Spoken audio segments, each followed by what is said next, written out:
Good morning, everyone. Welcome to the Standing Committee on Policy and Strategic Priorities, the meeting of Wednesday, November 17th, 2021. This committee meeting is being convened by electronic means as authorized under Part 14 of the Procedure Bylaw, and as such, committee members may participate in person or by electronic means.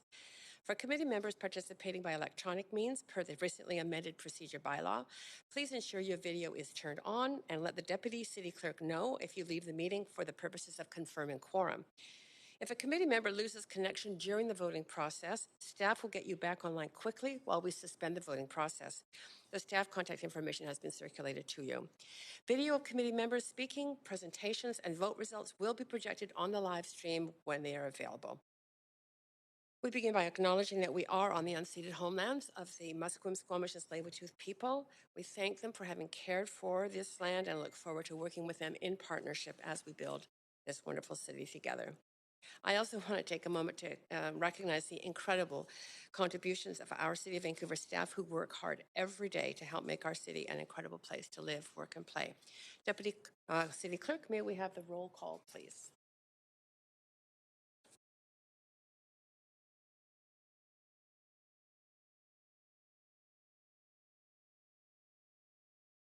Mayor Stewart has a leave of absence from 9 until noon. I don't think you're on the meeting. Councillor Carr is chair. Councillor DiGenova. Present. Councillor Fry has a leave of absence from 9 a.m. to 1. I don't think you're at the meeting. Councillor Swanson. Here. Councillor Hardwick. Councillor Wiebe. Present. Councillor Boyle. Present. Councillor Dominato.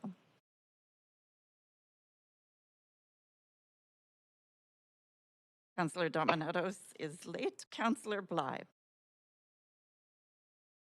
Councillor Kirby-Yung. Present. The meeting has quorum, Chair Carr. And I do see that Councillor Dominato is present in chambers now. Great. Let's go over the plan for today. Speakers can follow along on Twitter at Van City Clerk for updates on the progress of the meeting so you don't miss your turn to speak. Comments on agenda items can be sent to committee members using the web form on the city's website. The link to that form will be tweeted out on at Van City Clerk. I also want to note the City of Vancouver's long-standing commitment to equity, diversity, and inclusion, including utmost respect for all genders. I remind committee members that when addressing speakers and staff, please avoid using gendered honorifics and instead refer to the person by first and last name or role or title. We have 6 items of business on today's agenda, 5 staff reports and 1 member's motion. One member's motion that was referred from yesterday's council meeting. We will recess for lunch at noon and reconvene in committee at 1 p.m. Should the business not be completed prior to 5 p.m. today, we will recess for dinner at 5 and reconvene at 6. Should the business not be completed today, the committee will recess and reconvene on Thursday, November 25th, 2021 at 3 p.m. Finally, I would like to remind committee members if amendments are brought forward, they must be submitted to the Deputy City Clerk in final written form before the committee member introduces them. Please ensure the City Clerk has received your amendments by using City Meeting Amendments DL. Council, I just want to also let you know that if there are any motions that come forward that might be dealing with referrals of items from this meeting, please also submit that in written form to the Council Meeting Amendments DL. So as chair for this meeting, I'm suggesting for reports that have no speakers and no presentations that we adopt the recommendations collectively in a single motion. We have items 2, 3, and 4 on the consent agenda for consideration. Does any member wish to hold any of these items for debate or questions to staff? Just 1 second. I see Councillor DiGenova. Go ahead, Councillor DiGenova. Thanks. I'd like to hold report number 3. I just want to make sure it is report number 3. 1464 West 7th Avenue, the Vancouver Masonic Center Association Liquor Primary Club License. Yes, that is that item. Great. No one else is on the list. And I'm holding it for questions to staff. Yeah, that's just fine. You're holding it. And I don't see anyone else on the list, council. So that leaves items 2 and 4 for consideration for consent. Does Move any, to adopt on consent. pardon me? Move to adopt on consent. Just before that, and I will turn to you next, Councillor Kirby Young. Does any member wish to declare a conflict of interest on these consent items? I'm not seeing any. Councillor Kirby Young, go ahead. Sorry about that. Move to adopt on consent. Items, that would be in Second, items Councillor 2 and DiGenova. 4. Oh. We don't need a second, right? Sorry, it was a long night. I'm sorry. I'm getting a puzzled look by Councillor, Hardwick. Items 2 and 4 are on consent, so everybody's very clear. Can we clarify? three? Does that include items 1, 2, and 4, Chair Carr? No, item 1 is a presentation. Items 2 and 3 and 4 were all for consideration for consent. Item 3 has been held by Councillor DiGenova, so we are left with items 2 and 4, to which no one has declared a conflict of interest, as matters upon which we're voting for consent at this moment. Is everyone clear? Good. Okay, so all those in favor of adopting the recommendations contained in items 2 and 4, say yay. Yay. Right? Yay. Any opposed, say nay. Those are carried. So the following items have been approved on consent. Item 2, 2022 Land Assessment Averaging Program, notice to BC Assessment Authority. And item 4, Single Room Accommodation, SRA, demolition permit for 52 East Hastings Street. Great. We are now on to agenda. We will proceed with the agenda items, but before we begin, I just want to remind speakers that you have 5 minutes to make your comments. You should state whether you are in support or in opposition to the recommendations, and may only speak once. Committee members, you have we're in committee, so up to 3 minutes to ask questions of speakers. However, speakers, as you all know, are under no obligation to respond. I will also ask if speakers are residents of Vancouver, if it is not noted on the speakers list. Our first item is the 2022 Land Assessment Averaging Program, notice to BC Assessment Authority. And we have Patrice Impey, General Manager of Finance, Risk and Supply Chain Management, available to introduce this item. Patrice? Yes, Chair. This is just a regular report that we do every year to request averaging. So there's no presentation, just the report. Great, thanks so much. So, council members, now open for questions. Councillor DiGenova, I think that might be a holdover. You're not really on the list, are you? It's not actually. You had announced 2022 Land Assessment Averaging Program as Yes. the title of this, but I thought we just adopted that on consent. That's item number 2. I believe it's item number 1 we didn't adopt on consent, although there doesn't seem to be a presentation posted. It's also a report to Councillor Kirby Young's point, and it's called Annual Financial Authorities. Absolutely, you are absolutely right. My notes are. I was dutifully following my notes, which had. Thank you for the clarification. No. Thank you for the clarification, Councillor DiGenova. Otherwise, that would have been very confusing. So we are looking at item 1 for the introduction, which Patrice Impey just did introduce, which is Annual Financial Authorities 2022. Is everybody clear on that? That in your agenda package, it is item 1. Seeing as I'm the only person on the queue, Chair, and there's no presentation, I'd be happy to move the recommendations. That would be very expeditious of you, Councillor DiGenova. We have a mover. I don't see anyone on the list for any kinds of questions. But I am seeing some curious faces.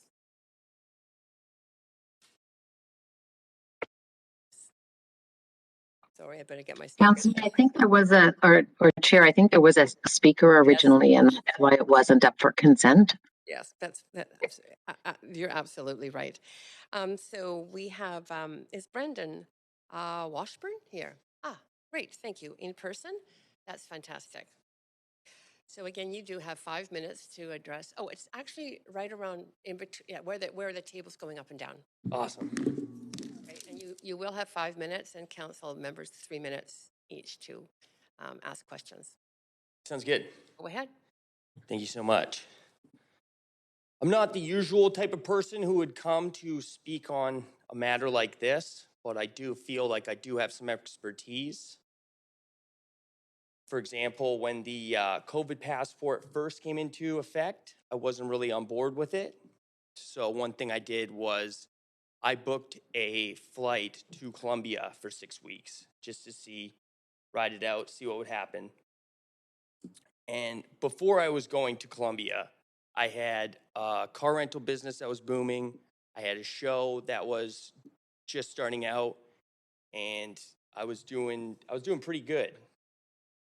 So then I went to Colombia for 6 weeks, and I came back, and then the car rental business ended up going down, and the show got canceled, and basically all I had was the blonde streaks in my hair from the sun. But I did learn a lot in Colombia. For example, one time we were staying in a hostel. It was me, my buddy, and our friend that we met from Israel. And this guy was really cool. He could do magic and stuff. And we ended up going to this place called Costeño Beach because they had a party. And we went there, and the only rule was you couldn't go in the pool. So we went there, we took some surfing lessons, had a pretty fun day there. And then eventually nightfall came, and they had a ping pong tournament. And we had no idea, but it turned out my friend was very good at ping pong. So he ended up winning the tournament, which was crazy because there was actually a lot of people who were really good at ping pong there. Thank you. Okay, I don't see any questions for you, but thank you very much for speaking to council. Councillors, that is it for the speakers list to this item. Do you need me to move the report again? That that would be entirely appropriate. Thank you so much, Councillor DiGenova. So we have this item moved by Councillor DiGenova. I do not see anyone on the list for Councillor Wiebe. Go ahead with questions. Questions, or can we speak to the report? You can speak to. I'm sorry. It is to speak to the report or points of information if you wish. But go ahead for up to 5 minutes. Yeah. After a long day yesterday, I want to just thank the speaker for coming to speak. I think it's something we could use on a day like today. So I appreciate that sentiment, and I also think that it's a really interesting report, and I will be supportive. Great. Thanks, Councillor Wiebe. I see no more speakers to this. So, Council or Clerk, I think we can get moved to the vote on this.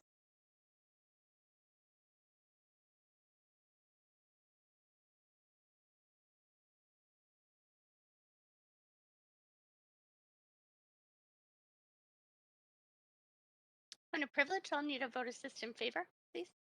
Great, thank you.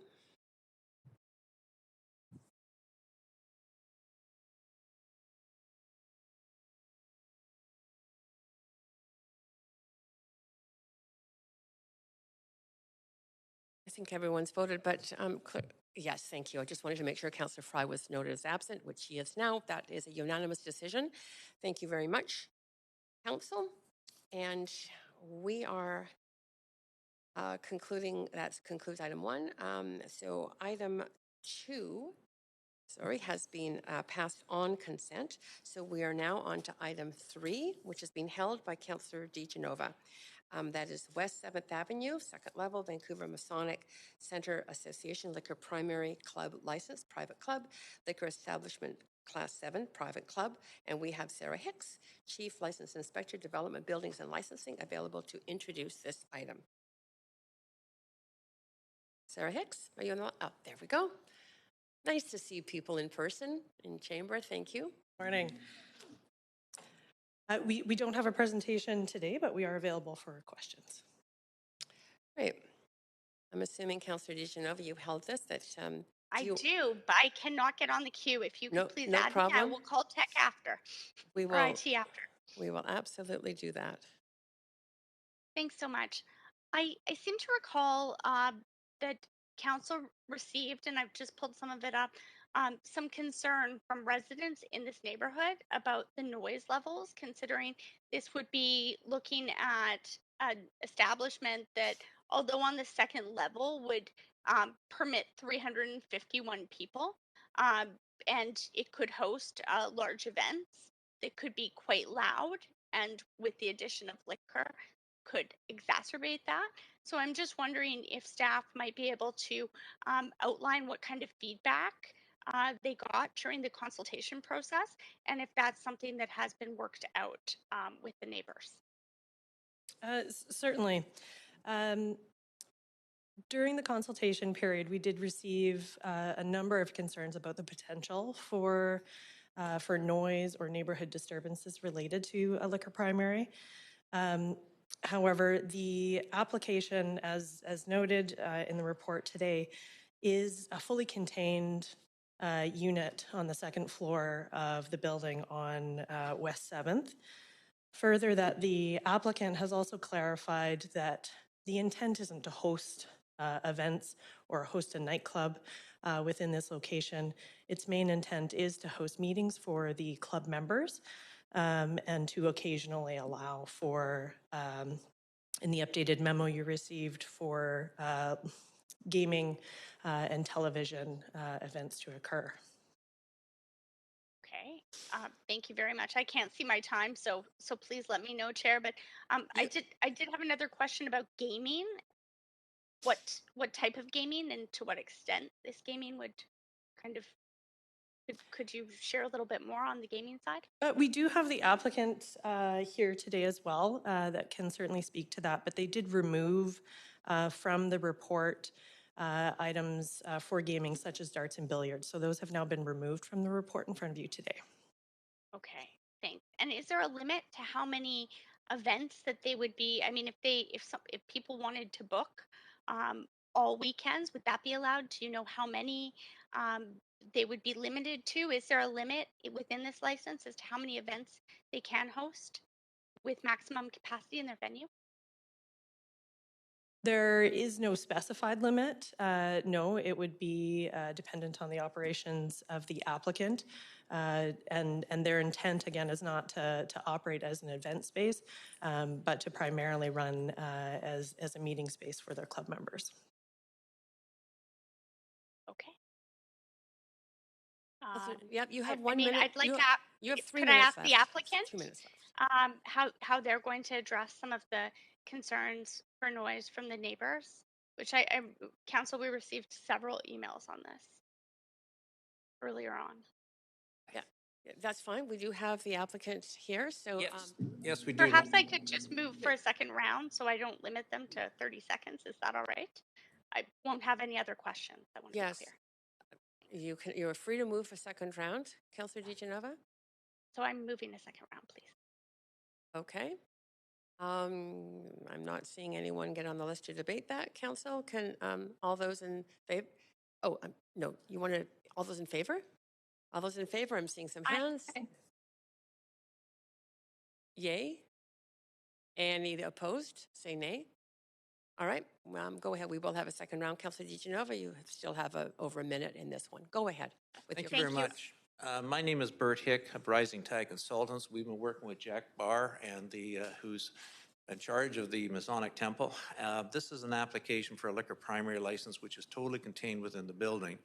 And as a liquor primary, it's a club license, similar to other fraternal recreational club license, like the Vancouver Tent Lawn Tennis Club over here.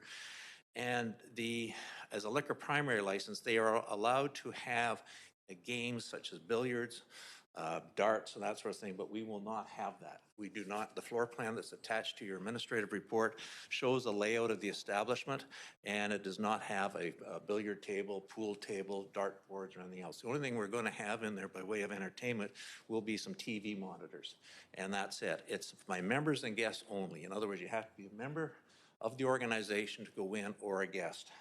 There's no outside patio, and the noise complaints that we received or concerns from the neighbors had to do with the previous operation there when it was under the food primary license. Jack, do you want to take over? Thank you. You might as well hear from the guy who actually runs the place. My name is Jack Barr, president of Vancouver Masonic Center Association, and I would concur that any gaming, it's not a club, it's not a light nightclub. It is a fraternal club. Our members go there for lodge meetings, probably at 7 o'clock that end up at 10 o'clock.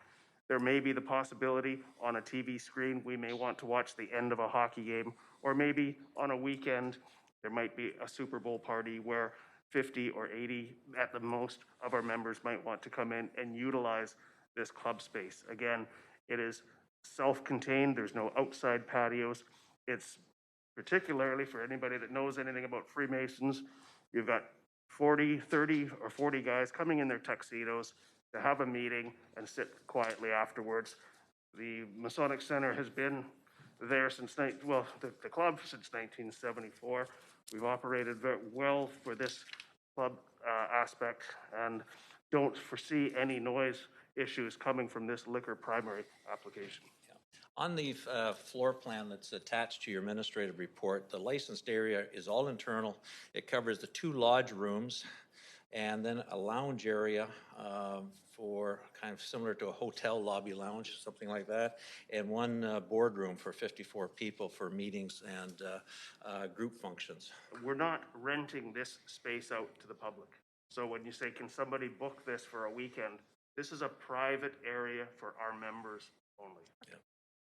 So just a further question of clarification, you won't be booking this out even like if it is a member sponsored event like we see with some of the private clubs, to like weddings every weekend or large group parties every weekend? That is a separate part of this, of the Vancouver Masonic Center building.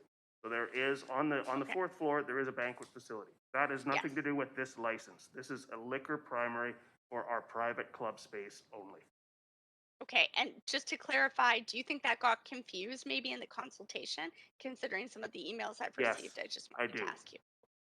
Thank you very much. I'm satisfied, Chair, with that my questions were answered sufficiently. That's great. We do have, I did start you on your second round when no one else was on the list, but we do have Councillor Weeb wanting to ask questions too. So I'm going to take you off. If you did want to get back on, you do have 2.5 minutes, but I'm just back on to move the report unless Councillor Weeb would like to. Okay, that's great. You are on after Councillor Weeb. Councillor Weeb, go ahead for up to 5 minutes. Yeah, questions to the applicant.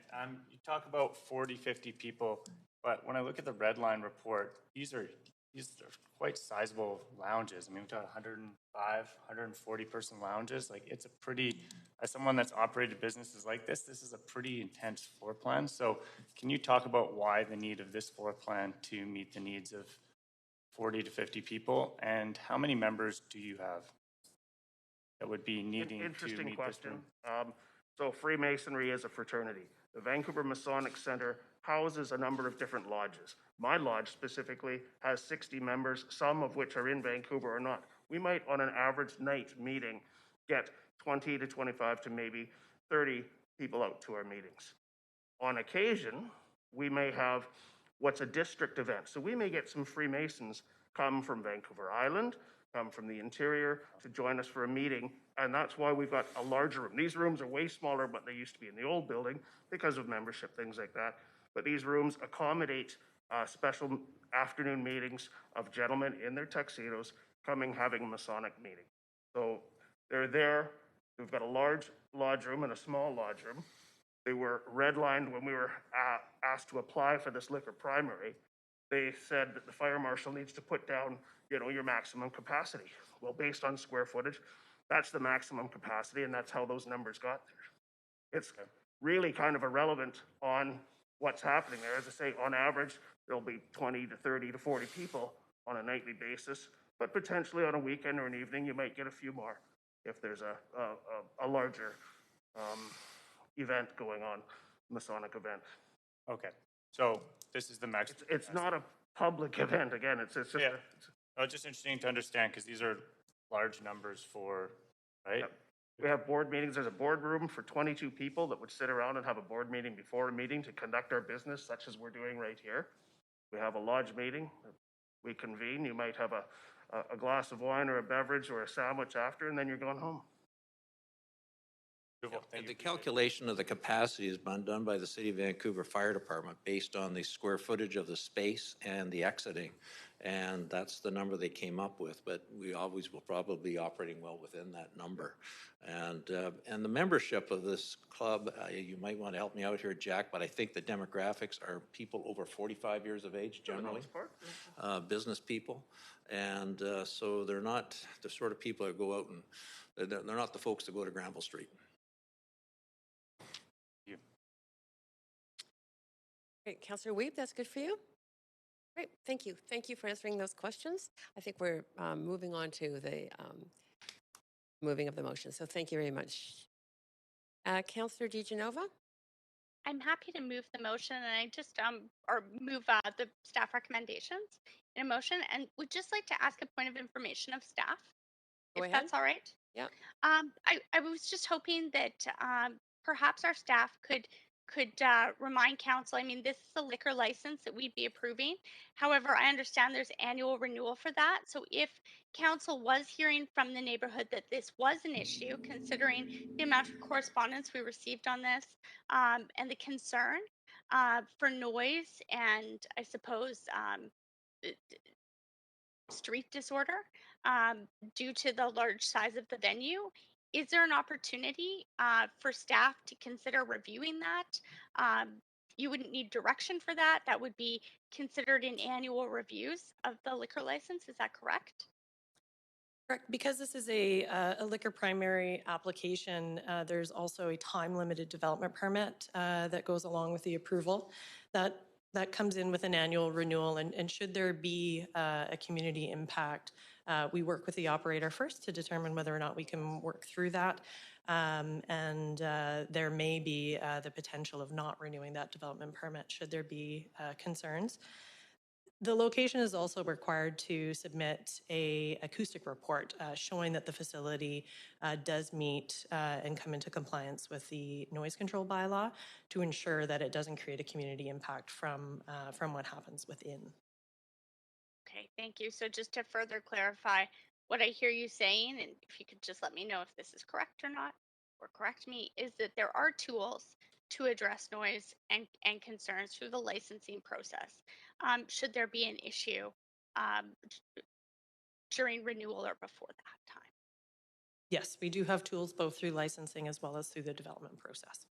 Okay, then I'm happy to cautiously support this at the moment, understanding that there may have been some misunderstanding in the community about this and the banquet facility, which I know offers stunning views of Vancouver.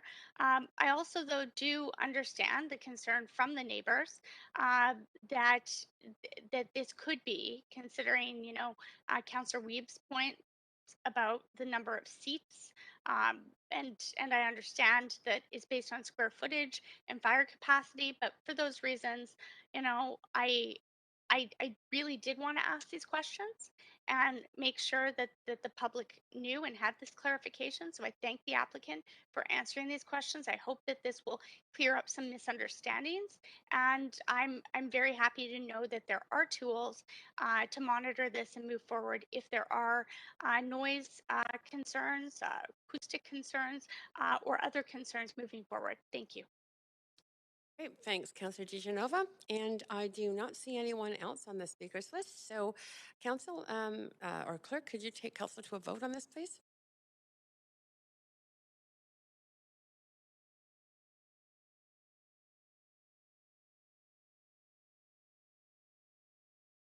And that is unanimously passed. Great. Thank you for coming to speak to the item. And to Council, we are now moving forward. Item 4 has been already passed on consent. So we are now on item 5. Vacancy control regulations in single room accommodation, SRA, designated properties. And I do believe that we have Sandra Singh, General Manager of Arts, Culture and Community Services, to introduce the item, along with Sarah Hicks, Chief License Inspector, Development, Buildings and Licensing, to provide a presentation and to respond to questions. There's just staff are just moving into place, Council.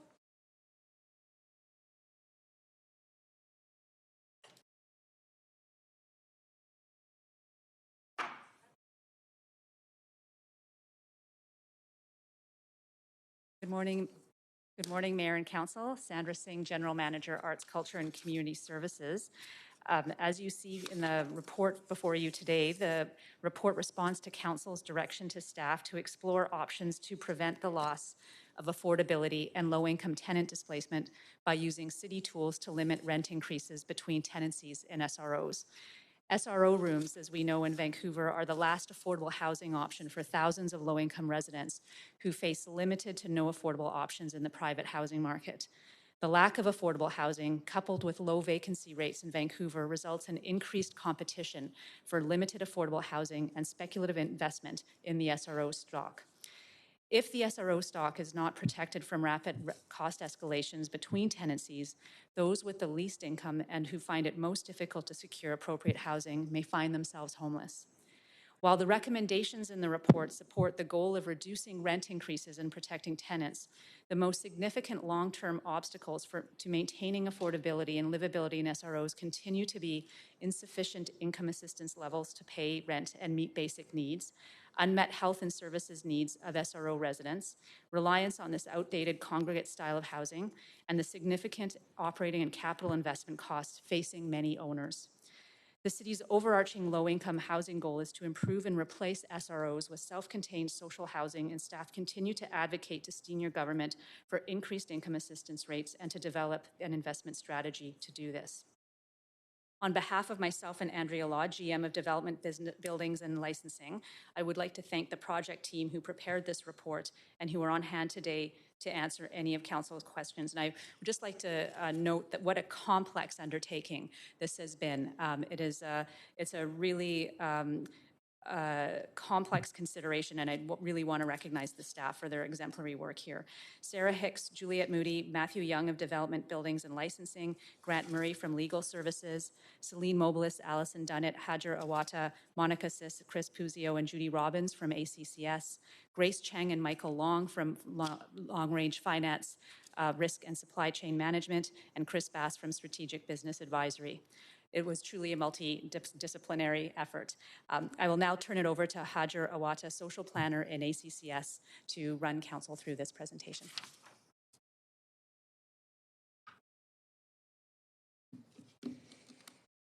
Thank you, Sandra. Good morning. My name is Hajar Awata, and today I'll be presenting an overview of the report shared with Council regarding vacancy control in SRA designated properties. Next.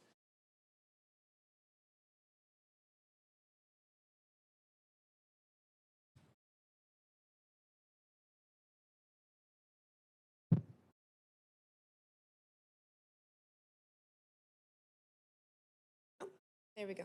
Okay. And I would like to start by acknowledging that we're on the traditional and ancestral unceded territory of the Musqueam, Squamish, and Tsleil-Waututh nations. They have been custodians of this land for thousands of years, and I would like to pay my respect to the elders and knowledge keepers, both past and present.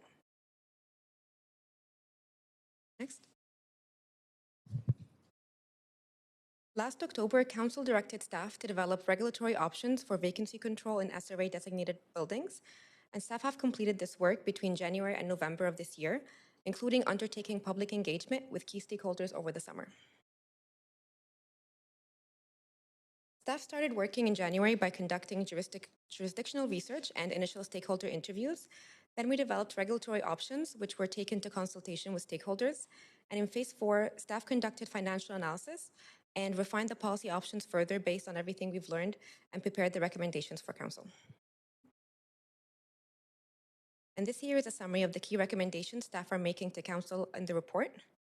That Council implement their proposed vacancy control policy for a single room accommodation designated properties, subject to 2022 budget approval, and to approve the amendments to the license and ticket offenses bylaws to implement the policy if the operating budget is approved, to accelerate current engagement with senior levels of government on an SRO strategy to fund the renewal and replacement of existing SRAs. And finally, to direct staff to undertake a review of the policy after 4 years of implementation and report back on the following year on the impacts of an ongoing implementation of the policy.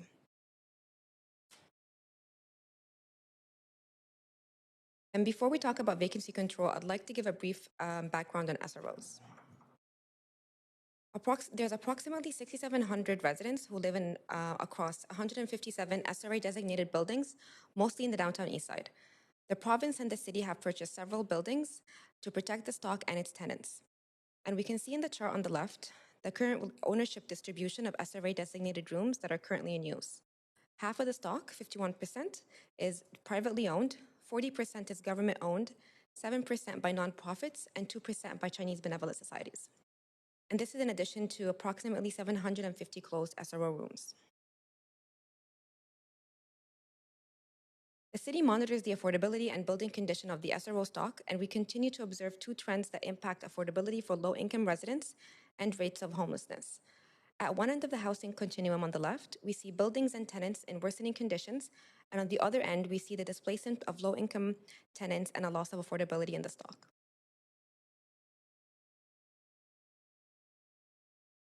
And looking more into the loss of affordability trend in private SROs, the data shows us that in 2019, the average rents in private SROs were at $561, and for those on income assistance, that's approximately 80% of their income. In the same year, only 77 private SROs were still rented at the shelter rates, and over 700 rooms were over $700 a month. It's also important to note that the high turnover rate in SROs enables rent increases between tenancies, making the stock even more vulnerable to speculation and loss of affordability. And this is a critical issue as these rooms are a last housing resort to many of our most marginalized residents who have limited alternative housing options before falling into homelessness. This pie chart here shows the average annual rent increase in private SROs between 2011 to 2019.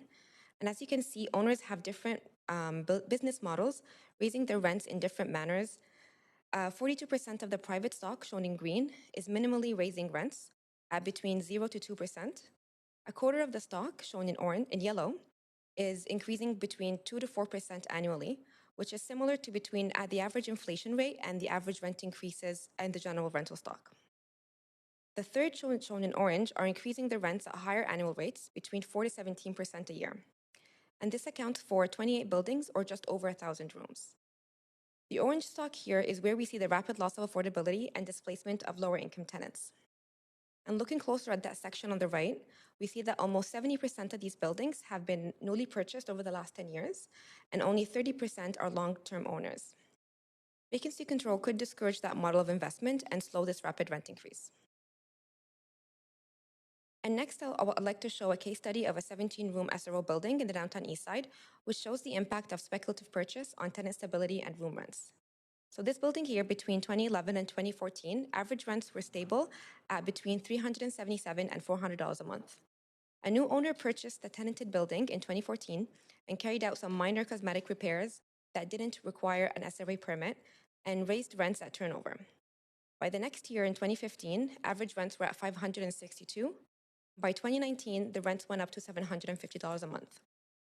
So rents overall increased 88% only after 4 years of being purchased, or at an average of 13.5% a year. This case study is not a unique scenario. It's actually typical of many buildings within the SRO stock. Our data has shown that following sale to a new owner, rents increase at an average rate of 6 times faster than buildings that were not sold. And between 2011 and 2019, over a third of privately owned SROs were sold in the private market, with 7 buildings being sold more than once. And if the current trend continues, the average rent of a privately owned SRO room could be up to $769 by 2029, compared to the current $561.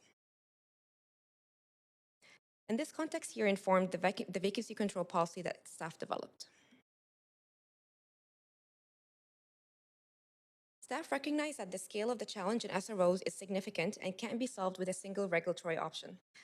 The most significant obstacle to maintaining affordability and livability in SROs continue to be insufficient income assistance levels, unmet residence needs, and significant costs facing many owners.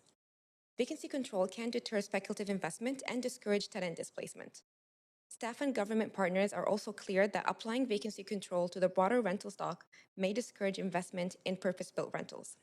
But given that SROs are a very small, outdated section of the rental stock and that new ones can't be built currently under city regulations, vacancy control limited to SROs doesn't carry the same risks. Staff continue working with senior governments on an investment strategy to support the longer-term replacement of SROs with self-contained social housing and developing options to support private owners to renew and retain their assets while maintaining affordability. And the city also continues to advocate to senior government the need to raise the shelter component of income assistance, which is currently at $375 a month, and offers and partners in several grants and subsidies to support the stock. At Council's direction, staff explored vacancy control as a new tool to protect SRO tenants from the impacts of speculative investment and further losses of affordability that we see at the far end of the continuum.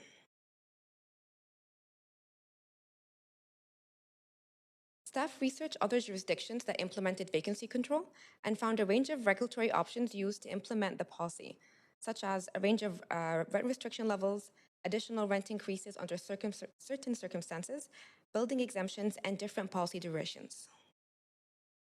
Staff also consulted with different stakeholder groups to inform them of the work we've been directed to do by Council and to get their feedback on the draft of regulatory and implementation tools, which were further developed following consultation. This is a high-level summary of what we've heard. SRO tenants, advocates, and nonprofit operators were generally supportive of the policy and see it as a crucial step to protect the stock and prevent homelessness of some of the most marginalized tenants. Private owners, on the other hand, were generally opposed and expressed that it could lead to disinvestment and building closures in the stock. Nonprofit owners and Chinese benevolent societies were generally supportive of the policy, but had concerns it may create additional administrative burden while they already offer low rents. The Residential Tenancy Board at the provincial level were generally supportive of the policy for this particular stock, recognizing the unique challenges it faces. It is staff's position that the city is authorized under the Vancouver Charter to regulate businesses through the license bylaw and impose conditions on business license holders. And this can be done through the creation of a new license category.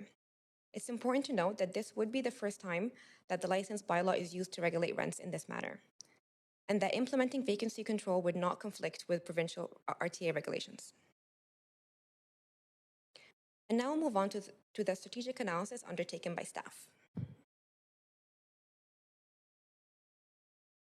Staff started this work by developing 4 key principles to guide the policy development work, with the first 2 being the key principles to be balanced with one another, prioritizing the affordability while mitigating further disinvestment. The other 2 are about the effective implementation of the policy from a compliance and fiscal responsibility perspective. Before going into the policy options, I'd like to explain at a high level what vacancy control in SRO buildings would mean. On the left, we find Suresh, who's living in room 208 in an SRO building, and he's paying $450 a month in rent. While under his tenancy agreement, any changes to his rent are regulated by the RTA at the provincial level. On February 1st, he decides to move out and Fumiko moves in instead. If vacancy control were in place, it would regulate the new rent the landlord could charge Fumiko. Currently, without vacancy control, a landlord is entitled to raise the rent to whatever the market allows. Staff explored a number of options for increases between tenancies.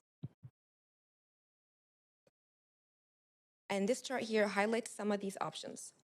They fall under 2 categories: a single rate that would apply the same allowance across all SRO rooms, and a tiered approach that would have different rates based on the room's affordability. And as you can see, we explored a range of strict, moderate, and more relaxed models.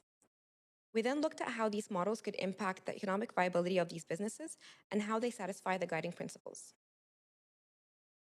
Starting with the financial piece, one of the key goals of the policy is securing affordability while limiting negative impact of reduced revenue on business viability. And to understand the diversity in the SRO stock, our finance team pulled together data collected from building owners and public records, and also drew on the city's experience operating SRO buildings. We developed different building profiles that covered the most common building models in the stock and also used conservative assumptions to ensure that we're not understating the impact of the policy. We looked at if any of these buildings would make a profit under any of the vacancy control options over a 20-year period. And the analysis showed that under these conservative assumptions that we've made, 85% of these scenarios were still able to make a profit. However, the strictest vacancy control options resulted in more SRO buildings having a negative cash flow. Also, some of these buildings were projected to experience deficits at certain points within the 20-year period, even without vacancy control in our model. This may be attributed to the conservative nature of our assumptions. Overall, the financial analysis paints a picture where vacancy control reduces cash flow from owners as we expect, which may create a risk that some owners may be unable or unwilling to invest in improvements in their buildings. This financial analysis and its findings are contained in more detail in Appendix F in the report, and now we'll look at how the policy aligns with our guiding principles. Looking at the first guiding principle, we find that vacancy control can be a significant deterrent to speculative investment in SROs and can provide a varied level of affordability protection depending on the option chosen. Also, monitoring the implementation of the policy would give an additional recourse for tenants. However, its implementation could make some owners become unwilling to house more marginalized tenants with additional needs, and it would also be difficult to address any off-the-book payment arrangements. The policy would also need to balance the protection of affordability with needed investments. Allowing a rent increase at turnover can provide a balance between affordability and recouping these costs, and this is also supported by the financial analysis as shown earlier. It's important to point that even without vacancy control, deterioration and unsafe conditions are already experienced in some SROs, and if vacancy control is implemented, some owners may cite this as a new barrier to addressing unsafe conditions in their building. However, staff see that vacancy control can actually be an opportunity to incentivize landlords to carry out necessary capital upgrades without impacting affordability and to recoup some of these costs through city and senior government programs.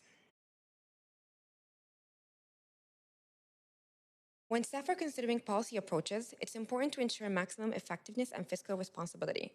Looking at implementing vacancy control in the SRA stock, we expect similar policy compliance regardless of the vacancy control option selected, but we also anticipate some early compliance confusion and resistance that can be managed through close monitoring and education. And from the fiscal perspective, the implementation of the policy would require dedicated staffing and resources as it is a new business area for the city. These costs, however, are modest compared to the high cost of homelessness if the loss of affordability continues in the stock. And this policy assessment led us to the following recommendations.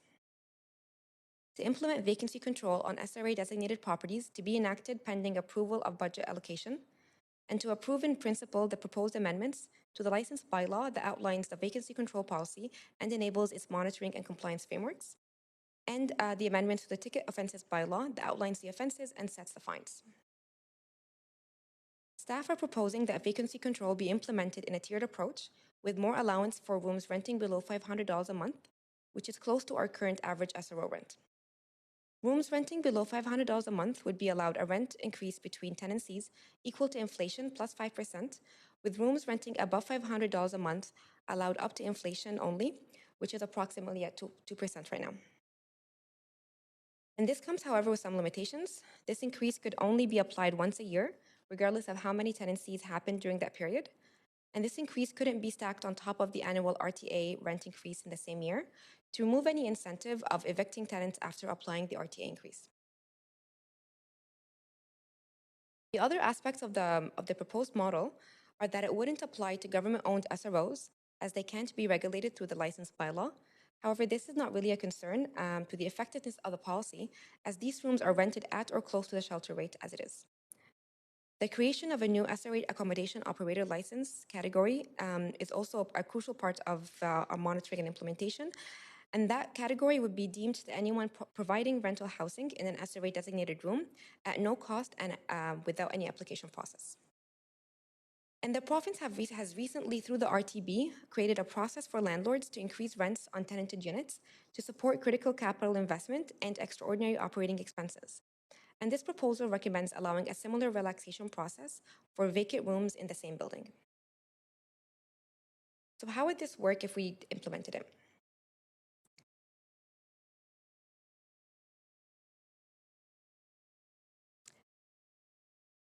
Next slide. Thank you.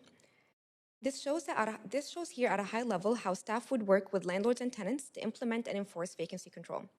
Going through the top line, landlords would be required to submit an annual rent roll, which staff would proactively monitor and review. Moving to the lower line, our new tenant Fumiko could submit a complaint to the city if she suspects her landlord isn't abiding by the bylaw and is overcharging her. Staff would review this complaint and investigate accordingly. Triggered by either path, staff would then resort to the appropriate enforcement option if a bylaw offense is confirmed. This policy can't be implemented within existing resources and requires an annual budget of $500,000 a year, which includes the hiring of 3 additional staff. These staff would be responsible for monitoring the annual rent rolls, overseeing compliance, and ensuring stakeholders are well informed of the policy and its implications. When it comes to enforcement, staff have a number of tools that can be used, including education, ticketing, license orders, and prosecution depending on the situation. If these recommendations are approved by Council today, we propose that the bylaws come into effect immediately after the 2022 budget approval that will be discussed in December to avoid the risk of evictions if implementation is further delayed. And to conclude, in response to Council direction, staff have explored vacancy control as a tool to protect low-income tenants from displacement from the SRO stock and have brought forward a model for Council's consideration. We acknowledge that vacancy control will not solve all issues in the stock, but their proposed model can deter speculative investment and loss of affordability and allow current owners to recoup some critical capital investment costs and extraordinary operation costs. And staff will continue discussions with senior government on an intergovernment strategy, investment strategy that can support the replacement of this aging stock with government-owned, self-contained social housing. And before we start the questions period, I would like to highlight the public feedback received on the policy between October 14 up to this morning. We received a total of 231 emails, 230 in support of the policy and 1 in opposition.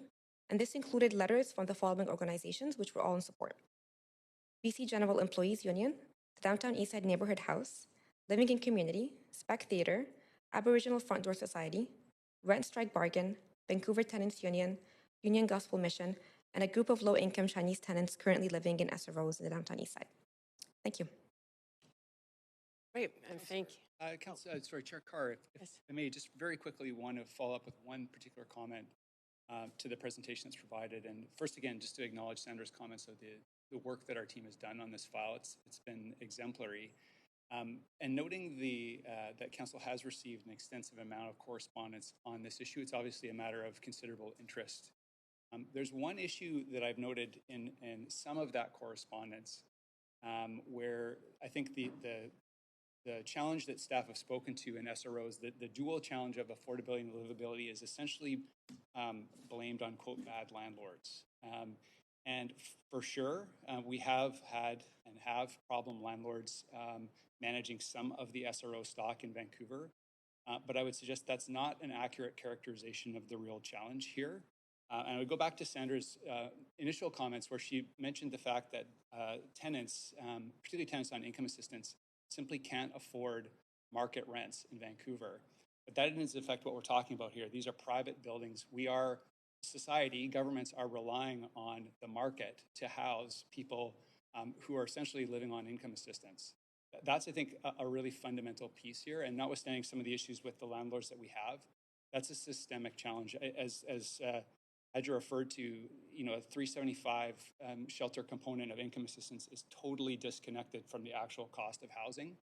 That is a very fundamental challenge. And I think long-term, this is a really important tool, and our staff have done a good job of balancing the interests here. But in the long term, this is not a solution to the issues that we have in Vancouver, in particular, with private SROs. And if we are expecting that, individuals that are low income are housed at a rent that they can afford, given their income, there is going to be required additional public subsidy. And I think it's well beyond the city's capacity to provide. It's, as staff have talked about, I think we're working hard with our partners in senior government to address this issue. But I think until we've resolved that, whether it's purchase of these buildings or replacement of these buildings or additional income so that people can pay rents that are closer to the actual cost of housing, we're going to continue to struggle. So I think this is a really important tool that Council is considering today, but it isn't a long-term solution to the challenge. So I just wanted to kind of add those comments and again, thank the team for their work on this. Thank you. Appreciate that, Paul Mokry. So that presentation, I believe, has ended. You're now open for questions. Great, you have quite a few councillors with questions. First, Councillor Kirby-Yung. Councillor Kirby-Yung, up to 5 minutes.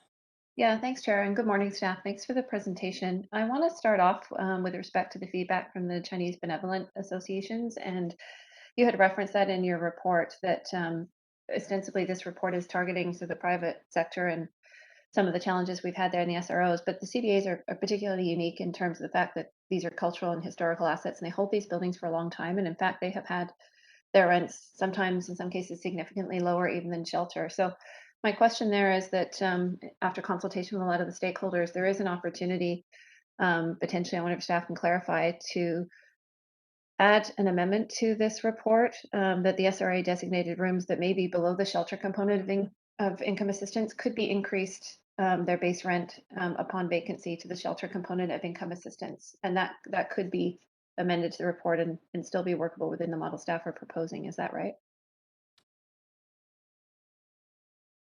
Go ahead with your response. Yes. Okay, thank you. Yes, thank you. We have been in discussions with legal, and we have provided some comments back to the proposed amendment through the city manager, and are supportive of generally looking at making that exception for rooms that are renting below 375. Okay, and there were two different, because I was also going back and forth with legal, and there were sort of two different solutions being explored, one being potentially a category exemption for those buildings owned by not-for-profit CBAs versus this alternate approach of bringing the opportunity to bring the rooms up to shelter rate upon vacancy. And can you explain why you feel that this is a better route to go than exempting the CBAs as the other option? I think we would want to look at the proposed approach in the policy is to look at rent thresholds, and we would want to ensure that there might be instances where rooms are renting below 375 to people that are potentially not eligible or on income assistance. So our recommendation would be to stick to the below renting at 375. And should there be a turnover in tenancy, that rent be increased to 375, but not tie it specifically to a type of owner or use.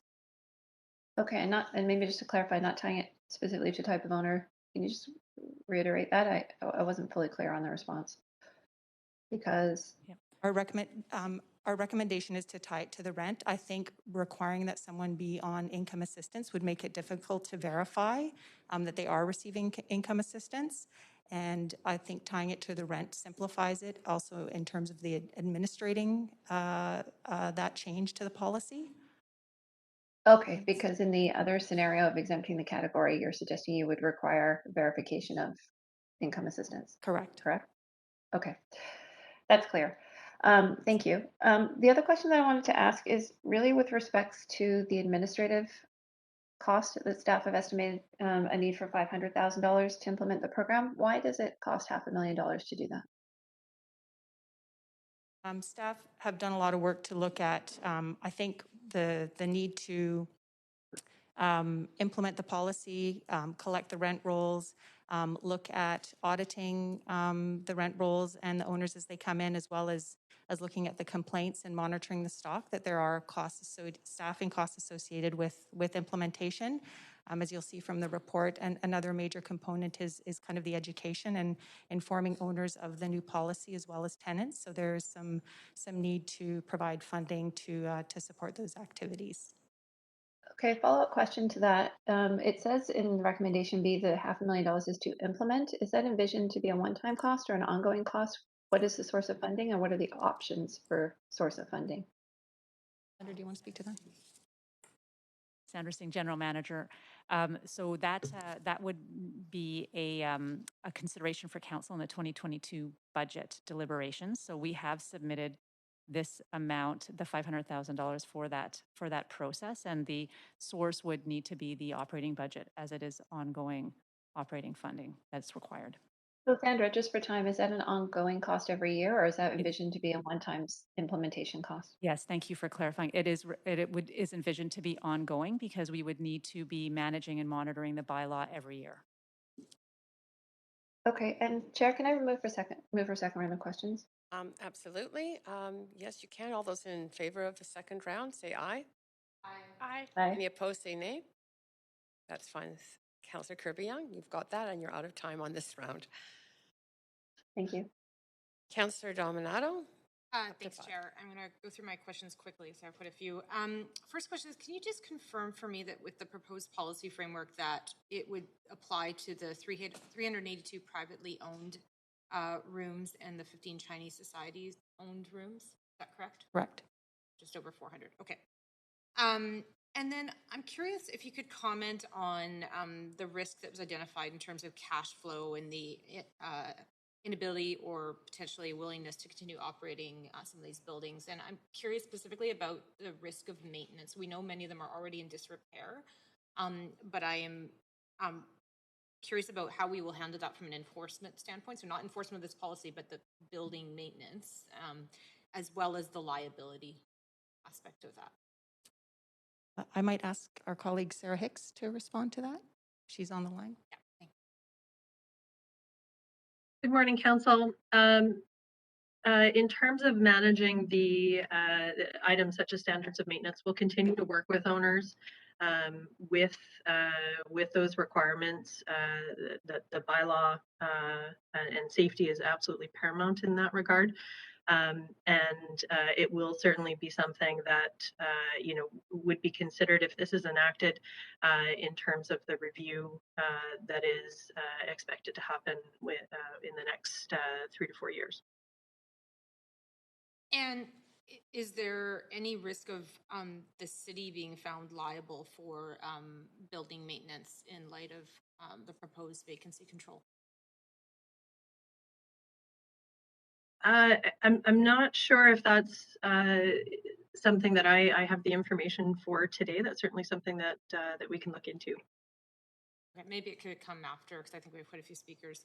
I want to a couple of related questions. I want to circle back to a point that Councillor Kirby-Yung was raising around the ongoing expense of $500,000 for this. Is there an opportunity for the renter's office to play a role in monitoring the renter, the roles that are submitted and the enforcement? So we just implemented that, and I think there was a number of FTEs added. So I'm wondering if that was looked at as an opportunity or a means to support this policy work.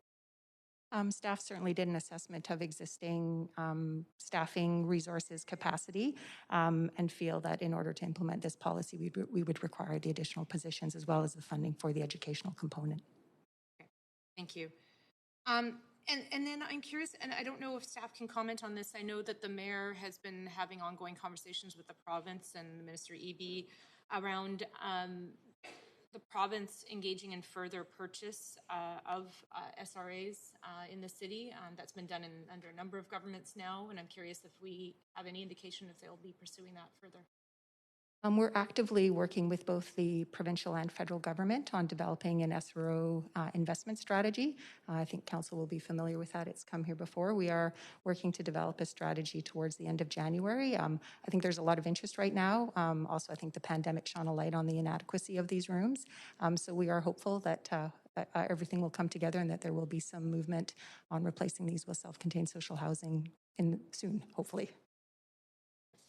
And then last question is, and maybe this will have to come after through legal, is whether we see, again, with the risk around cash flow with some of the owners, that this is a pathway leading to a pathway of further expropriation, potentially, of these buildings. I think the conditions in SROs are an ongoing challenge. As you'll note in the report before you, we have made an exception if there are some significant major building system failures. There is now a process for owners to apply to the residential tenancy branch for some exceptional expenses to increase rent. So our policy is aligned with that. Our intent is to ensure that we are supporting those major important capital upgrades, but at the same time implementing a policy to slow the speculative investment that we're seeing in the stock. Thank you. I'm not sure where I'm at with time. You've got 35 seconds. I'll pause there. I know we have a second round, so thank you. Great, good. Just before I move on, just in response to a comment you made, Councillor Dominato, there's no second round of questions after we hear from speakers, but I would move into debate and decision if recommendations are moved, and you can always ask points of information during that time. Okay, I thought Councillor Kirby-Yung had moved a second round of questions. I misunderstand. That comes first now. I thought you said maybe after speakers, but sorry. Yeah, just to remind Council that after speakers, it will then be through points of information. Great, thank you. And Councillor Bly, over to you. Thanks very much, Chair, and thanks for the work on this report, I actually just had a follow-up question to Councillor Dominatos, and it's regarding more sort of individual unit upgrades that are made, and that as you mentioned, the RTB, the landlord and the tenant both can leverage that process in order to make sure that they are being treated fairly, and also that they can. So basically, at the end of the day, if they invest or require upgrades that go beyond maybe what the 5% increase, as one example, would cover, and the RTB allow that or sort of support the landlord requiring a greater increase beyond 5% as one of the examples, how does that work with this policy in terms of sort of what comes first, the RTB supporting the landlord or our policy restricting in that circumstance? The RTB process would happen first. Typically, any type of upgrade like that would require an SRA permit. So if they came to us and provided the evidence that they showed and that they were successful at the RTB, we would then permit that through our SRA bylaw. Okay, and how do we feel about the, I don't know, efficiency and efficacy of that process and making sure that between tenancies, landlords are able to actually get those upgrades sort of adjudicated and completed in order to have a new tenant? And do we expect or have any concerns around unnecessary delays in that sense? I think it will be an ongoing process. In particular, it is a new policy, so when it's implemented, I think there will be a bit of a learning phase and learning curve. I think we have, through our property use inspectors, again, should council approve the recommendations in this report, some additional staffing, I think we'll have some more boots on the ground, so to speak, to understand more what's going into the building, as well as we have, again, organizations that are very much involved in the hotels and advocating for both tenants and landlords. And also, I might just mention that we also have other tools. This is a stopgap measure. We have SRO upgrading grants and other tools that we can also use to support owners. Maybe Alison Dennett wants to just speak to that as well. All right, Alison Dennett, Senior Planner, Supportive Housing, ACCS. Just to be clear, Councillor, the RTB process is really focused on significant building upgrades, not the kind of a tenant's out for a week, I need to clean some things up in the room. This is really them taking significant upgrades they've made into improving the building. And so that is specified under the RTB. So we still see landlords being able to, under the current system and under vacancy control, they should be able to paint the room, get it back into good nick for the next tenant. But this would really be about a more extensive investment into the building. Okay, okay, that's helpful. Thank you. Okay, I do have some follow-up there, but I might go back on the list for that. I'm curious about the RAP program, the Residential Rehabilitation Assistance Program, and I've heard about it actually through the SRO Collective, talking about really advocating to bring this back because it allowed federal and provincial investment into SRAs, essentially, and then that would restrict rents from increasing over 10 or 15 years. That makes a lot of sense. Why is that program not available in the same context anymore? I know it is still available, but not in the same context. Yes, that was a federal program that did see a lot of investment in SROs that secured rents for a period of time on the basis of a forgivable loan to business owners. It's something definitely that I think at the City of Staff we've advocated for, and I know the SROC has as well, and something that we will be hopefully having a conversation with our federal colleagues as we develop the SRO revitalization strategy. Okay, and so in the I'm thinking, FCM is an example that works a lot on advocacy around housing at the federal level. Is there any ongoing conversations happening there? Do we need some direction to sort of push that forward in terms of opening up the toolkit, so to speak, in terms of what options are available to us for advocacy? Yes, I think that would be great. Yeah, okay. Well, I'll leave it there. I'll go back on. Thanks. Yep, great. Thanks, Councillor Bly. Councillor DiGenova, up to 5. Thanks very much. And I'd also just like to start by moving that we have a round of questions after we hear from speakers. Let me just check with the clerk. I'm not sure. I'll just check first to see if that's in order.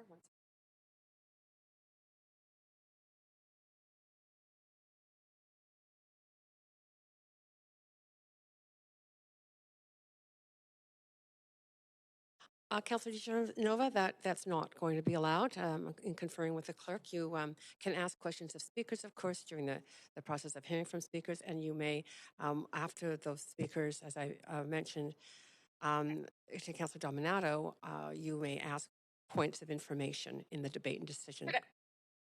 Could you restart my timer, as that was more of a point of procedure? I'll restart it. Thank you. Thank you. And I will look at suspending the rules of procedure bylaw to see if we can do that. But for later on, but I'm just wondering, for staff right now, staff have calculated the time and cost to the city, I understand, to be roughly $500,000 and some new staff also. How much time do you estimate this will take SRO or SRA owners every month on a monthly basis to prepare all of the information they need to send into the city? We are, the policy would, as proposed, would require an annual submission of rent rolls, unless there was. Oh, I know what it requires. I just wondered if you had figured out how much time on average you would expect that would take for nonprofits, especially that are working in other areas right now, if they'd have to hire additional staff. I would assume that any landlord would have a good record keeping of rents, and that it would be a pretty standard process to submit those as part of the business license renewal.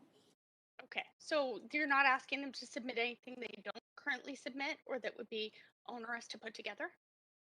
Correct. Okay, thanks. I'm wondering if BC Housing has endorsed these recommendations and this report before it was finalized. And I have the same question for nonprofits that fall into these categories. Let Alison Dennett answer. We consulted on the recommendations with BC Housing and the nonprofit sector, because in their capacity as owners of SROs, and the nonprofit partners who attended the session definitely had questions about how they would participate in this, but were generally supportive. And BC Housing has been generally supportive of our efforts to protect low-income tenants from displacement into homelessness. I understand that and appreciate that, but I'm wondering if they endorse this report. I know we've had reports before that have been endorsed by BC Housing. So have they signed off on these final recommendations and endorsed them? Sandra Singh here, Councillor. Given that BC Housing and government-owned SROs are exempt from this bylaw, we did not seek any formal endorsement from them for this. Okay. Do they fund the nonprofits and some of the rent supplements, though, for people living in SROs? Typically for many of, yes, they fund operations, yes, but the rents, typically the rents in those SROs are at $375. Thanks. And sorry, it's like a lightning round here because I'm trying to get through all my questions too. Even with the second round, it will be hard. But under the City of Vancouver bylaw number 5462, standards of maintenance, and you may recall I had moved forward a motion to look at how we enforce our maintenance and also recovering the cleaning costs that the city gave to private owners, which I suppose probably could have more than covered these costs that we face now of implementing this program. I'm just wondering if staff might be able to share how we're doing on that bylaw 5462, standards of maintenance, and are we enforcing that as the bylaw says, and how many SROs have faced fines of $250 to $10,000 per day in the last year? I might ask my colleague Sarah Hicks to respond to that. She's on the line. Thank you. Good morning, Council. That is unfortunately information I don't have at my fingertips at the moment, so it is something that I can look into. Thank you. I might ask you as a point of information at the end then and see if you may have some of that information. I do appreciate it. Also wondering, I mean, is there a concern that we're already not enforcing? And that was my understanding when I asked points of information in this previous motion that was brought last year. I'm wondering if there's any concern that we're not enforcing all of these bylaws that we already have before looking at creating new obligations and bylaws. So I think to Councillor Dominato's point, which pointed out everything I've laid out in this previous motion, you know, the standards of maintenance that address things like thoroughly clean and sanitary condition, free of pests, including insects and rodents, fixtures and appliances in good working order and repair, floors, stairs, doors, walls, windows. Do we face any liability that we're adding layers of, you know, uh, compliance to something when we're not even enforcing the bylaws we currently have? So just before you answer, Councillor DeGenova is out of time, but she can I'll go go back back on the on. list. Thank you. So if you want to take note of that question, I'm sure she'll ask it again. I appreciate, Councillor DeGenova, that you indicated that you may ask a point of information and specified what it was. I think that's helpful for staff generally. If they, City Manager, Can you if stop it, my timer, pretty please? Thank you, Chair. this doesn't matter because you're over your time anyway, so you're fine. I mean, Okay, but you for can't. round two. Okay, You're thank going you. to go on in round two, Councillor DeGenova. If councillors are thinking they might ask a point of information after the speakers, would it be helpful for them to either email, and if so, to whom, or state it during their time now? Yes, thanks, Chair Carr. It would be very helpful, and I'm happy to have those questions emailed to me, and we can work with the team to. Great. Thank you. Thank you, City Manager. Council, you're all aware now of questions you may want to pose later. Please send them in written form too, if at all possible, to the City Manager. Great, and we're now on to Councillor Hardwick. Go ahead, Councillor Hardwick. Thank you very much. What is the percentage increase allowed currently on an annual basis by the residential tenancy branch? 1.5. 1.5. Okay. So what is the legality of the City of Vancouver superseding the jurisdiction of the residential tenancy branch? I'm hoping Grant Murray is on the line. Legal should answer that question. Grant Murray, are you in the line? Yes, I'm Grant Murray. I'm a lawyer with the City of Vancouver. My understanding of it is that we can create regulations in relation to businesses, provided that they don't require you to breach the Residential Tenancy Act. My understanding of our program here is that nothing that we're doing requires you to breach in any manner the Residential Tenancy Act. We're authorized to regulate businesses. These are businesses. We're proposing regulations in relation to businesses, and generally, the test, as we understand it, is that it's called the test of impossibility of dual compliance. Does what we do require you to breach another statute, a provincial statute? If that was the case, we could not do that. My understanding is that we're not doing that here. In fact, if you think about it in the classic, the residential tenancy branch requires you to wear a belt. We're making you wear suspenders, and now you'll be wearing belt and suspenders. Does this change the fact that they could increase rents by 1.5%? No, it does not. Okay, that's important to know. You know, we've talked about the fact that we don't want to punish good operators, because obviously there is a spectrum of folks that are running these businesses.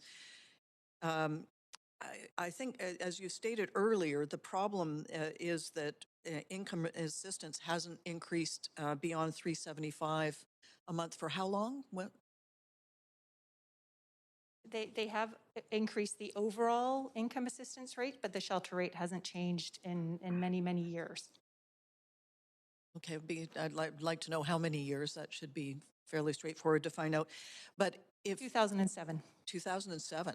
Okay, great. So our problem is that we haven't increased income assistance consistent with the rate of inflation and the rate of rent increases. Is that an accurate characterization? Yes.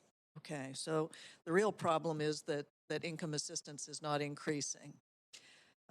So with private owners, I mean, they are businesses that you know, even if it was characterized as profit but positive cash flow, is the objective of this ultimately to put private SROs out of business?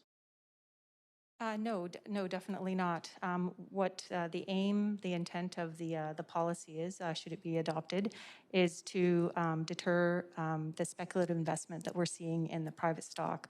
What we're really hoping is that good landlords, and I assume many of them maintain their tenancies over a number of years and would be eligible to increase the rents as per the Residential Tenancy Act, annual allowable increase. But this is really to target that speculative investment that we've seen increase over the last few years. I understand the comment about speculative investment, but the question is ultimately, are we punishing the SRO operators by virtue of this policy? I think, again, it's a stopgap measure. We do have other ways that we are supporting owners, and I think the approach that staff are recommending in the report is a moderate approach. There are some increases permitted in between tenancies to strike that balance. Has any other municipality in Canada attempted to do this? I'll let Hadra answer that question. She's done the research. Hi. Yes, Vancouver actually did have a form of vacancy control in the between 74 to 87, I believe. The exact dates are in the report. And also on the east, there are a few cities that have also a form of vacancy control. Toronto? No, in Nova Scotia. In Nova Scotia? Yes. Okay. And the appendix in the report has a lot of details about them. Okay, I'm pretty much out of time, so I'll come back on. Okay. Thank you. Great. Thanks, Councillor Hardwick. Councillor Wiebe, over to you for 5 minutes. Yeah, I guess my first question is, in the report it talks about the full-time workers are going to help with negotiating, reviewing applications, helping with government revitalization. Can you talk a little bit more about how they can help revitalize these buildings and ensure that they don't fall on the lower end of disrepair, and so how they can help get funding and how they can keep the buildings in order, recognizing that a third of our overdose deaths are happening in SROs, so we really need to ensure we bring up these buildings to a point that the health and safety is meeting the needs of our residents. Yes, Councillor Wiebe, apologies, I missed the first part of your question. In the human resource section of this, it talks about how the 3 members won't just be enforcing this work, but they're actually going to be helping with applications and working with the buildings to look at partnerships with senior levels of government for revitalization of the stock and other work. So can you talk about a little bit the other work that this team will be doing other than just enforcing the vacancy control, but looking at helping support, lift up the stock? Yeah, correct. I mean, I think council and staff, we've been working in SROs for a number of years. And so this would really provide some additional complement to all of the work the city already does in SROs.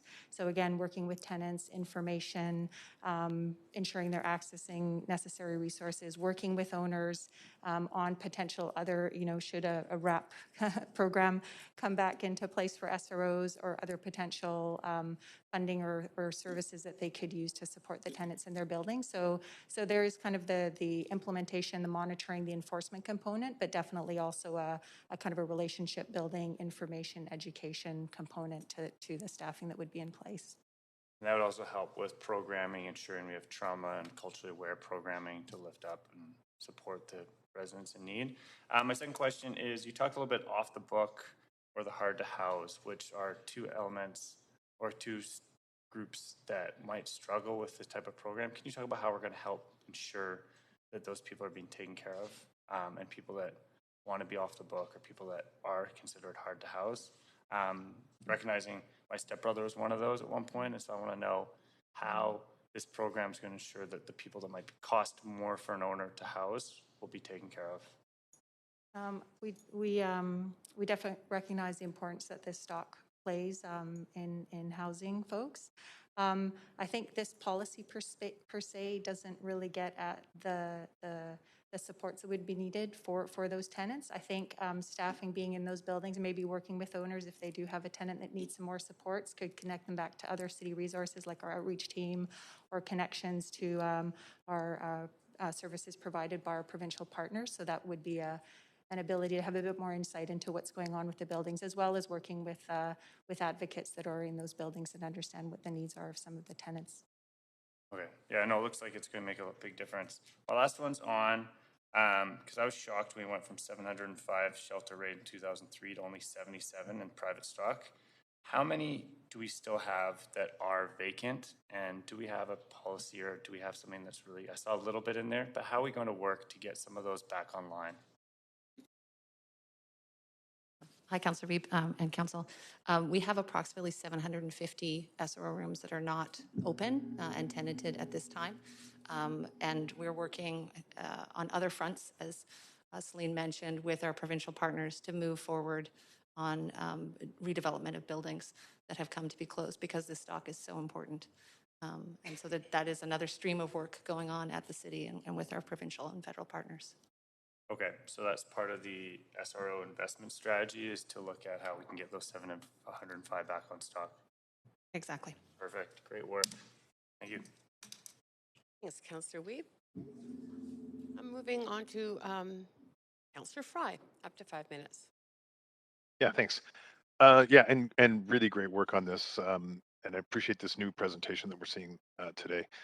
I'm curious, first off, if there's any thoughts around, I'm seeing this sort of correlation between some of the new investors and cosmetic upgrades and high turnovers and increased rents.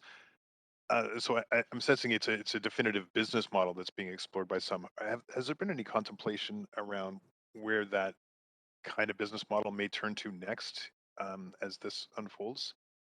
Sort of the unintended consequences side of the flow of least resistance?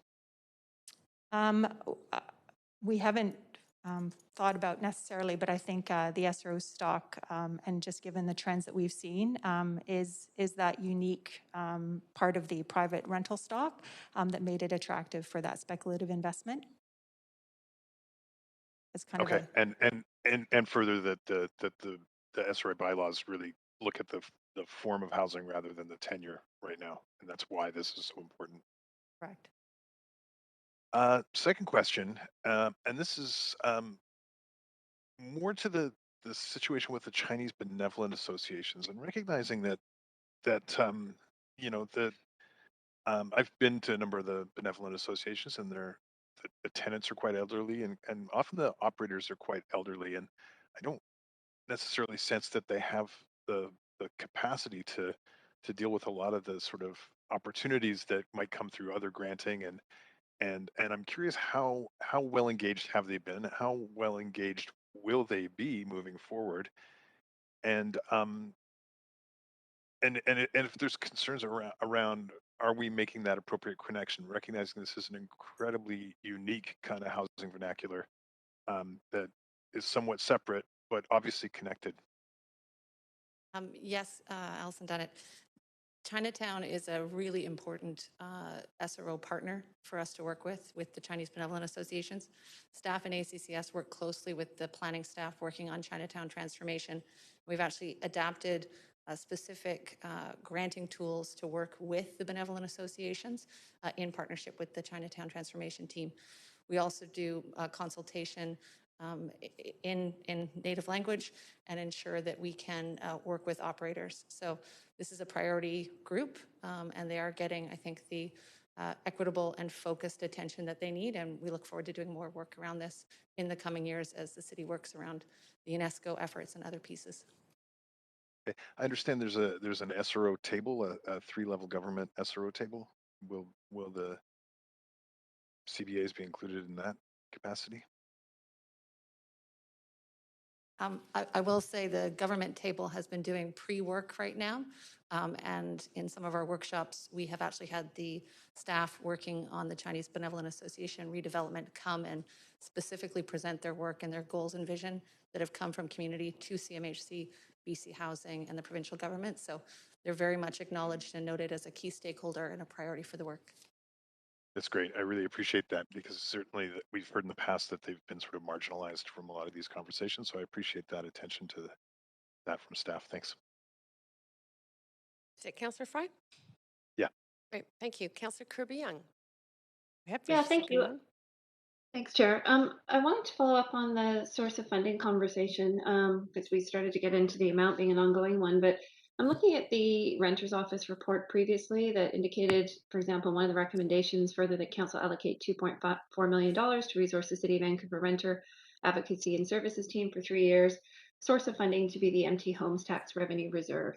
I wonder if you can explain why the empty homes tax is not a possible source of funding for this work. Sandra Singh here. So the challenge with the empty homes tax is because it's unpredictable each year and it's a diminishing tax. The goal of the empty homes policy is to eventually not have empty homes.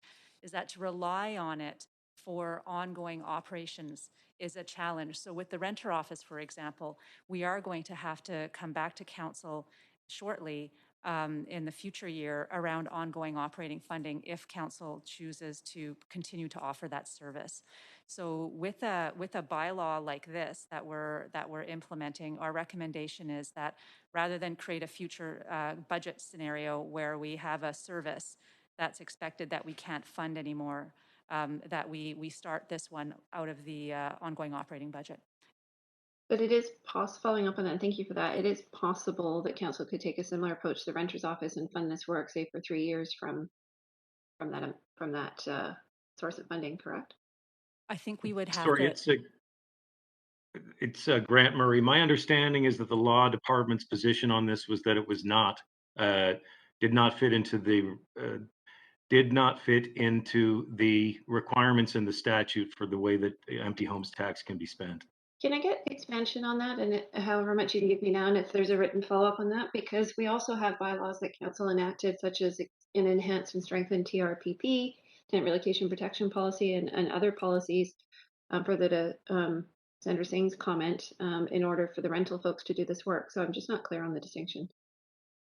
Unfortunately, I did not provide any advice on this, but I'm aware of what the position was, so I'll have to get back to you on it. And if you can reply, Grant, and also provide indicate then whether or not that renders that funding to be incompatible or actually contravening the EHT report in defending the renter's office. Sorry, just for clarification, Councillor Kirby-Yung, what's the other funding that you're talking about? It's gone to the new rental office. It's the report that was titled Renter's Office Report Back, May 31st, 2019. Okay. And it's a number of recommendations where it references the EHT, but there's one specific large one that refers to recommendation C, for example. And it includes a specific EHT, and it specifically indicates that it's going to move towards staff. And the intention, yes, it's time limited, but it specifically indicates an intention to also carry on that work. So I don't see how that could be in order. I'd like some information back on that, because if we can do it for that one, I don't see why we can't do it for this. Okay, I'll look into it. Thank you. Okay, that would be very helpful. And then I guess my other question is, we haven't had a report back on that renter's office work, and I believe there were about 7.5 FTE equivalents that were added to do that. And I'm just again wondering why this work couldn't be integrated in that, if a lot of to the comment where rent rolls are available and provided by staff and the number of different buildings you'd be checking, is that not feasible that those 7.5 approximate FTEs could be doing this work? Just for clarification, Councillor Kirby-Yung, are you asking whether the renter office staff could be doing this work? Yes. The renter office has a full program administering grants. We've got the renter inquiry line. We're doing a feasibility analysis right now of the proposed renter services center that council directed us to do. And we will be reporting back in the spring on work to date and next steps. But that is a full work program at this point. Okay. Do we know when council are going to be getting any kind of report back on that? We will be coming back to council in the new year with the next phase of recommended grants. And in the spring, we'll be coming back with the feasibility analysis of the proposed renter services center. And I think Alison Dunnett would like to. And just for clarification on the new staffing positions proposed, they are more akin to, say, a property use inspector or an on-the-ground staff member who'll be going into buildings, as they will be documenting issues and leading up to enforcement. It's an incredibly different role than we have in our policy teams in the renter's office. Great. Thank you. And that is it for your time, Councillor Kirby-Yung. Councillor Bly, for your second round. Thanks very much, Chair. Just a quick follow-up. Is our renter's office team fully staffed right now? Yes. So no open headcount? No, okay. That's just helpful to, since part of the COVID response, financial response was to perhaps hold open headcount. I'm just triple checking that that wasn't necessary with the renter's office and it's fully staffed. It wasn't necessary with the renter office because it was funded through EHT. Okay. And just further to the questions and not to go too far off of track here with the report in front of us, I just am curious how, and maybe this is a note that can be sent later, we have a lot of speakers, but just in terms of how the empty homes tax monies have sort of changed over the course since its inception, and then also given the 3%, the increase to 3%, just what we're anticipating with that. So I know it's outside of this specific, but we obviously have a pretty salient question here coming up around funding. My recollection is that the empty homes tax annual report will be coming to council shortly, so I'll refer back to Patrice Empey, our CFO, to see how that information is included. Okay, great. So back to the report, I just have a question on slide 16, and I appreciated the visual. I'm not sure if the slides can be brought up again or not by our clerks, but I'll just reference the one I have in front of me. There's sort of an indication just by the visual that further loss of affordability is on the right side of talking about the policy intent. So worst condition buildings, mid buildings, and investor buildings. Further loss of affordability risk is in the investor buildings. So I'm inferring from this that this report is really going to help us target those investor buildings more than anything else is what I'm getting from this. Yeah, that's correct. Yeah, okay. And I'd like to just add one more thing, Hajar. Also earlier, I showed a pie showing a green section, a yellow, and an orange. That was on slide 10. And that one there, so what we're trying to do is trying to prevent the orange third from getting bigger. And that's where we're seeing increases from 4 to 17% a year. So we want to we don't want that piece of the pie to get any bigger. Okay, so what I'm just trying to reconcile is the concern with our liability, and we've discussed that so far with other councillors' questions. We've talked about violations and monitoring that this policy, although those can come up for sure, they're not as common in the policy approach here in terms of the buildings that this particular policy intent is targeting. This is targeting a lot of similar to the case study that I had shared, where a building is purchased and it's just suddenly some paint and minor repairs, and bam, it's just $200 more. So we're talking about buildings where they're not necessarily simply housing people who may be unemployed. We're talking about buildings where you'll have international students and others who are employed, also looking for affordable housing mixed in with other folks that may have more traditionally been housed in an SRA. So that's how we're seeing the tenant population shifting towards those that are employed, and that's why those rents are justified at $700 or $800, $900 a month. Yes, Allison Dennett. Just wanted to say to the pie chart that Hajar was showing you there, it really is about protecting the entire stock, because what we are seeing is buildings that are in the green and in the yellow being purchased and being pushed up into that orange slice of the pie. So a building may currently have a low-income tenant base, more traditional SRO tenant base, long-term. Purchased, those tenants are moved out, and then you see that building over time move up into that orange slice. So the protection has to be across the stock to slow that movement so that we don't see that orange slice growing so much. Right. Okay. Just one last question. Do we have a sense of how many SRO buildings are on the market right now for sale? I think the last time staff looked, I don't have that number today, we can follow up and present it to council, but I think we were monitoring between 10 and 20 buildings that were up for sale. Out of how many again? 156. 10 to 20. Yeah. Yeah, it'd be really helpful to know which closer to which range and that is. Yeah. Okay, that's it for me. Thank you. Great. Thank you, Councillor Bly. And Councillor Hardwick. Thank you. Are we not concerned, I mean, we've said that we want to protect stock. Are we not concerned that by our objective to protect stock is being contradicted by potentially pushing private operators out of business? The SRA bylaw manages the rate of the change in the stock by requiring an SRA permit for a conversion of or a demolition of a room. This policy is targeted to slow the increase that we're seeing in speculative investment. So it's targeted to the rents. Yeah, but if I were an operator faced with smaller margins and just being able to continue to exist, I would get out of the business. So I don't know how that protects our stock. I find it contradictory. We do, again, to reiterate, we do see it as a stopgap measure, and it is one of many tools that we have available to private owners. And ultimately, what we do need to see is this stock replaced with self-contained social housing. So we do want to put them out of business. I think there are a variety of owners that are out there, and owners that have longtime tenants, they can continue to look at those rent increases. We have options to support owners that want to continue renting.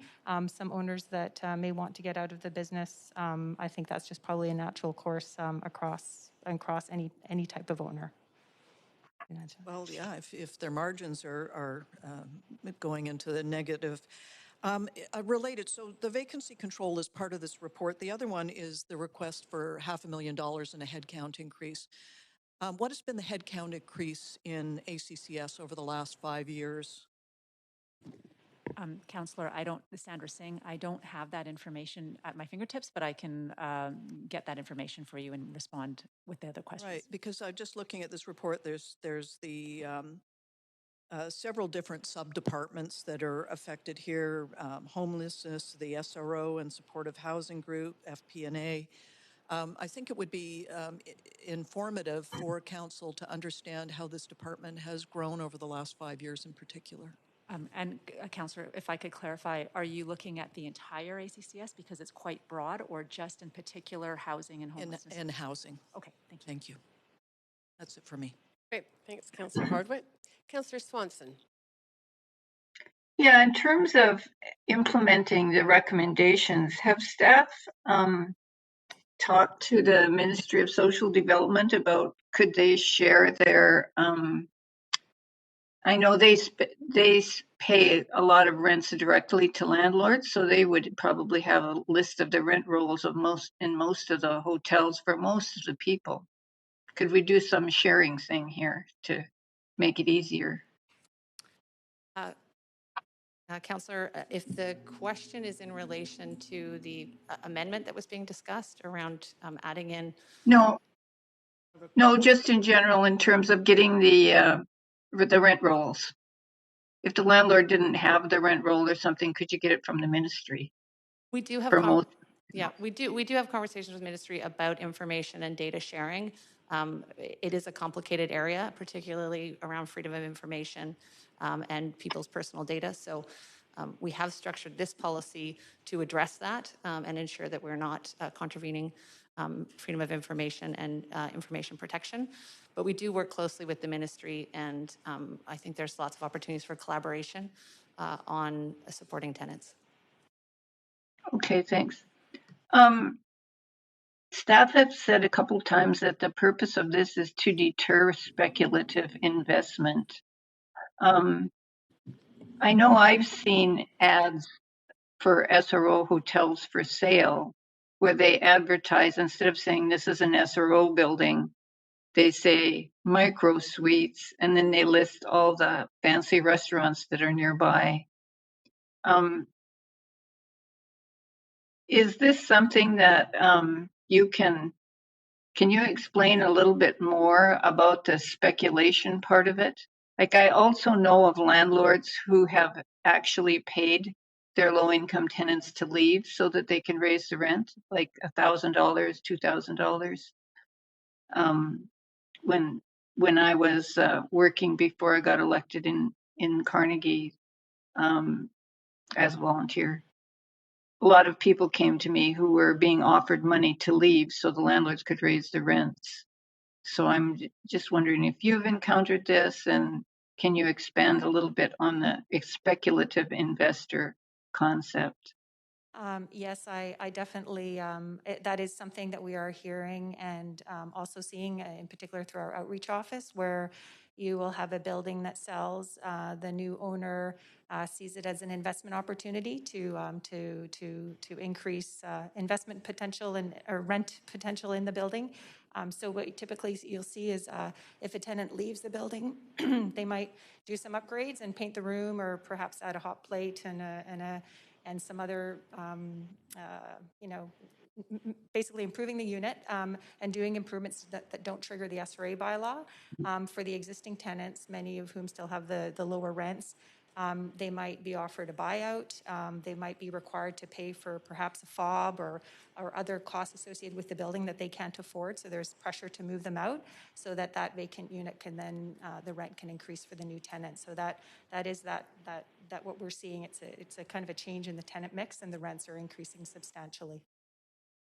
And when we say we want to preserve the stock, we want to preserve the stock for the existing low-income people who need it so they won't be homeless, right?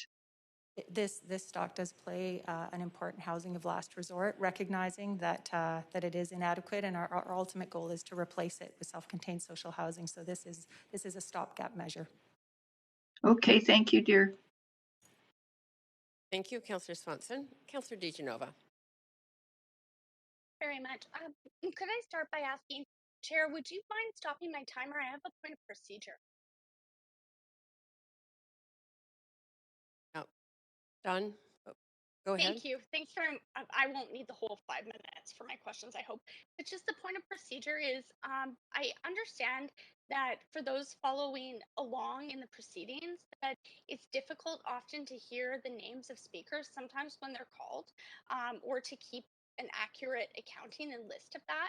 And I'm wondering if there's anything that precludes us from sharing the list of speakers online, understanding that speakers can sign up with whatever name or email they want, and we require no proof of identification. But I'm just wondering, as it's always been posted in the third floor foyer of City Hall, if there's a reason we can't be sharing that, especially as the speakers' names are read aloud publicly. And I'm just wondering if we could share it publicly so that everyone has access to it. Okay, the City Manager. Thanks, Chair. Yeah, we're aware that this concern has been raised by the member of media, so we're looking at this right now. There are some privacy issues here, but yeah, understand the question, and we can follow up with council once we've had a chance to just reassess that. Thanks. And can I just, on a further point of procedure, ask, do you have a time frame as to when you might be able to follow up with us on this? Discussing it with staff right now. So my hope would be to have an initial answer for you kind of by this afternoon. And then subject to kind of that assessment, we'll be able to give you a sense at that time whether it's something we can address immediately or whether there's other things that we would need to put in place. Thanks, that's wonderful. Just wanted to make sure it wasn't waiting till another council meeting. Thank you. And now I do want to follow up on my So questions. you're done with you're starting now with questions. All right. I'm starting with my questions, and I'll start with the point of information that I had asked staff as to the current bylaws that we have that we can implement to make sure that there is cleanliness to rooms. Right now, under lodging owners, section 21 of the City of Vancouver bylaw number 5462, standards of maintenance. We'll ask afterwards, after speakers, for the question I had before about the $250 to $10,000 per day, how many fines have been issued. But I'm just wondering, why aren't we moving forward to put time and energy and this money into implementing this and the cleanliness and quality of life and looking at that in these SRO or SRA rooms, considering we know many people from the encampments preferred living at the encampment over their room? Could you tell me what we're doing to make sure that we're upholding the bylaws we currently have before implementing new ones? I'd ask Sarah Hicks to potentially answer that on the line. Thank you. Good morning, Council. Thank you for the question. In terms of the enforcement of the standards of maintenance, it is a bylaw that is regularly enforced by our property use inspectors, and which will continue to be done. and that the proposal in front of you today is separate from that in order to curb the speculative investment as well as the rapid rise and increase to ensure that individuals can continue to afford to live in these spaces as well. As highlighted by my colleagues earlier, the policy does also include opportunities for owners to seek further rent escalations from the province, both for capital investments as well as extraordinary increases in their expenses so that they can continue to provide for and maintain their rooms in a livable fashion to ensure that they're both in compliance with the standards of maintenance bylaw as well as providing a livable space for their clients. Thanks. I'm just on a follow-up question to that. How often do we have our city enforcement bylaw officers going through these SROs to make sure conditions 1 to A to F in section 21 for compliance required by lodging owners is indeed in working order and that they are in compliance with our bylaw? How often would you say each SRO is visited by a city staff person to consider section 21, sections 8F? I will ask my colleagues in DBL for information related to that answer, and we'll provide you information through email. Thank you very much. Or if we could even have that after the speakers, that would be really helpful in helping me to make my decision. Also wanted to ask a question about looking at this in the larger context of trying to protect SRO space. I'm just wondering what precludes someone. We've heard these stories before at council. A lot of them were last term. We've heard them from a number of people. We've heard them, I think, even from the Vancouver Police. I remember reporting on this at some point in time that people were, in fact, handing over their, rent money or checks, and instead they were receiving an exchange of some type of goods or substances. And so they had paid their rent or used their whole rent money, although they didn't have a place to stay, but their name technically could be on that room. So is there any concern that that could happen? I remember when we talked about this, we were talking about SRO owners or SRA owners now renting these rooms several times over, the same room, and accepting the money for that room more than one time a month. So I'm just wondering what stops them from having someone who is on shelter rates and social assistance, putting their name on that room, but not actually living in that room. Do we have any type of system to stop this? And I've asked this before, but I'm asking again here because I think it's appropriate. I think ultimately, I don't. I think ultimately that's a residential tenancy branch issue. I know that is something through our outreach office, for example, that we do sometimes find those pieces. We work closely with the ministry on those issues as well, especially if an income assistance check is going to a building. But I think that's an ongoing challenge in some of the buildings. I don't think necessarily that this piece would address that, but it is another tool in our toolbox. Great, and that's Thanks it for very your much. time. That's my time. Yep, thank you. Councillor Dominato, over to you. Thanks, Chair. I wanted to just circle back on a question with respect to the role of the province in this work, and recognizing that we're doing this under our own jurisdiction within our ability with business licensing. But I'm curious if there is an opportunity, because I know we were talking about this in the context of the Renter's Office, of co-location and working with the province around the administration of the Renter's Office, of the province playing a role in some of the administrative parts of this policy.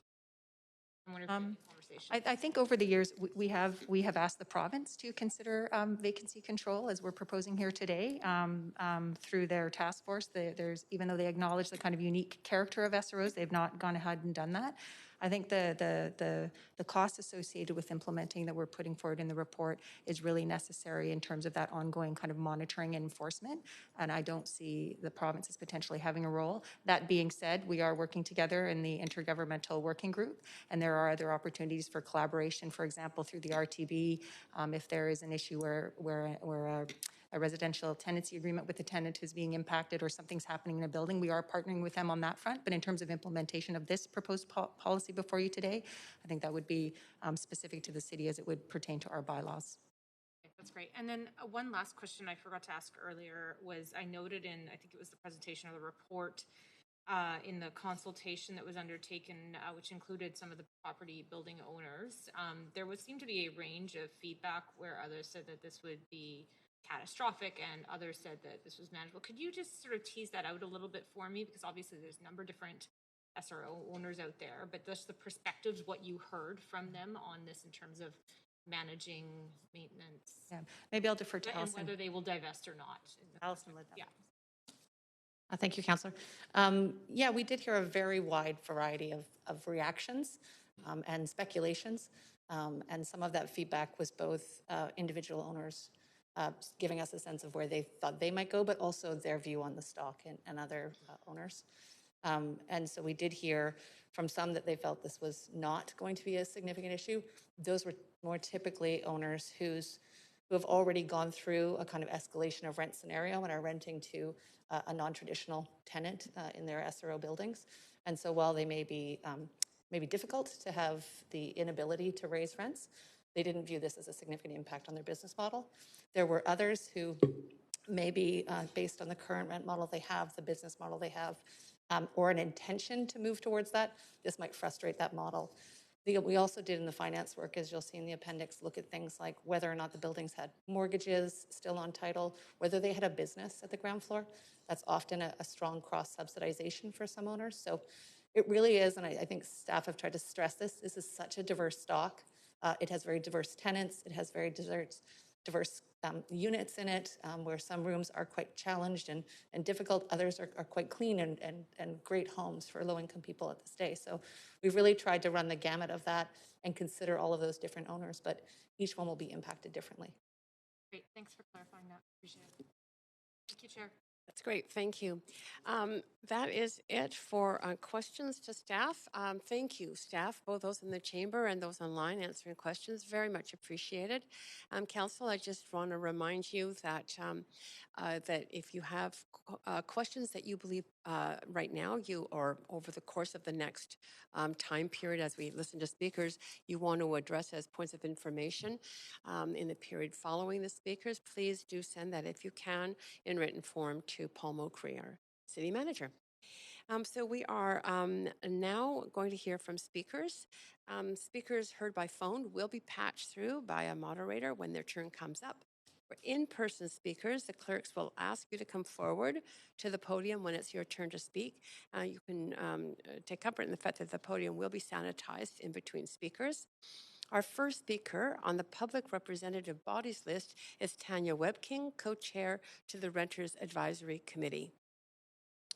Tanya, if you're on the line, just state your name and then go ahead for up to 5 minutes. Hi there. Good morning, Mayor Stewart and City Councilors. I am Tanya Webking, and I'm here representing the Renters Advisory Committee as co-chair, and I'm speaking on their behalf. Our committee believes in supporting vulnerable renters in the city, and therefore there certainly isn't more vulnerable population of tenants than those living in single-room accommodations. Therefore, we fully support vacancy control regulations in single-room accommodation designated properties. SRAs are the final stage of housing before homelessness, as they are the last affordable housing for many on fixed incomes. Without this basic protection, the tenancy of 4,000 of the most at-risk renters are on the line. And how will the city address 4,000 more homeless individuals when services are already stretched beyond capacity? This measure will only slow down tenant displacement. It's intended to de-incentivize tenant displacement. Individuals on fixed incomes cannot afford rent increases. It's untenable. Any increase in rent is a pay cut, which is difficult for most, but it's incredibly harmful for the residents who are trying to survive on social assistance.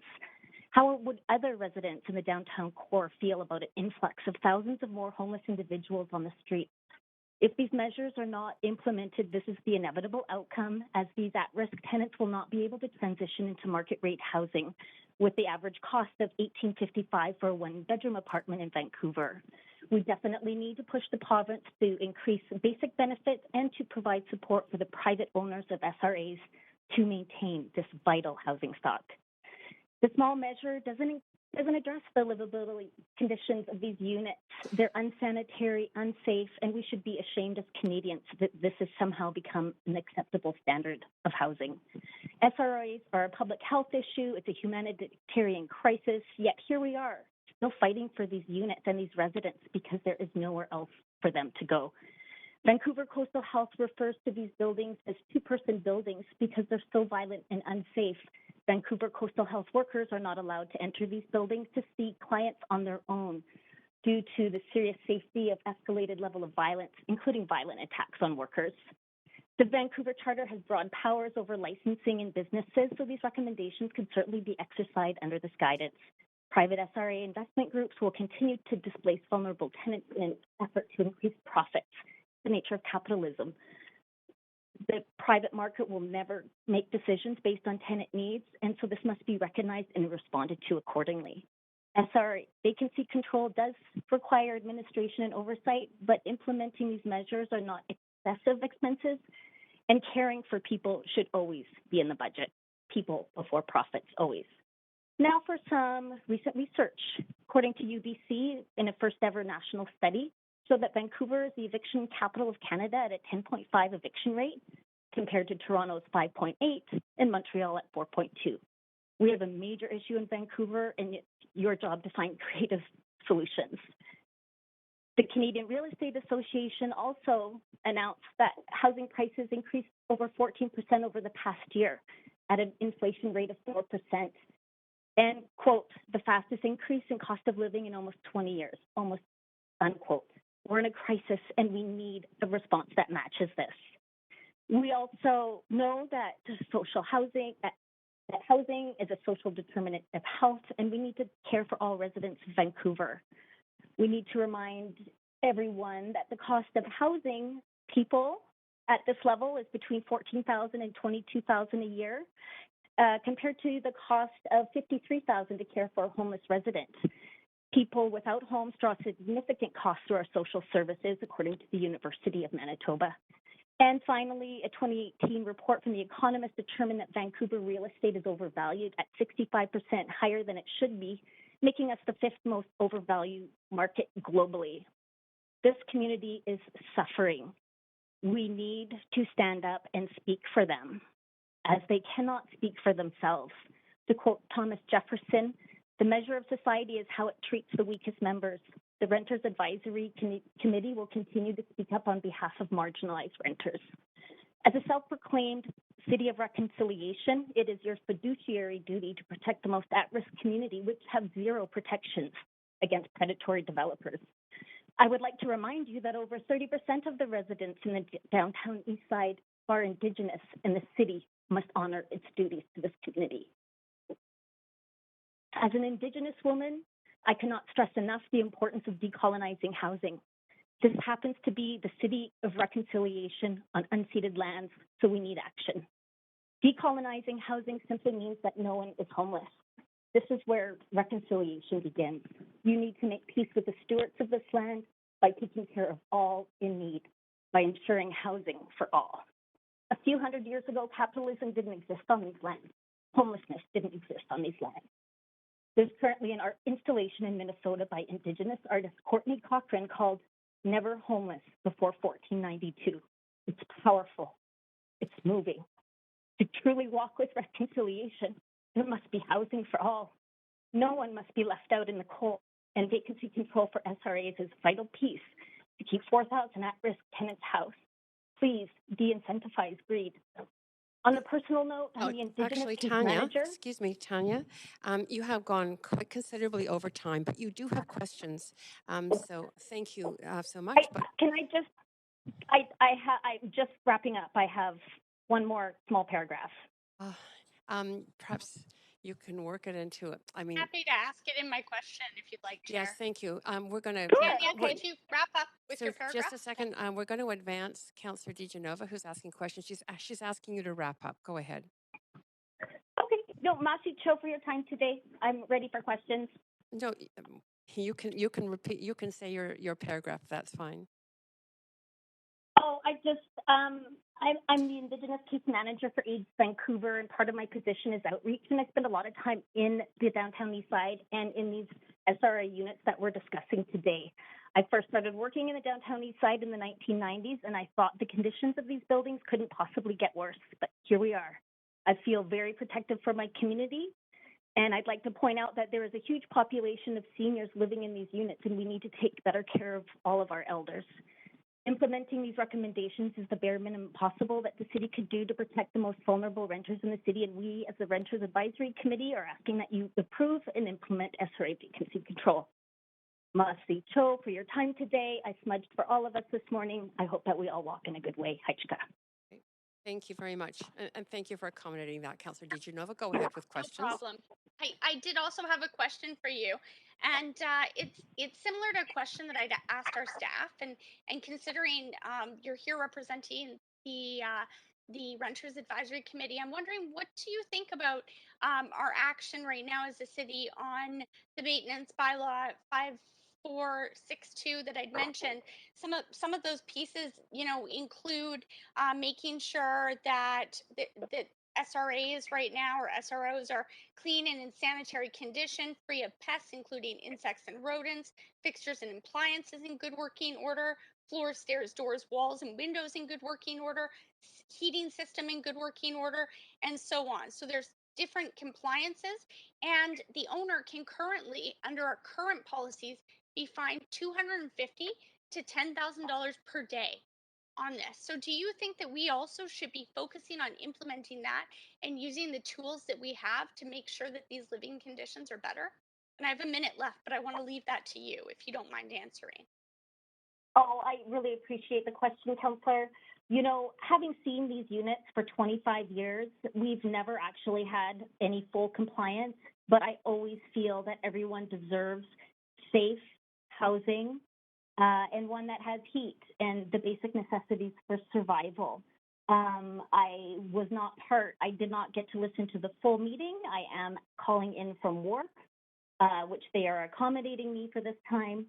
But definitely improving the lives of all renters in Vancouver is definitely something we're concerned about.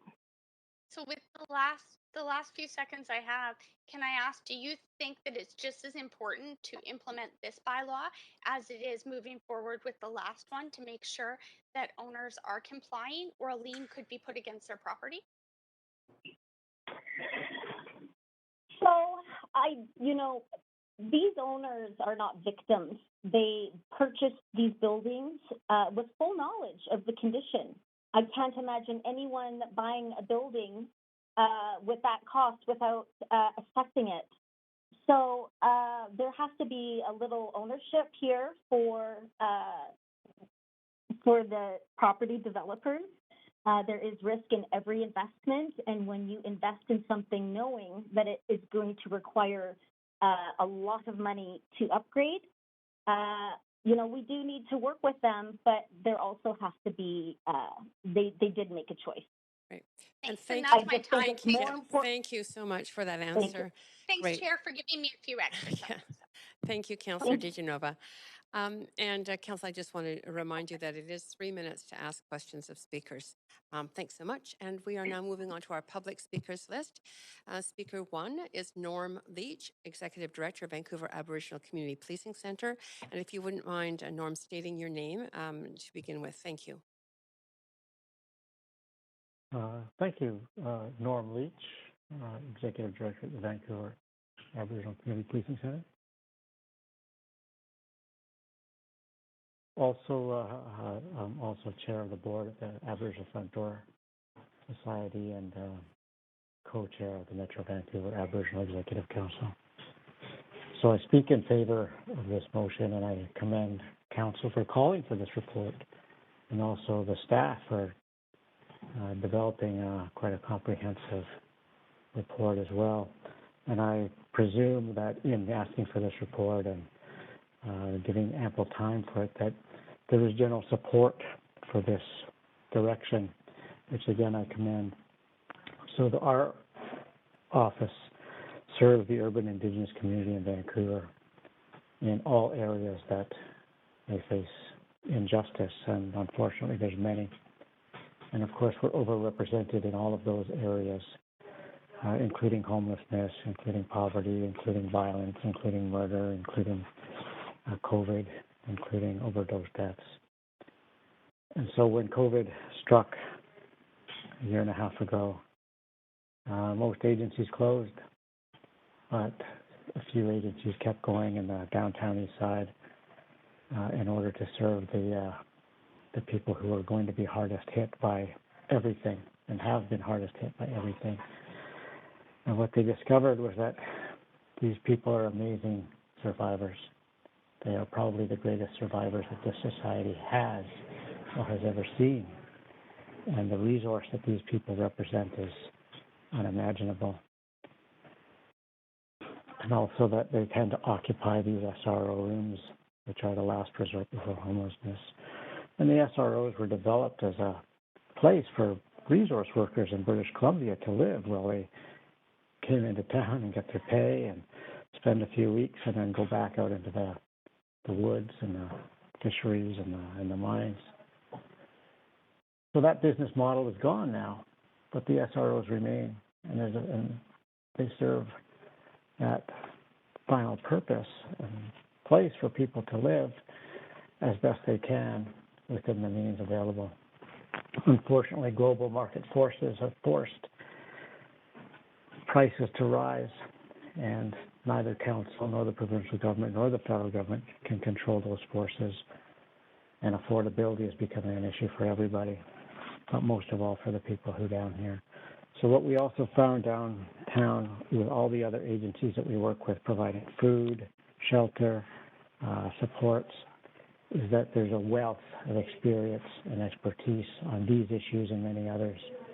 So there's now a group of agencies working together to solve these issues and to bring together the people who have the greatest interest in solving these issues. And that's the citizens and the residents in the community and the agencies that have served them for 5, 10, 20 years now. So we're happy to see this come forward. We're happy to help now, and with all our many community partners. So, but this is just really the first step that's needed in order to close this door and to provide these people some hope and opportunity and option until something more lasting can be developed. We're very encouraged and inspired by the people and the ideas that they have in the community. And all we want is a bit of time that this motion will provide in order to continue the conversation and help not only the city but the province and the federal government develop a long-term sustainable solution for housing in this community, and we always propose an Indigenous, a cultural, and ultimately a decolonized approach and solutions to these things. But we're very encouraged and inspired by all the input that we've had and all the support that we've had. And I believe that by our count, there's more than 1,000 letters in support for this motion today. So that's encouraging for us as well. And we're very committed to continuing this work and this conversation. With that, I thank you for listening and hope that we are successful. Great, thank you very much. You do have questions, so if you wouldn't mind remaining on the line. Councillor Swanson with questions up to 3 minutes. Yeah, thanks so much for calling in, Norm. Really appreciate it. I'm just wondering what you would say to the folks who are thinking that these recommendations would penalize the investor landlords too much. Well, investors are by nature investing to get a return. This business model really doesn't exist any longer. To invest in this business model is not a wise investment decision, and I don't think it's council's job or any government's job to protect businesses from the market. It was, I think previous speakers have said, it's a speculative investment. And by that nature, the way it goes. These are property owners, people who can afford to buy and hold property. I don't know that they need to be protected from their own tenants. So I Okay. think that they're not investing in this property, they're investing in a different business model. Yeah. Okay, thanks so much for calling in. Great, thank you, Councillor Swanson, and thank you so much, Norm Leach. There are no more questions. You were very clear in your presentation. Thank you. Council, we don't have enough time left to hear one more speaker before lunch. So I think we should just call the lunch break now and resume at 1 o'clock. Have a good lunch, everyone.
Good afternoon. This is the council chamber checking to see if the TELUS line is working.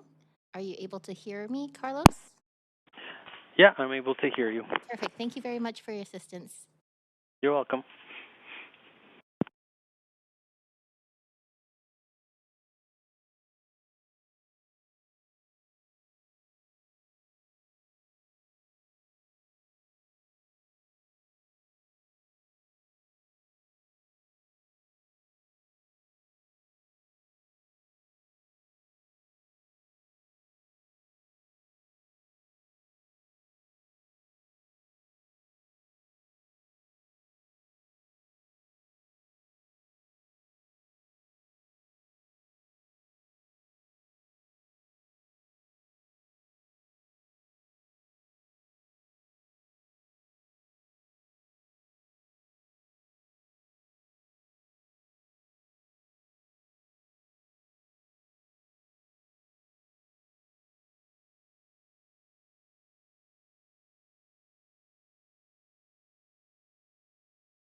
Welcome back, everyone, and hope everybody had a good lunch. We are going to continue with our speakers on the public speakers list to item 5, vacancy control regulations in single room accommodation, SRA designated properties. And we are beginning with speaker 2, Wendy Peterson. Good afternoon, City Council. Can you hear me? Perfectly. Yeah. Okay. My name is Wendy Peterson. I'm the director of the SRO Collaborative Society. I want to thank Norman Tanya for the opening speeches. I have so much gratitude for the work that you do, and so many people do to help get us all of our eyes on the same line on the horizon.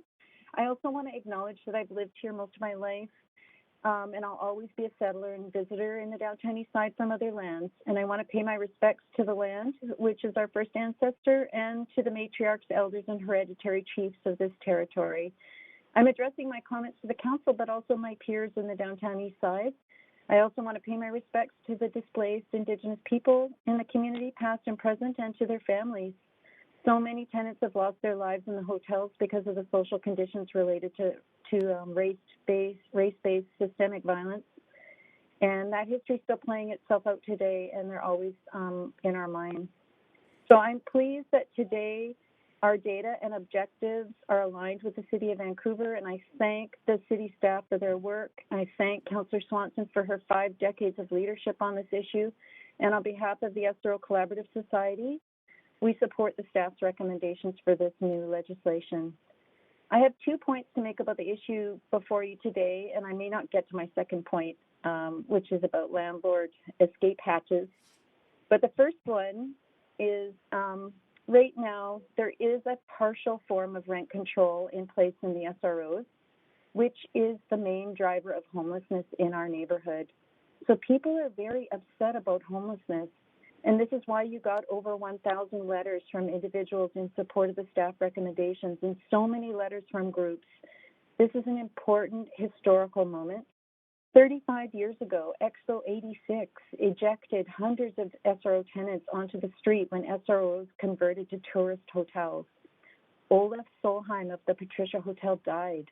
The coroner wrote on his death certificate, death by eviction.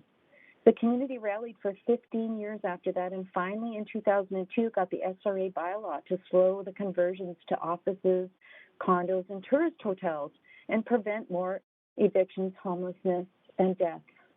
But the SRA bylaw did only half the job, and the pipeline to homelessness remained wide open, and because of it, homelessness continued to grow.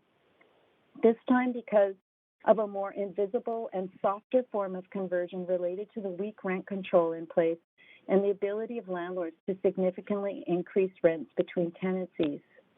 So it's time to reset the market's expectations around what people can do with low-income people's homes again. Let's not conflate the property rights of landlords with the right to maximize profits, especially when it's at the expense of people's lives. I'm very sad that it's taken us this long to get here.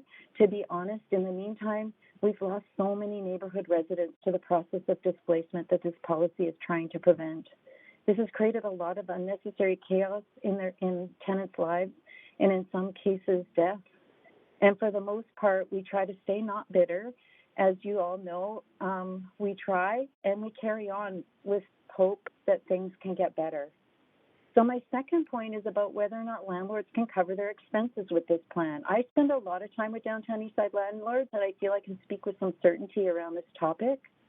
In terms of the impact on landlords, vacancy control is a tool that's working in the provinces of Manitoba and Prince Edward Island, and the landlords are not going out of business there, or we'd be hearing about that for sure. This plan may deter speculators and flippers, but the landlords that want to make a modest profit will still survive. I'm not talking about the benevolent societies here, but honestly, a good chunk of the SRO landlords that I know are putting their profits into buying more property, and they need to stop using those profits for portfolio expansion and clean up what they have already. The report talks about exemptions. If any of the landlords make an application for an exemption around the raising rents for major repairs, I'm very pleased that they will have to open their books at the RTB. That makes sense to me, and it's a more functional approach to raising rents compared to the backdoor approach that's happening now.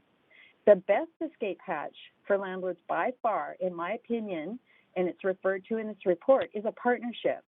I'm hoping the landlords will be knocking on our door to collaborate on RAP agreements. We want those housing agreements with private landlords.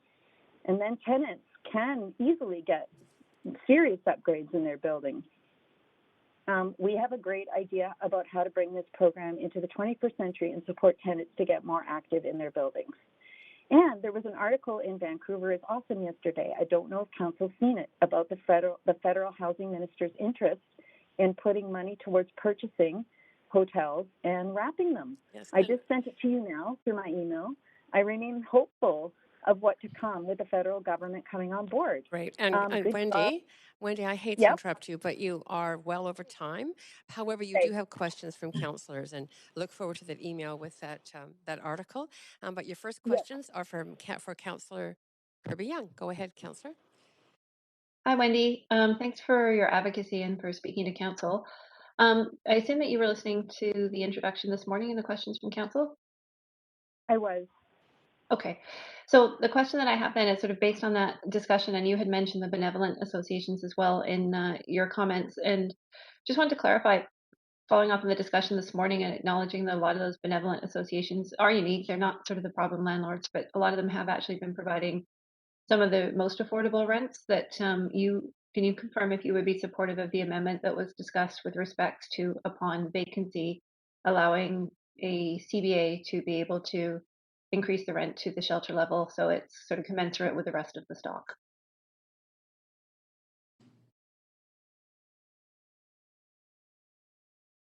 Wendy? Clerk, do we still have Wendy on the line?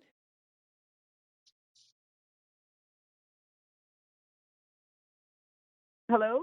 Yes. Okay, we can hear you. Did you hear the Okay, question? great. The question was about the benevolent societies. Could Councillor Kirby Young just repeat the essence of it again?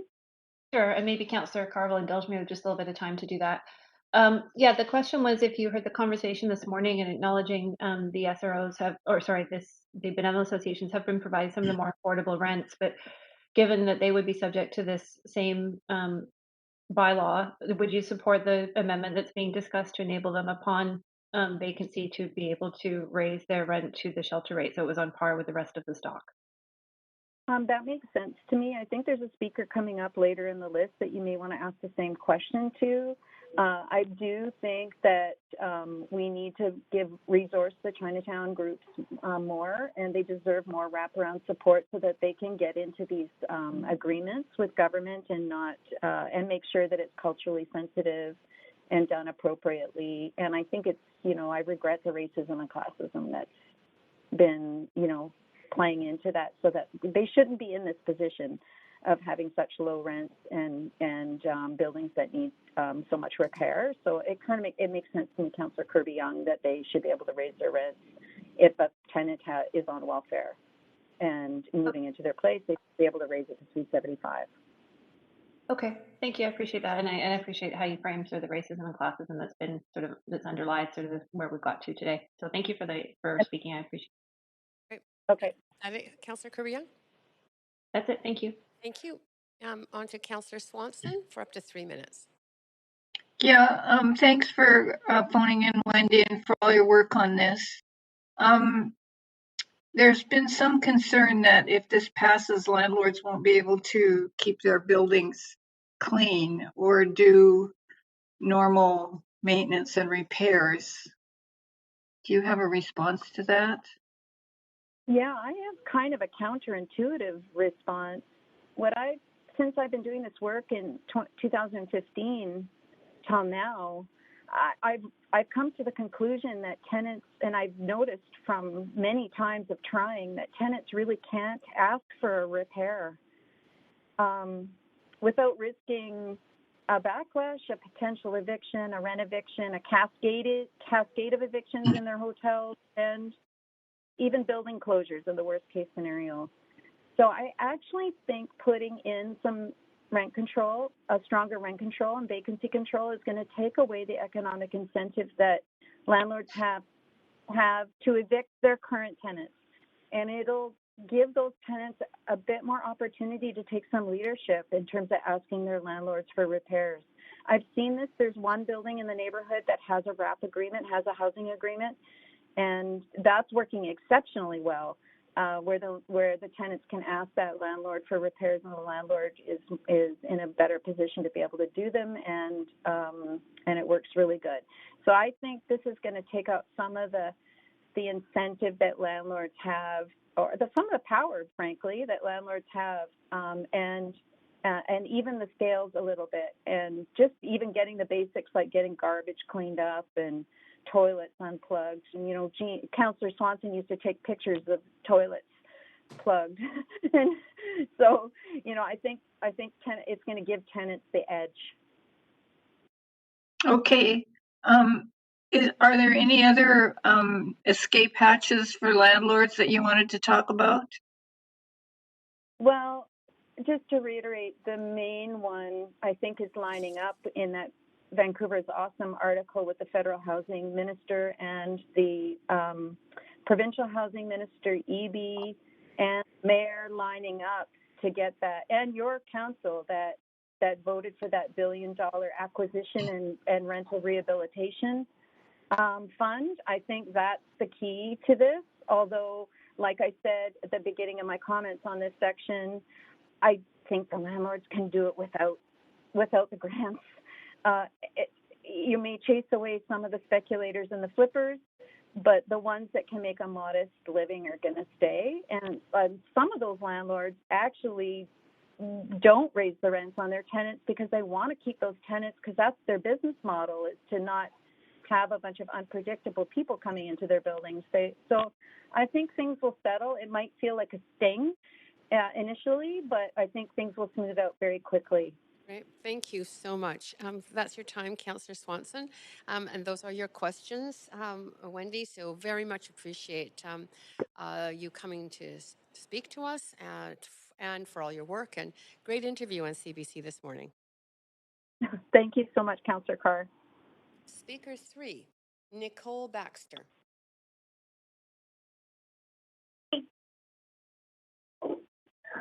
I don't think they can hear me. Yes, we can hear you. We can hear you talking right now. If this is Nicole Baxter, just state your name and you. Yeah, this is Nicole Baxter. Hello, Mayor Stewart and City Councilor. Vacancy control is a very emergency matter at this time. If we don't act now, we will lose all the affordable low-income housing that's left in the city. There's not much. And as for hearing somebody earlier on saying that people on welfare or social services don't pay $700 a month, that's a lie. I pay the same amount as everybody else that's working. I was working before COVID. I'm now on income assistance due to it, and failures in my health due to the contaminated water in a previous SRO I lived in.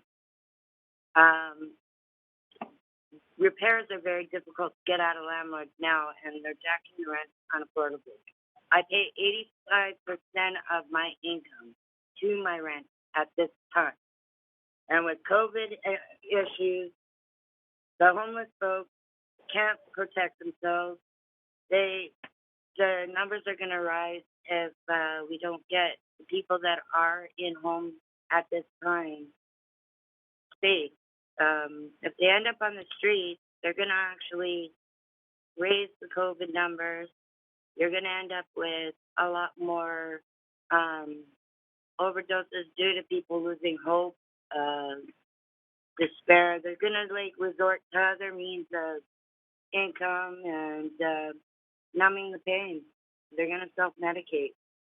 I know this for a fact. I've seen it personally, firsthand, and I've been living in an SRO now for about 4 years, and with the support and organizations I work with, I get food programs in the SRO I currently live in, and I've built excellent rapport with my neighbors.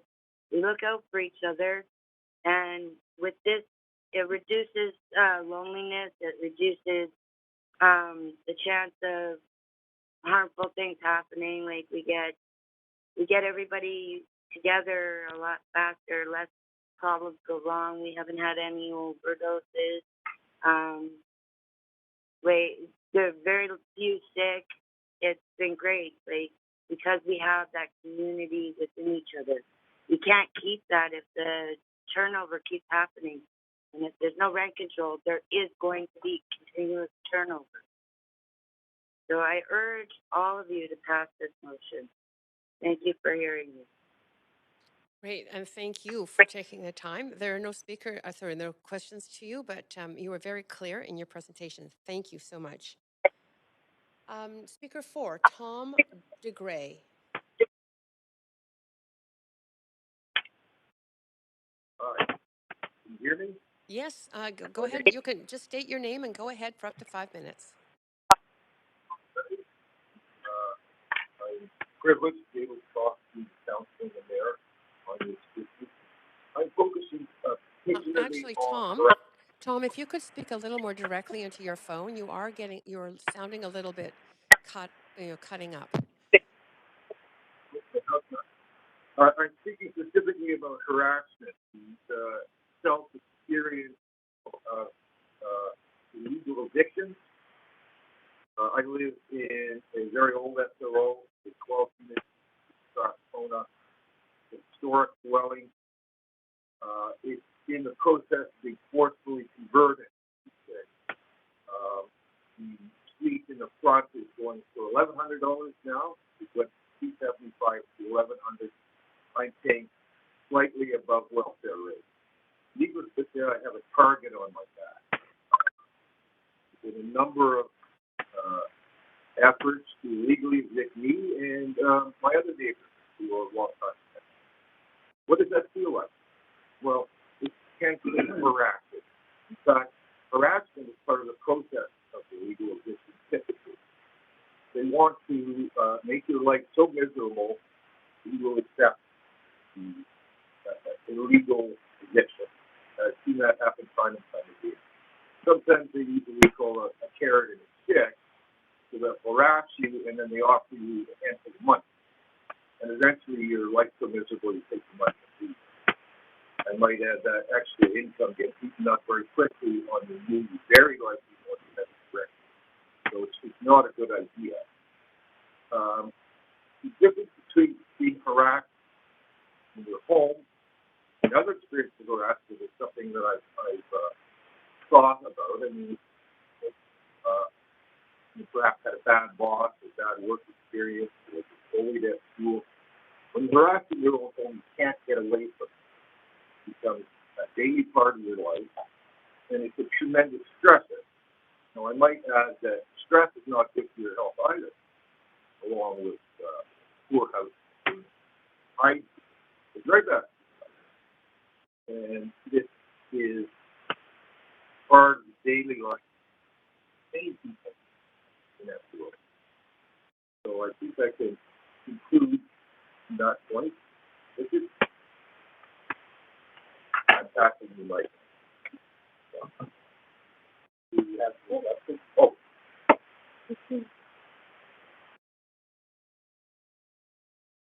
Oh, sorry, the speaker was dropped. Oh, okay. Trying to ask her if there's any questions. Are there any questions? Sorry, there are no questions, but thank you very much for taking the time to speak with us. It was very, very much welcomed by council. Thank you. Speaker 5, Erica Grant. She's not here. Okay. Thank you. Speaker 6, Richard Schwab. Yes, my name is Richard Schwab. I'm a researcher for the Right to Remain Collective. I'm also on the board of directors of the SRO Collaborative. I have seen the model that the prior landlord had set up in the building I live in, which I won't name at the moment because of maybe backlash.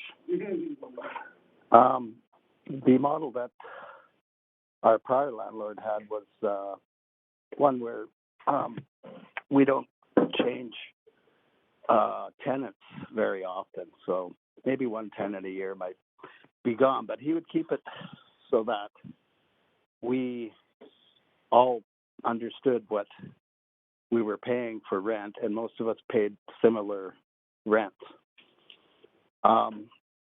This model that he had would keep the tenants housed here, and people would stay. I've been in the building for 16 years.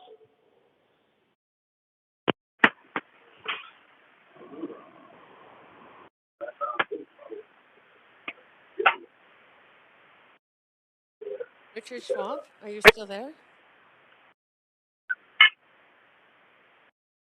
Is Richard Schwab still there? And there's some background noise on the line that's being used. So, Can you hear me now? yes, absolutely. Go ahead.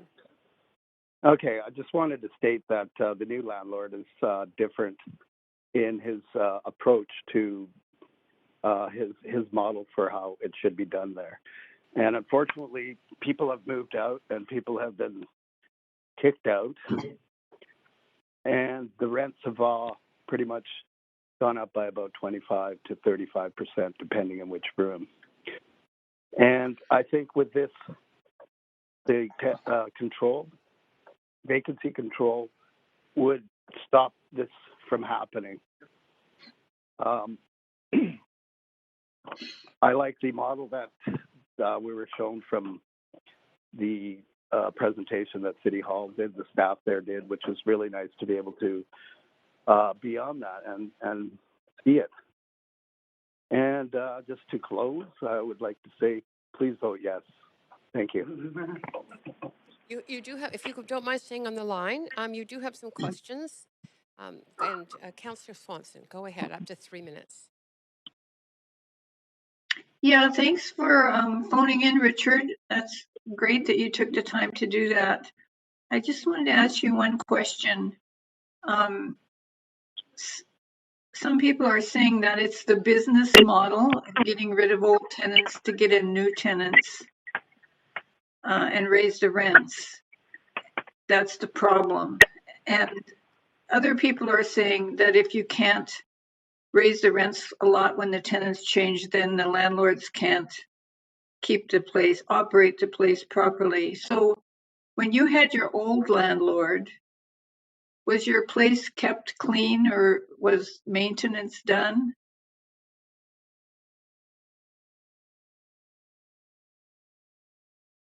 Is Richard Schwab there, still on the line?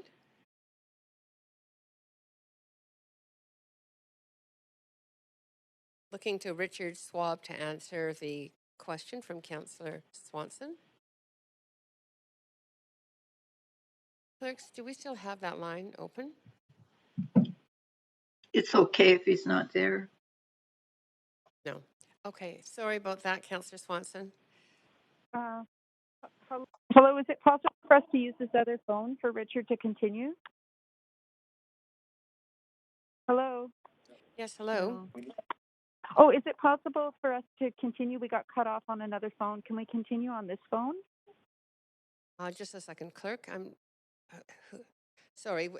This is who is this? This is Wendy, and I was sitting in the room with Richard, and his phone died and was getting interfered with. So, could he finish getting his question from Councillor Swanson on my phone? Yeah, sure. Just put him on that phone.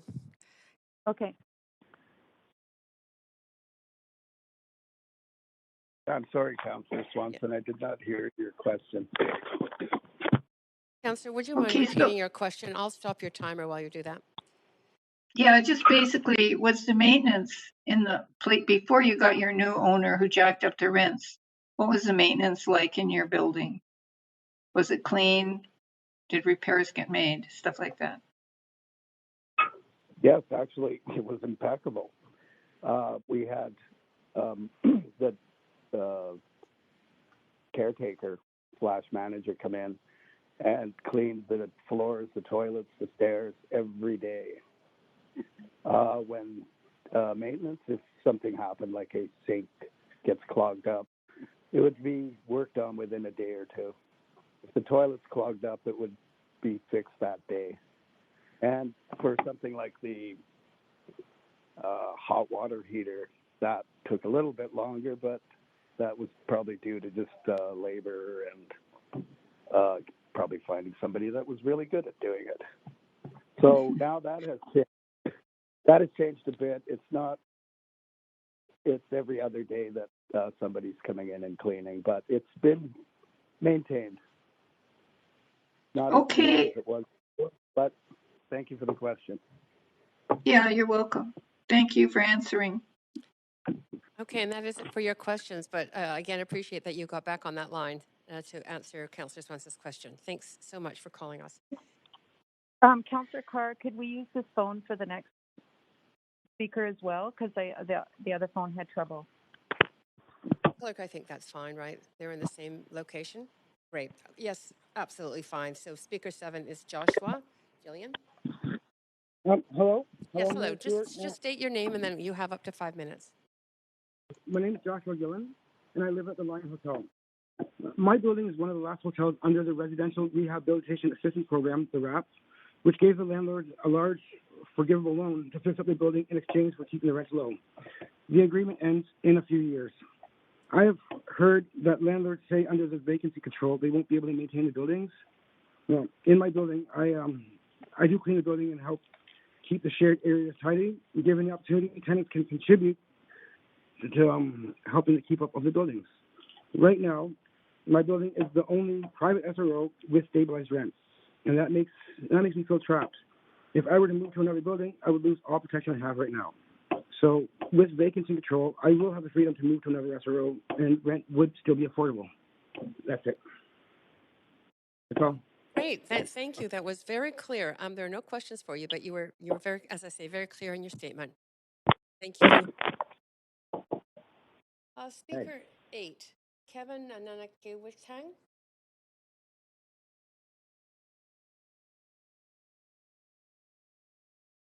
Speaker 8, Kevin Nanakewitang.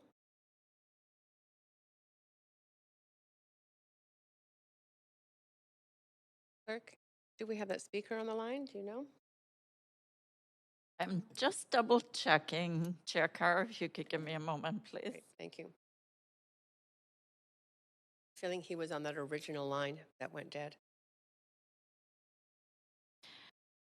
I'm hearing that the line is disconnected, right. But just a moment, and they have not called back. Great, thank you for confirming that.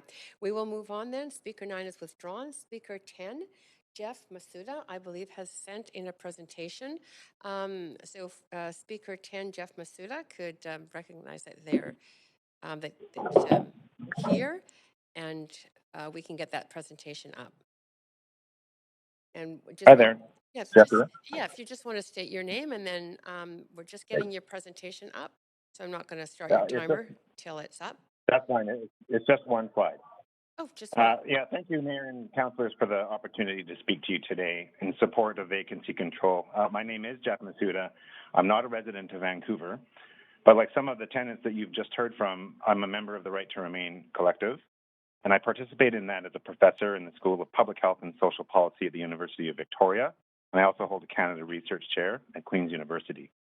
From this background, I think I have 3 insights that I wish to share with you today that I think build on the strong economic case made in your staff report.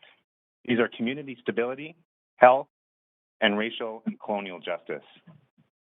First, I'll just reiterate what we wrote in our letter to Council, and that was mentioned earlier today. There is indeed strong precedent for vacancy control in the very buildings under discussion today. Vacancy control in Vancouver's private SROs is not new. It was part and parcel of Vancouver's largely forgotten downtown housing upgrading program, which ran from 1981 to 1989. There were hundreds, if not thousands, of SR units that were protected by 15-year vacancy control agreements that preserved affordability into the early 2000s. I would also add that the Standards of Maintenance bylaw referred to earlier, 5462, was actually tailor-made for this program by the city. In fact, it was the main part that the city played in this program, and the city led this program, and that leadership brought the federal government to the table at the time. Some buildings still benefit from this now defunct program even today. The city's own evaluation from 1989 confirms that this policy preserved affordability and improved community stability in SROs. Not only that, it benefited owners. The program allowed them to support improvements in their buildings through the very same grants that we know you're advocating for from senior governments as we speak. My second point speaks to public health. Vacancy control will save lives. As a researcher with a track record of scholarship on public health policy and practice in Canada, I can say that your vote on vacancy control today is going to be watched very closely and favorably by a public health community that has for years lamented the neglect of housing as a priority determinant of health. Once upon a time, it was actually the city's own public health staff and leadership that regulated SROs, promoted their habitability, and held landlords accountable. Unfortunately, the city's health leadership pulled stakes from housing in the early 1980s at a time when it mattered most.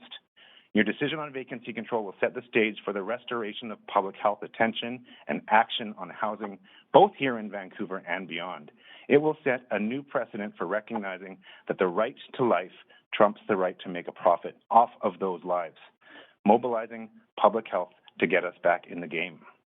The last point I wish to make, I would submit to you that vacancy control is a matter of racial and colonial justice. Like thousands of Japanese Canadians, 3 generations of my father's family spent over a quarter of a century living and working, playing and praying, and building many of the SROs in the downtown east side.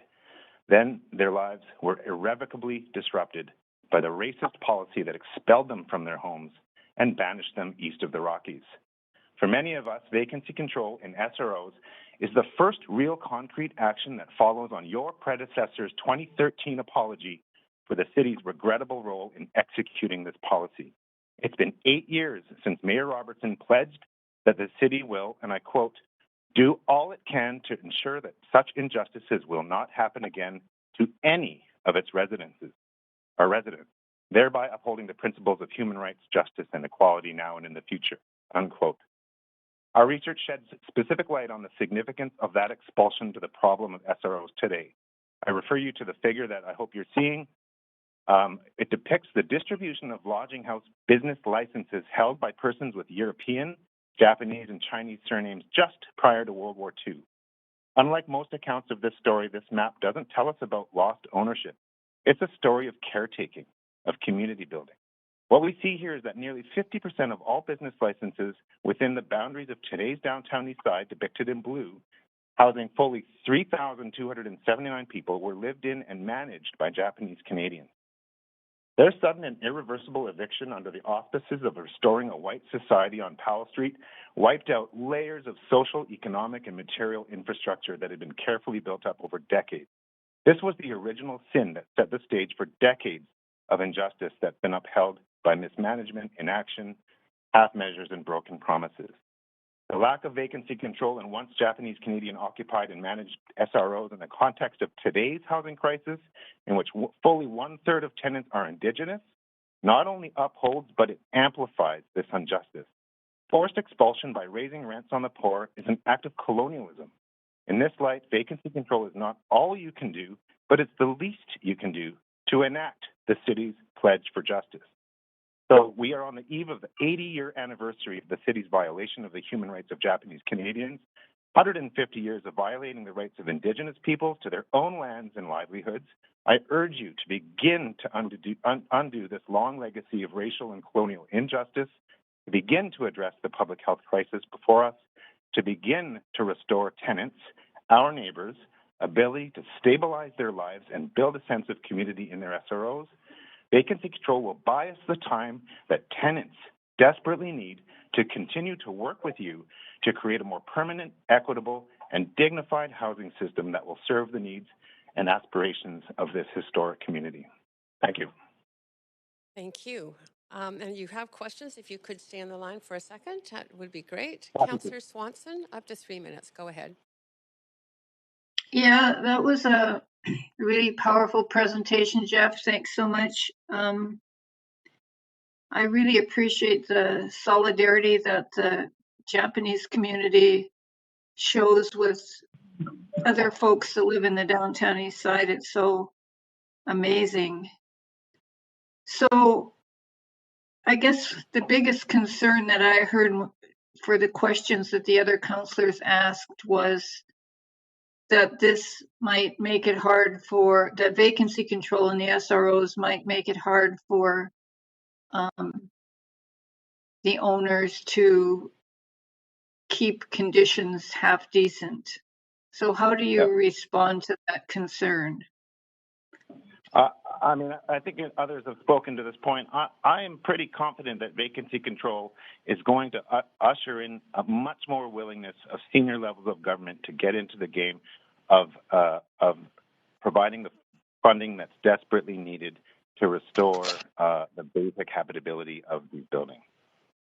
Bottom line. Okay, thanks so much. Great. Thank you so much. That was a great presentation. But that's it for your questions. Next, we have speaker 11, Stephanie Smith. Good afternoon, everyone.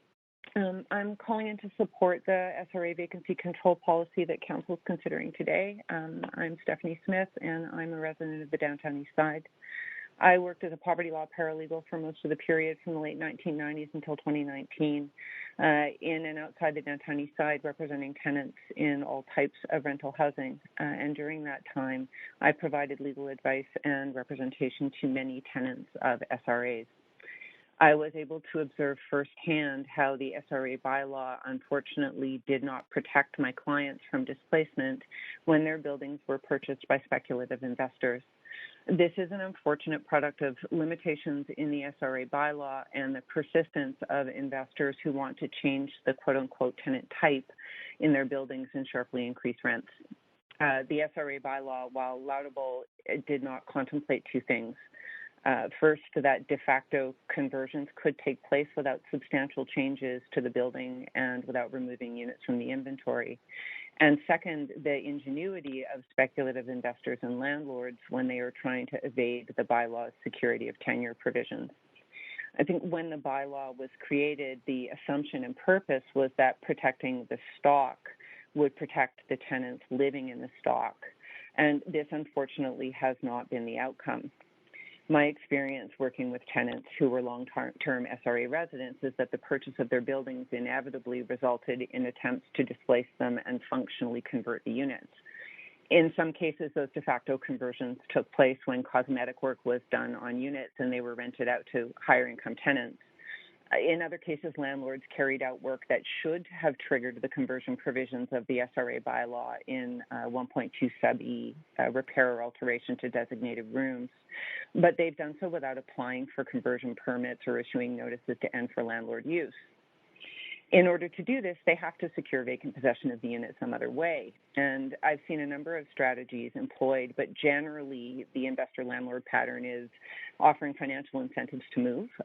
For tenants who are extremely poor, several $1,000s can represent 4 months' income. Finding some other pretext to evict tenants. Often there's a flurry of eviction notices for cause. Or making living conditions intolerable. These three strategies are often employed in concert with one another, and they're very effective. I can say that I have actually seen an investor landlord empty their building. Even when they were engaged with the city in a permitting process, units were not being removed from the inventory, and the city was provided with a rent roll.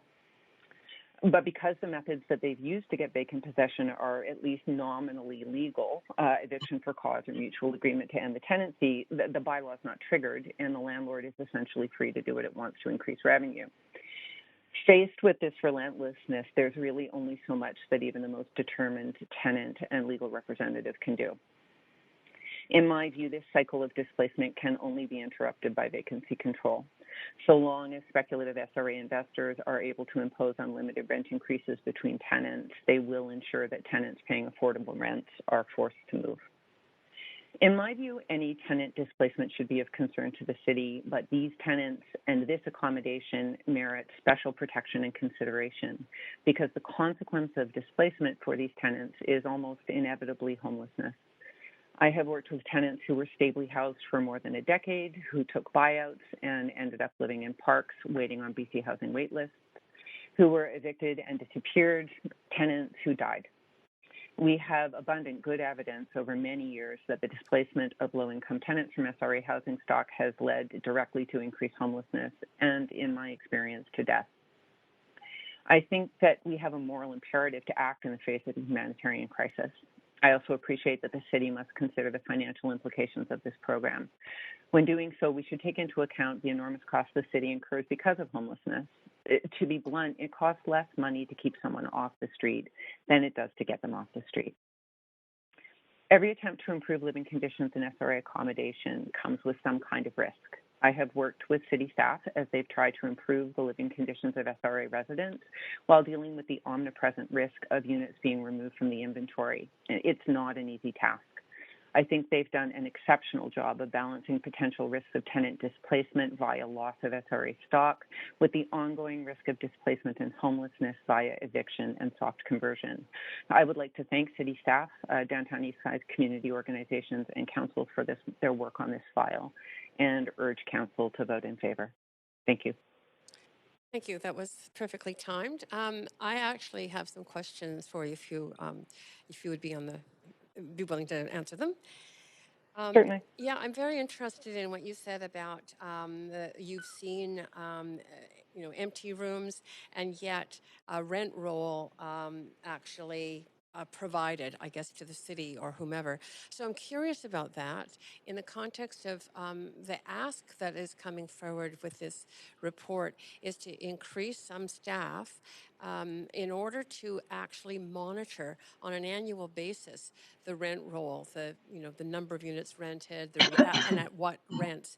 Do you think that that is a useful and important thing for the city to be doing to avoid the problem you mentioned? Very important. When I spoke with city staff about the building in question, they were actually surprised about what was happening because they received a rent roll, but then it was incumbent on the landlord to sort of advise them if they had issued a notice to end for landlord use. So without monitoring and more proactive reporting requirements for landlords, the landlord was able to just, evict people for cause or, accept their move-out notices without ever bringing it to the city's notice. With the structure that we have in place now, there weren't the resources and there weren't the obligations on landlords to ensure that the city could adequately monitor what was happening. Right. So more resources and monitoring, I think, are really important here. Right. Okay, that's good information. I mean, what I'm gathering then is, as without the city monitoring, then really it's civil society, it's individuals like in the role that you were, providing information of their own volition to the city rather than it being a comprehensive, regular check-in. Well, exactly. I mean, of course, and that almost always happens when it's too late. One of the 30 tenants who's lost their home might walk into your office, right? By the time it comes to your attention, a lot of them are already gone. So it's very stopgap, and it isn't sufficient to protect the tenants in that housing stock sort of as a group. Right. Okay, that's it for my questions. Thank you very much for both speaking and to council and answering my questions. Thank you. We're on to speaker 12, Kathy Shimizu. Hello? Yes, if you just wouldn't mind stating your name and go ahead, up to 5 minutes. Okay, thank you. Good afternoon, Mayor and Council. My name is Kathy Shimizu, and I would like to begin by acknowledging that I live and work on the stolen and occupied traditional territories of the Squamish, Musqueam, and Tsleil-Waututh peoples, and I'm grateful to them for being able to live on their land and support Indigenous sovereignty and struggles for justice. I am a member of the Japanese Canadian community and work with the Powell Street Festival, We Press, and Downtown Eastside Response, but I'm not speaking for them. I'm calling to voice my strong support for implementing vacancy control in SROs. I would also like to express my gratitude to you for previously passing motions to support SRO tenants and to staff for producing this really great report. And I would like to thank them for their hard work and for working so closely with the SRO Collaborative and the community. As we all know, SROs are the last stop before homelessness, and I want to thank the SRO tenants who spoke before me for sharing their personal experiences of the stress and challenges they face every day. Hearing about them is heart-wrenching and demoralizing, which makes passing this motion all the more urgent. We also know that homelessness will continue to increase if vacancy control is not implemented, and the possibility of 4,000 SRO tenants ending up in shelters, on the streets, and in encampments is totally devastating and would be astronomically costly. Saving SROs as low-income housing is only a stopgap measure, but one that is critical to buy us the time we need to implement multiple strategies for affordable housing. These strategies must prioritize stable, decent housing for the people most marginalized by our existing systems, especially those who are Indigenous and Black, people of color, seniors, and those struggling with trauma, mental health issues, and addictions. Even though we know many are in terrible condition, we need to save the SROs while new shelter rate and seniors housing is being built, but also while the community works to find new solutions and create housing using holistic models, and as Tanya and Norm mentioned earlier, decolonize housing and center the well-being of tenants. And as Jeff mentioned, some of the SROs are also historic Japanese Canadian buildings, and many of us are working to save them to support the low-income community. Since COVID hit, organizations, ad hoc groups, community members have all been collaborating to meet the immediate needs of the unhoused and precariously housed. We have been collaborating with frontline grassroots organizations to create networks of mutual aid, working together and sharing information and resources. And although we came together because of COVID, we're working on long-term solutions and have been collaborating to get funding for everything from food sovereignty to funding to pay for work that's led and done by community organizers, often called peers. And there are multiple standing meetings that involve many nonprofits, social enterprises, BIAs, city staff, and I attend these regularly. And you can see we are continuing to work on these issues and the big picture in the community. COVID has also ushered in a new spirit of cooperation between the city and the community that hasn't been seen for many years. So we really need this motion as a first step so that we have the time to implement our projects, including the ones for which we've already secured funding from the Real Estate Foundation of BC and CMHC for a 2-year project. And thanks to the Vancouver Aboriginal Community Policing Centre and Norm, we have hired a full-time outreach worker who is Indigenous and 2 full-time staff so that we can work on a number of things, supporting the SRO Collaborative's work with the working group on SROs that involves the 3 levels of government, bring funds to Chinese benevolent societies and landlords committed to low-income housing in their buildings to work with us to understand the cost of maintaining and operating SROs so that we can work with them to advocate for maintenance funds from the feds and implement tenant-led programs in their buildings that will help both tenants and to reduce costs, support tenant-led programs for SROs by the SRO Collaborative, do the outreach to gather more groups and tenants as well as landlords to engage in this work, research community land trusts and help educate tenants and organizations about them and how they could work for us, find out from community what they want regarding their housing and owning land and or buildings and how we can make it happen, work together to advocate to the province for higher social assistance rates that covers SRO operations and maintenance. So we're thinking about how we can pull privately owned SROs out of the market so they can be owned by the community and run by the tenants that live in them. So I really hope you will pass this motion so that we can continue working on the big picture and long-term holistic housing solutions, and at the same time protect low-income tenants and help reduce homelessness. Thank you. Thank you. And if you don't mind waiting on the line, you do have questions? Councillor Swanson, go ahead with your questions. Yeah, thanks so much, Kathy, for signing up to speak. That sounds like awesome work that you guys are doing. You mentioned a couple times, you mentioned tenant-led programs. I wonder if you could just expand on what those are like or would be like in your dreams. Well, they're actually already happening. I think Wendy mentioned it already, and Nicole spoke about it.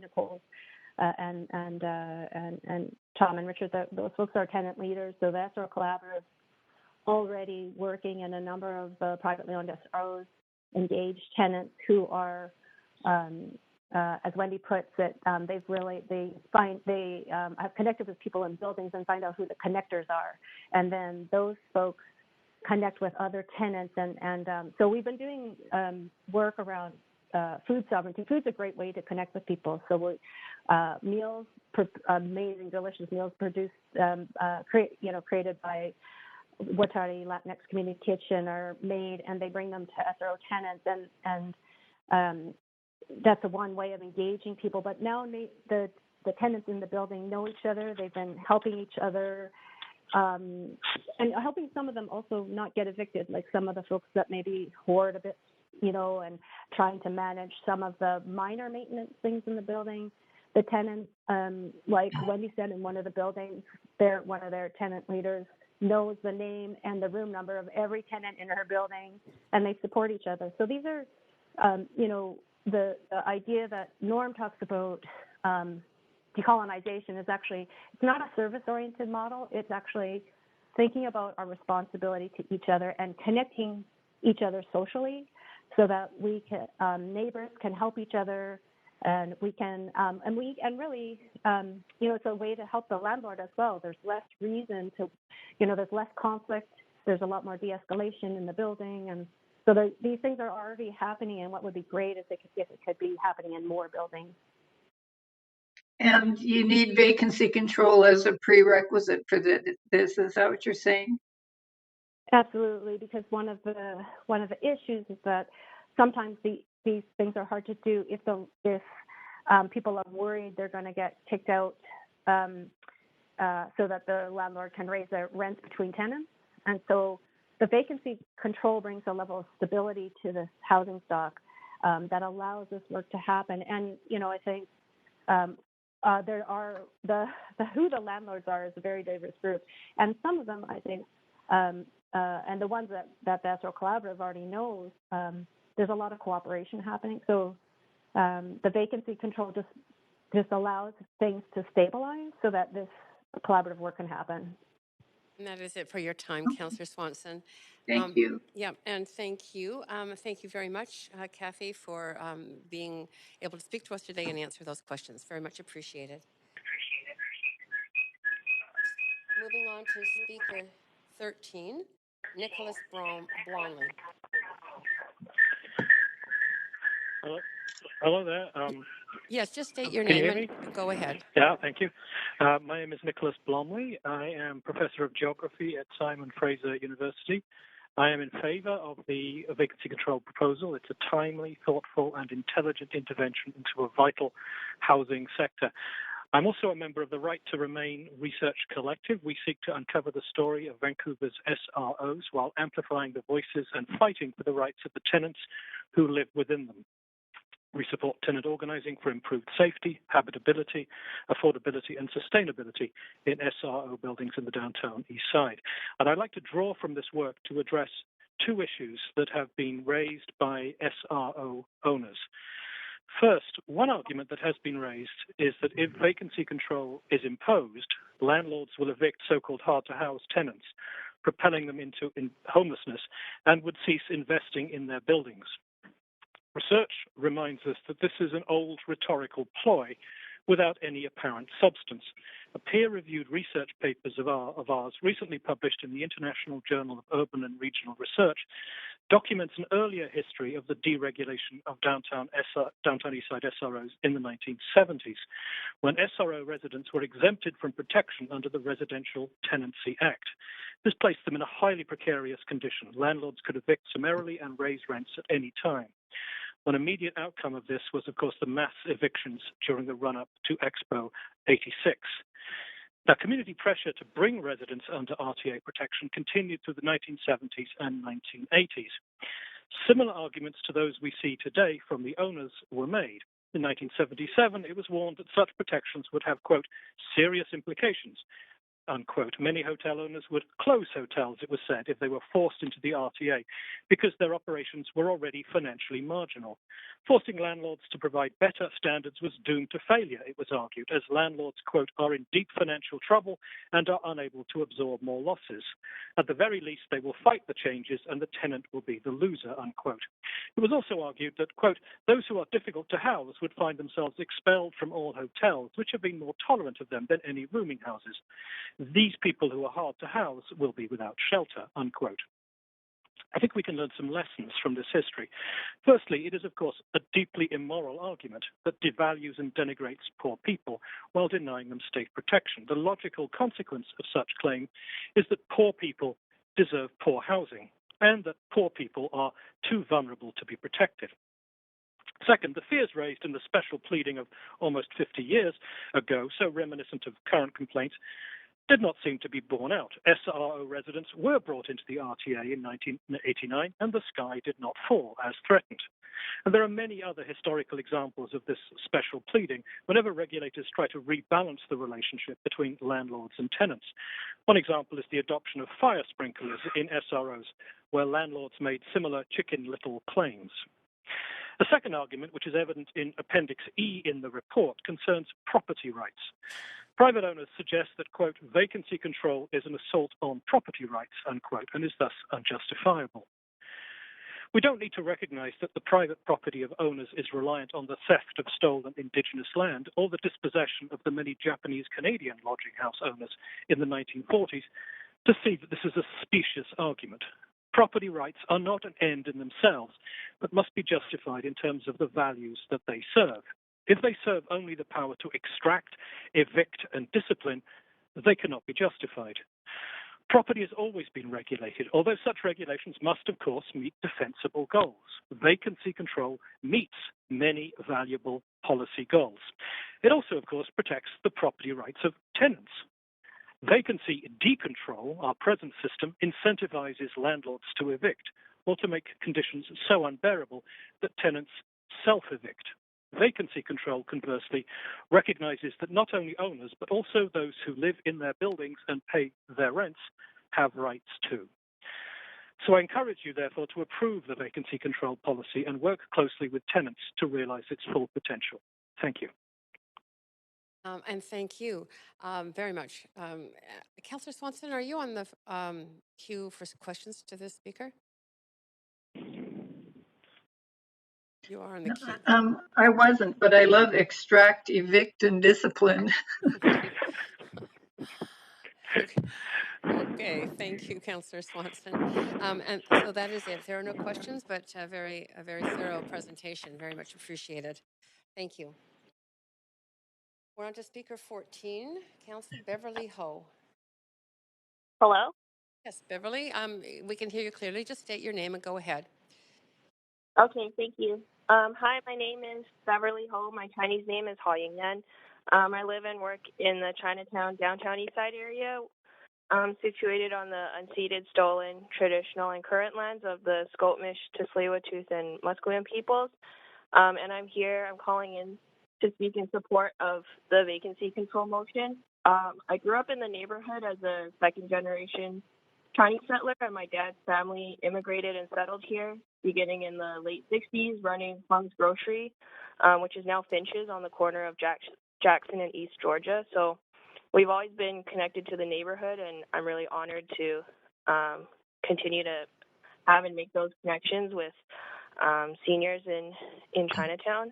I currently work at Yarrow Society in Chinatown, and we offer basic housing, health, and income services to Chinese-speaking seniors who have typically linguistic and cultural and financial barriers to accessing these kinds of services from other service providers. And we've been working in conjunction with the Downtown Eastside SRO Collaborative to better support Chinese-speaking tenants living in SROs. This motion would be life-changing for many of our community members, including elderly, low-income, and Chinese-speaking women living in SROs. Quite a number of these tenants are also disabled and binners on fixed income who rely on subsidized services from organizations like Yarrow and the SRO Collaborative for groceries and health support. And as you know, Indigenous folks are also overrepresented in privately owned SROs and in the ongoing opioid crisis. Chinese-speaking seniors in SROs are extremely isolated and marginalized, and they don't have a lot of resources. They're living in some of the oldest buildings in the neighborhood, which were originally crowdfunded and constructed by early Chinese settlers who came here as laborers. And currently, these tenants have nowhere else to go. This is the only affordable housing left in the city, and particularly in this neighborhood, which many of them consider their community. There are lots of long-term tenants. Some have lived in their units for upwards of 20 or 30 years, which is pretty rare in Vancouver's rental market. And Some tenants also do not receive government pension. They don't qualify for it and do not wish to move into social housing because the rent there is higher than in the SRO that they're currently living. And my last point, housing is a human right. Protect these low-income renters from rent evictions and support our community and support benevolent associations so that they can continue to run their SRO buildings without raising the rents. We've seen that housing directly affects health outcomes. We work with precariously housed and houseless seniors, including seniors who are staying at shelters. And the stress from housing or financial stress very negatively impacts their mental and physical health. Our elders are the living heritage and heart of the neighborhood. They deserve to age in place in their community and to have safe, dignified, and affordable housing. Great. That was very clear. You don't have any questions, but thank you so much for taking the time. That was great. Speaker 15, council has withdrawn. So we are on to speaker 16, Brian Jacobs. Hello, can you hear me? Yeah, just state your name and go ahead. All right, thank you. Hello, City Councilors. My name is Brian Jacobs, and I appreciate the opportunity to speak in favor of this motion to implement vacancy control in SRA-designated hotels. I work as a tenant committee coordinator at the SRO Collaborative, and I'm currently appointed as a commissioner for taking affidavits in the province of British Columbia. Through my work at the SROC, I have witnessed how the current loopholes in rent control regulations are exploited by landlords and building managers. Tenants are made aware that their security of tenure is completely dependent on the goodwill of landlords who, at any point, could decide to evict them and charge more for their rooms. This constant state of fear and dependency is used as a tool for landlord control and robs tenants of their dignity and autonomy. My job is to work with tenants to build committees in their buildings that work to address the immediate needs of the people that live there. The committee coordinator coordinates various forms of tenant-led service initiatives that are directly delivered by tenants to their neighbors. The role of SROC staff in these projects is to train and resource the tenant leaders, as well as create accountability mechanisms to ensure that initiatives are introduced to buildings in fair and equitable ways. Some of the initiatives so far that we've introduced have included food distribution, building maintenance and cleaning, access to harm reduction supplies, such as naloxone, and culturally appropriate support targeted to Indigenous tenants as well as Chinese seniors. By working with tenants that participate in the different initiatives, we ensure that each person in the building is able to access any of the services that they require. This is done constantly as tenants conduct regular surveys with their neighbors. These surveys provide feedback about the impacts of the services in the buildings, as well as identify unmet needs that may be addressed by introducing new services in the future. These surveys allow tenants to collect meaningful information about the building, such as common repair issues, neighbors that might have dietary needs for food distribution, and most importantly for this conversation, it allows them to monitor rental rates. To this end, tenants with the support of community partners conducted a peer-to-peer rent survey in their buildings. Over 8 weeks in September and October this year, tenants were able to conduct 66 surveys across 22 buildings. Of those 22 buildings, we found that average rent currently being paid was less than or equal to $500 in 13 buildings, and the tenants we spoke to had an average tenure of 5.9 years. We also worked to measure the rental gap in these buildings, which is the difference between average tenured rents versus the market rates for the same rooms. Our rent survey measured an average rent gap of 38% across the stock. We hope to continue to expand this work to help tenants with the implementation of new vacancy control provisions, and the SROC is committed to fundraising from foundations to hire dedicated staff to advocate for rents. This work will include working with landlords and city officials to negotiate new housing agreements, which also come with a one-time rent control adjustment as outlined in Section 3.5 of Appendix A of the staff's report. Thank you to city staff that have worked to put together this report. While the proposal is in some ways more modest than we might have hoped, it is commendable that staff have been able to create a balanced proposal that takes into consideration the concerns of all parties. I wholeheartedly urge Council to pass the proposal in its current form and hope that we can work together to implement it in its entirety as quickly as possible. Thank you. Thank you. Very, very succinct and straightforward, very much understood by Council. Thank you. No questions for you. Speaker 17, Daniela Aeo. Hi there, can you hear me? Yes, clearly. Just state your name and go ahead. Thank you, Mayor, councilors, and city staff. My name is Danny Aiello, and I'm here to speak in favor of this motion for vacancy control in SROs. Currently, I'm a SSHRC CMHC postdoctoral fellow in geography at Queen's University, and I'm a part of the Right to Remain Research Collective and the chair of the board of the Downtown Eastside SRO Collaborative. I've been doing advocacy and supporting tenant organizing against evictions and atrocious housing conditions in the SROs for over 6 years. And I want to speak specifically to the urgency of this intervention. And I'd like to start by telling you about one of the first times that I went door knocking in an SRO.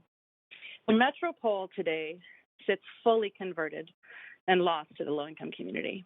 It rents its micro suites for no less than $1,400 a month. It was only a few years ago that there were still quite a few long-term tenants in that building. And I spoke to one on the top floor in the summer of 2015, who had been living in his room for 32 years. He told me that just the day before my visit, the landlord had come to see him too and offered him $1,300 in exchange for signing a mutual agreement to end tenancy and moving out at the end of the following month. As a 72-year-old Polish immigrant on disability, he hadn't seen that kind of money in a long time. And he said to me, I've been here a while, maybe it's time for a change, so why not sign the thing? He didn't know he had the right not to. He had no idea how bad the housing market beyond his shelter rate room really was. I left devastated, knowing full well that he would never find another room at the welfare rate. I honestly think about him all the time, and I still wonder if he wound up homeless. I was one day late, and I couldn't help him. Cash for keys is harassment, and it's only one of the myriad ways that the complete lack of regulation drives experiences of eviction for SRO tenants. I could account countless stories like this. I was one day late back then, and we are actually many years late on this motion. And I can draw a straight line across the city and through time between that experience at the Metropole and another hotel downtown that I can't name today because I'm so worried about landlord backlash and my inability to support those people in a meaningful way with the reactive displacement that could happen if this policy isn't put into place immediately. This hotel has been rapidly emptying over the last year, especially the last few months. It only has about 15% of its units actually occupied right now. The rest are empty. Tenants have been offered cash for keys again. People have been given spurious eviction notices for the smallest infractions.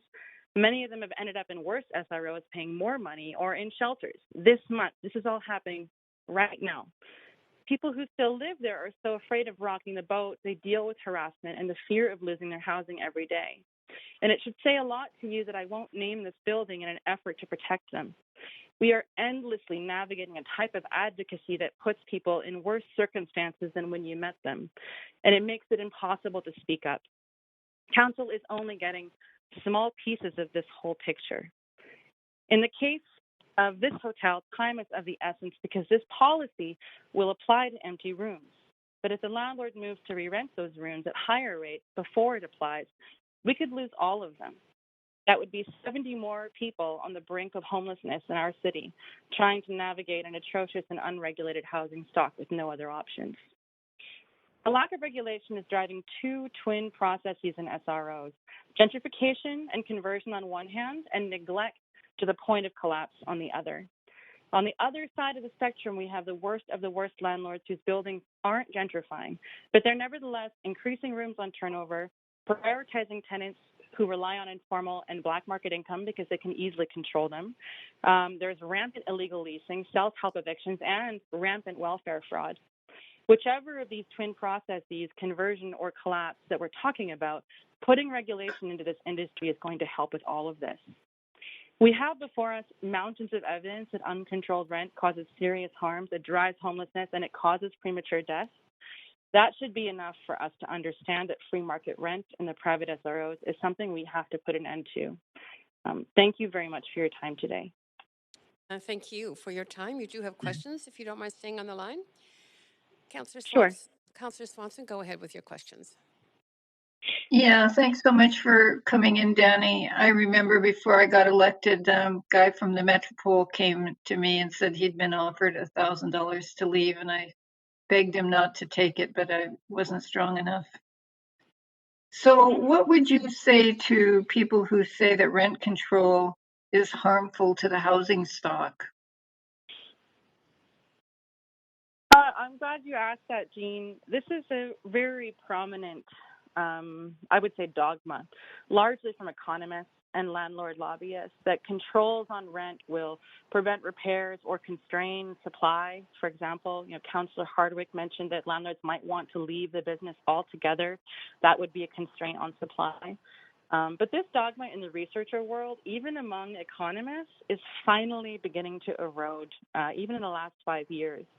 Municipalities everywhere are exploring these options with really tailored solutions, and often to the most low-income areas of their sector, just like we're trying to do. City staff mentioned Nova Scotia. Historically, there's also Manitoba, even New West with their controls on rent evictions, which is in a similar vein. The state of Oregon, King County in Seattle, Minneapolis, St. Paul, policymakers across North America are starting to take this much more seriously as an effective and really inexpensive, broad social protection, like not a radical intervention. And that's why I think it would be so effective for SROs, which is less than 1% of the housing stock. And historically, economists have only looked at the effect of rent control through a lens of what they call market distortion, right? But much more recently, researchers are finding that when they expand their analysis to look at the social benefits, which are economic benefits, they're finding that vacancy control has positive effects on local economies. It's working as it's intended. It's stabilizing neighborhoods. Low-income people and people of color are more likely to stay in their communities. It results in increased inclusivity and so on. The downtown east side really needs this. And I think one of the reasons researchers are finding that this works as intended is because contemporary policies usually include features that are designed to manage the negative effects. We have those in the RTA. Wendy discussed this in her commentary. I completely agree with her analysis that tenants will have less fear around repair requests. I think a lot of this research is showing that, contrary to what the lobby warns us about, the sky doesn't fall. It's certainly not when you're applying this in such a targeted way to these specific buildings. Lastly, I'll say this type of policy is more rent stabilization. It's largely going to go after big investor landlords. There's no reason to believe that landlords in this particular housing stock require double-digit increases to keep their SROs profitable. Yes, the life of these buildings is quite old, but if they need major capital upgrades, as many of them do, they can easily apply to the RTB for these exceptions. They just need to show their books, and I think that's a very reasonable expectation. Those folks don't need protections. We cannot weigh the price of homelessness and premature death against the right to make unlimited and uncontrolled profits. And thank you. That is over your time, Councillor Swanson, and thank you so much for the answers and also your presentation to Council. So we are moving on to Speaker 8. Speaker 18, Tintin Yang. Hello? Yes. Yes, go ahead. Hello, can you hear me? This is Tintin. Just state your name and go ahead. Oh, sorry. Yeah. Hi, my name is Tintin Yang. I work at the Downtown Eastside Neighborhood House and work closely with many Downtown Eastside community members who also live in SRO buildings. I'm also a renter and a member of the Vancouver Tenants Union Steering Committee. I am speaking today in strong support of the vacancy control regulations and single-room accommodation designated properties. So this year, in September and October, myself and other Downtown Eastside community members supported the SRO Collaborative by door knocking to collect rent surveys from tenants in private SRO hotels. Through doing this rent survey, we established connections with tenants in buildings that where there were few before, monitored the difference in rents across private SROs, and noted the difference in tenured rents and rates offered to new renters. We chose to participate in this work because we recognize the importance of maintaining welfare rate housing in a city that is becoming increasingly unfriendly to those who are low income and are reliant on income or disability assistance. The results of this survey showed that long-term tenants have significantly lower rents than those who sign new leases in SROs, some of whom are paying nearly double the shelter portion of welfare. This creates pressure and an incentive for landlords to evict long-time tenants. This model of raising rents while allowing buildings to fall into extreme disrepair needs to be addressed. This proposed stopgap intervention is necessary to keep people housed. Speaking with tenants from these hotels, many were glad that their neighbors and community were taking an interest in their housing conditions, their rent, and were eager to talk about how their buildings have changed, noting rising rents and empty units. As a member of the Vancouver Tenants Union, I stand in solidarity with SRO tenants. I know this policy will not affect me as a renter in a non-SRO building, but I want the city to prioritize the most vulnerable tenants in Vancouver. I want to recognize the work of the fantastic tenant organizers that have spoken before me. Low-income renters have few housing options in the city, so we need to act immediately to support renters who may imminently face homelessness. If rents continue to rise in what is known as housing of last resort, the devastating impact of eviction will continue to put people on the streets and in shelters. Lastly, as someone who works in the downtown Eastside neighborhood, I see that there is a great need for better and truly affordable housing in the neighborhood. There are luxury developments and social mixed developments, but a significant lack of exclusively welfare and pension rate housing being built. While this is what is ultimately needed, it is expensive and requires time. By passing this motion, City Council and the Mayor will be standing in support of some of the city's most vulnerable tenants. This is the most important and cost-effective thing that Council can do at this time to prevent thousands of people from being unhoused.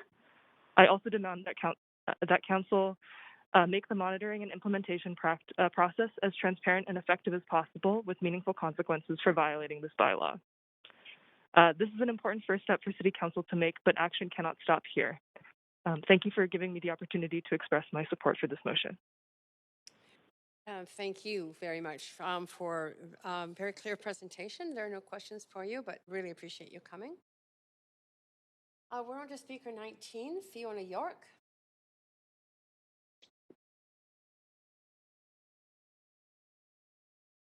Is speaker 19 on the line? I'm just checking, Chair Carr. We're not seeing Fiona York on the line. And I did get confirmation Fiona York is not on the line. Great. Thank you. And we are on to speaker 20, who is here in person, Keith Gordon-Weeb.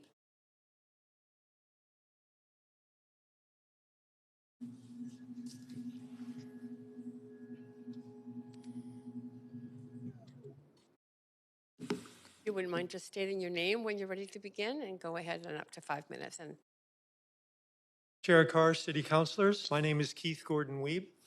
I'm a former minister and the current representative executive director of the Anhart Community Housing Society. I would like to first underline Anhart's involvement with SROs only for the purpose of offering assurance that our response to the Vacancy Control Regulations report is based on extensive experience and partnership with the City of Vancouver. I would also like to note that I've had work opportunities for many years with Celine Mobilise, Acting Managing Director, Homelessness Services and Affordable Housing Programs, and Bob Moss, Outreach Coordinator for the Carnegie Community Centre. I could not think of two finer municipal employees. Since 2002, Anhart has served the City of Vancouver through the purchase and or restoration of 10 privately owned SROs, the relocation of 150 persons living at Oppenheimer Park to the Quality Inn at 1335 Howe, and the restoration and tenanting of 1060 Howe and 3475 East Hastings. In Vancouver, Anhart owns an SRO and also newly built affordable studio suites at 179 Main and 626 Alexander. Anhart was the initial owner and developer of the 69 affordable studios under construction at 138 Main. The Dodson at 25 East Hastings is the SRO owned by Anhart. It has 70 rooms, an elevator, and commercial space currently occupied by the Downtown Eastside Women's Centre. The Dodson has 15 tenants over age 65 and 30 tenants who are between age 50 and 65. Numerous tenants have lived in the Dodson for more than 20 years. Almost all the Dodson tenants need medical and or social supports. The Dodson was purchased by Anhart Investment Partners in 2004 and was repurchased by the Anhart Community Housing Society in 2013 at 50% of fair market value with a $2.3 million mortgage. Since then, Anhart has spent $2.5 million of privately donated funds to renovate the building. The renovation is ongoing. The average rent for the 70 units at the Dodson is $471 per month for a monthly total of $32,971. Anhart has never had any rental subsidies. The average cost per unit at the Dodson is $586 per unit per month. These costs do not include taxes as the Dodson is tax exempt. I want to emphasize today that the costs as stated in the vacancy control report of $300 per unit per month and then $225 in the same report need to be corrected because the lean operating costs of an SRO privately operated are up to double that amount. To illustrate, I will give you the actual Dodson monthly cost for 70 units. Our staff will email you these numbers after this meeting. Fixed costs, insurance, $1,200. Mortgage of $2.8 million, principal and interest, $15,500. Capital reserve, $3,600. Uncollectible rent, $2,000. Hydro, $2,200. Cable, $1,300. Gas, $800. Water and sewer, $800. Phone, $100. Elevator, $400. Fire safety, $150. Waste management, $800. Pest control, $250. Fire alarm monitoring, $160. Supplies, $1,150. Repair labor, $1,000. Cleaning labor, $1,000. Laundry maintenance, $85. One staffing shift, 7 days per week, $6,000. Community meals, $500. Accounting and bookkeeping, $500. Executive administration, $250. Tenant administration, $1,276. Total is $41,021 against an income of $32,971, a monthly deficit of $8,000. And if adjusted to subtract the principal portion of the mortgage payment, the net deficit equals $2,000 per month. But there is a higher reality that the council should understand. In the evenings and overnight, agents of organized crime enter the building and harm tenants and property. Violence and homelessness are on the rise. People are desperate. The Dodson needs 24-hour staffing. Anhart would gladly add 24-hour staffing. However, this would increase the deficit from $96,000 per year, adjusted to $24,000 per year, all the way up to $216,000 per year, adjusted to $144,000 per year. Anhart pays for the deficit by regularly increasing the mortgage and attempting to get revenue from the commercial space, which is being rented for $11 net per square foot. For many years, the commercial space sat empty. Vancity, our banker, reminds us every year that the private operating model is not sustainable. I believe tenants in SROs need subsidized shelter rate rents, together with medical and social supports. I concur that the previously stated plans by the city to purchase and/or upgrade SROs and to replace them with new self-contained units is what is needed. However, I would also suggest that although today's report is a beginning to address an important component of the overall plan, it needs more work to correctly understand the operational and capital costs of privately owned SROs. Thank you. Thank you. You do have questions, so if you want to just stay there. First, Councillor Swanson, up to 3 minutes. Councillor. Yeah, I'm just wondering if you're working with BC Housing on this. Well, we've dialogued with many times with BC Housing about our operation and subsidies. It's an ongoing discussion. What parts of, I'm kind of confused about Anhart and community builders and these different, which ones are actually nonprofit and which ones are profit and how you're all connected. They're all charitable organizations. We do also start social enterprises like Clean Start.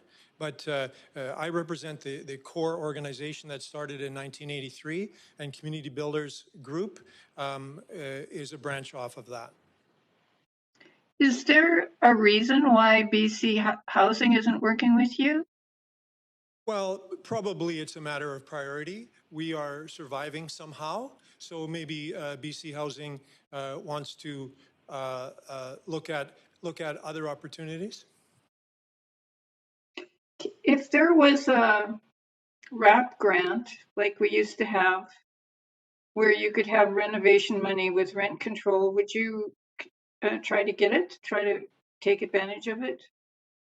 Well, we have many opportunities to upgrade the capital issues at the building, but that could come from private sources or government sources. Our bias is that the private sector should pay as much as possible towards benevolent business practices. However, it misses the point. The point is that the report is stating a very low operating costs. And so we just represent one of the many private SRO operators. So that would be noted by anybody operating an SRO privately. Okay, just one more question here. Were you the owners of the Jubilee that emptied it out and sold it to Stephen Lippman, who is one of the biggest investor landlords? Well, that's not accurate. It was a question. Well, it was a loaded question. The Jubilee was not sustainable, and those tenants were relocated to all of our other buildings, and the profits from the sale of the Jubilee are what we put into new affordable housing in Vancouver and other places. Who bought the building? We had no control over that. It was listed by an agent. And then subsequently, the City of Vancouver and BC Housing bought the Jubilee from the person you mentioned. And that is it for your time, Councillor Swanson. Thank you. You do have more questions, though. Councillor Dominato. Thanks, Chair. Thanks for being here, Keith. Just a couple of follow-up questions, just with respect to the report and recommendations presented to us. I asked staff earlier about consultation and engagement. Were you consulted as part of the suite of SRO owners? No, we were not consulted. And then, sorry, I lost my train of thought there. Been a long couple of days of meetings. I wanted to follow up on, oh gosh, sorry, Chair, it'll come to me. If you want, why don't you just go on the bottom of the list? I'll put myself at the queue because I've totally lost my train of thought. It's okay. Why don't you need chocolate? Why don't you go to the bottom of the list? And there you go. Councillor Kirby-Yung, you're next, up to 3 minutes. Yeah, thank you, Chair. I will follow up on that line of questioning. My first question is, if, and I appreciate you presenting the information, if you had a challenge in the rents that you're charging not covering the cost, I'm wondering why had you not increased your rents until now? Well, we've tried to go the other way. I mean, we've tried to keep the rents as low as we could. The point is the tenants are not well and need supports and need the lowest rent possible. But we have not been in the BC Housing stream, so we've not been getting subsidies. But we have an agenda to provide the best service to the tenants as possible. So we haven't. But right now we're at a critical point because the bank is saying you can't keep losing money like this. Okay, and so to the question that was asked earlier, has it been creative things like sale of another building or property that you've had to try to figure out ways to sort of, keep everything taped up and ticking along and meet the financial obligations? Well, I mean, I think it's not a sustainable model. So our plan was to build 138 Main and move the Dodson tenants there. Now, something very different happened. We're going to try again with 118 Main. I do think we need to provide new housing for tenants living in SROs, and then maybe those tenants can be refurbished in some way. But the point is, we're doing any big picture thing we can to try to solve the problem at the ground level. Okay, and then just following up on Councillor Dominato's question, I was going to ask the same one. You weren't reached. It's not that you didn't participate in the consultation. You were not invited to. Is that correct? I had no awareness of it. We didn't decline. Okay. Do you know of any other nonprofits in your sector that participated, or are you not aware of that? I'm not aware. Okay. Thank you for coming to Council. Appreciate your perspective. Great, thank you. You have more questions. Thanks, Councillor Kirby-Yung. Councillor Hardwick. Go ahead. Did you say that you have been offsetting your deficit by increasing your mortgage? Yes. So we started with a mortgage of 2.3 million. We now have a mortgage of 2.8 million, and it's scheduled to continue to rise unless we can eliminate the deficits. Well, I can see what you mean about not being sustainable. So, I get the problem with the business model. Then what is your recommendation? Well, my recommendation is that we we accept that that the model no longer works. Maybe a community-based model worked in earlier years, but the environment of the downtown east side requires lots of help from many different levels. So if we can accept that the model doesn't work, and then work with the private and public sector, I think we need more private public collaboratives. We can share any information we have with the City of Vancouver and with the province of BC and look for solutions. It's not sustainable. It's going to change because we can't just keep losing money. Well, I understand that. I just had never heard of that model of increasing your mortgage to. So that was a new one on me. But thank you. It makes sense. I understand. Thank you. Thanks, Councillor Hardwick. You have more questions. Councillor Dominato. Thank you, Chair. Thanks, Keith. Following actually on Councillor Hardwick's question, one of the questions I did have, but more specific to the recommendations, is I assume you've read the staff recommendations. There's both dealing with rents at or above $500 a month and those below. Did you have any specific recommendations for council around amending that? Or are you saying full out that the model doesn't work and that the staff proposal around a vacancy control framework isn't the right path to go down at this time? No, I think a lot of good work went into the report, and it was very helpful to read through it. But the report admits that it doesn't know the costs of privately operated SRO, and it picked two very low numbers. So that's just going to polarize the community. I don't think that's helpful. So my recommendation would be to take a look again at at those numbers, and maybe that would provide an adjustment to the overall impetus of the report. So I'm not saying I'm for or against it. That's not my point here. I'm just saying there were some deficiencies in what it was stating about income. Okay, thanks for clarifying that. I just want to be clear on that. And then you had mentioned that, again, back you're attempting to keep rents low in light of the fact that tenants both access to income assistance but needing other supports and services. Do you have a model of any kind of outreach supports coming in to the Dodson to support individuals with health matters? There are some organizations that work in Vancouver that do that at no cost to tenants. I'm just curious what kind of support framework is in place. We do have a tenant support program, but as you can see, it's incredibly limited because of the private dollars available to it. Nurses, social workers, probation officers are coming regularly into the building, so they do that in any building if they can come. So we connect with that, but the needs are huge, and the supports are very small, and that ends up having a big dollar tag at the end of it. Okay, thank you. Thanks for the additional time. That's great. Thank you. Well, just was 10 seconds, but yes, thank you. More questions though. Councillor Fry, up to 3 minutes. Yeah, thanks. So I'm trying to wrap my head around the BC housing piece and where they're not sort of the funding opportunities as you see them. And would ideally, would you want to be purchased by? Would it be better to be purchased by the government? Well, let me be blunt. BC Housing, we realized a long time ago that the model wasn't sustainable. We tried to work with BC Housing about them operating the building or purchasing the building. Ironically, we were told that if they purchase the building, they have to then live with the high operating costs of that.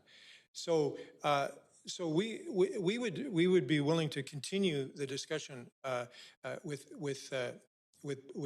BC Housing, but we do realize their reluctance to buy an SRO that's full. If it was empty, they would probably buy it, but that would go against the grain.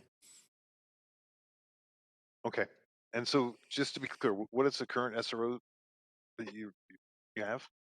The current, sorry. What properties are we talking about right now? 25 Hastings East, the Dodson. The Dodson, right? Yeah. Okay. Okay, thank you. Thanks, Councillor Fry. Just a point of privilege, Chair, if I could be added to the list. Yep. Press time's not working, That's thanks. fine. I'll do that right now. But first I'm going to advance Councillor Weeb. Go ahead. First question, can you talk a little bit about how you've created a peer-related model that reduces your operating costs? Recognizing we're talking about how to keep SROs working and being healthy, can you talk about how you've used peer services in your building to reduce the operating costs? Yeah, thank you for that question, because that's to the point. And that same model was shared by our sister organization, the Community Builders Group. So what we did is we studied sociological modelings of emergence, and we've even worked with CMHC to produce some research on this. And we realized that a tenant community will self-organize if given the opportunity. So we let the tenants self-organize. We found out that 10% of the tenants will be the leaders, and they'll work in the building. 80% will be followers, and 10% would be grumpy even on a sunny day. So we pay for those tenants to work in the building, to have input, and they're actually offering 24-hour community watch, but they're elderly and it's very difficult. So that's how you lower costs, by getting the community formulating from the bottom up. Beautiful. And one of the things we talked about when you gave a tour was that you were going to bring in some seniors to cover some of the open rooms because they have a bit more than the regular income assistance level. Can you talk about if we could increase our income assistance level, then your tenants would have more ability to pay, and then you would be more sustainable as an organization? If we did what to the room, sorry? You talk about we were going to bring in more seniors because they have a higher income assistance level. So can you talk a little bit about if we could lift up and get that advocate to the province to get more income assistance for your tenants, and you could be a more sustainable model that could have that community. Right, and actually that's a practical reason why this report would give us difficulty, because we were thinking of making the building an entirely a seniors building, because the population of the building is getting so old right now.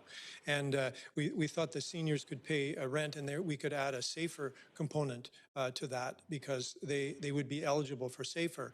But then that higher revenue wouldn't be allowed under this current program. But notwithstanding that issue, we would welcome having a seniors only building, and staffing it accordingly, and getting supports from wherever we could for that. Thank you. Thanks for coming in today. Right. One more set of questions. Thank you, Councillor Weeb. Councillor DiGenova.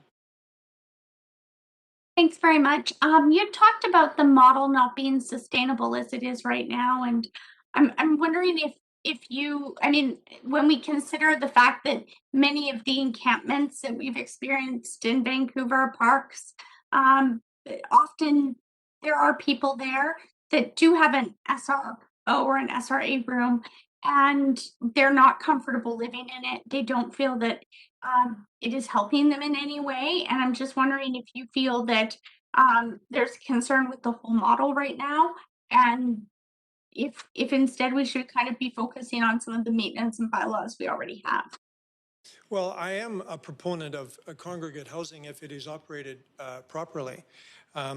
But it does take a coordinated effort, and there are successful models out there operating congregate housing. Our sister organization, Community Builders Group, is doing that for numerous buildings. However, they're getting support from the City of Vancouver and the province of British Columbia. Can you do that anymore without support? I don't think so. So when I say the model's not working, what I mean is a privately run community building that allows people that have very high needs in the building without having 24-hour staff and satisfying WorkSafe BC, that's no longer feasible. Okay, Thanks so much. So can I just to summarize, are you supportive of these recommendations, or do you think that we need to take another look at not only these recommendations but the other bylaws that we have currently and requirements for SRAs? I can understand the reason for the recommendations. I think they're missing the point that that tenants are not being cared for. So I think with some adjustments, I'd be happy to look at it again and see if I could put my support behind it. Thank you very much. Thank you. Great.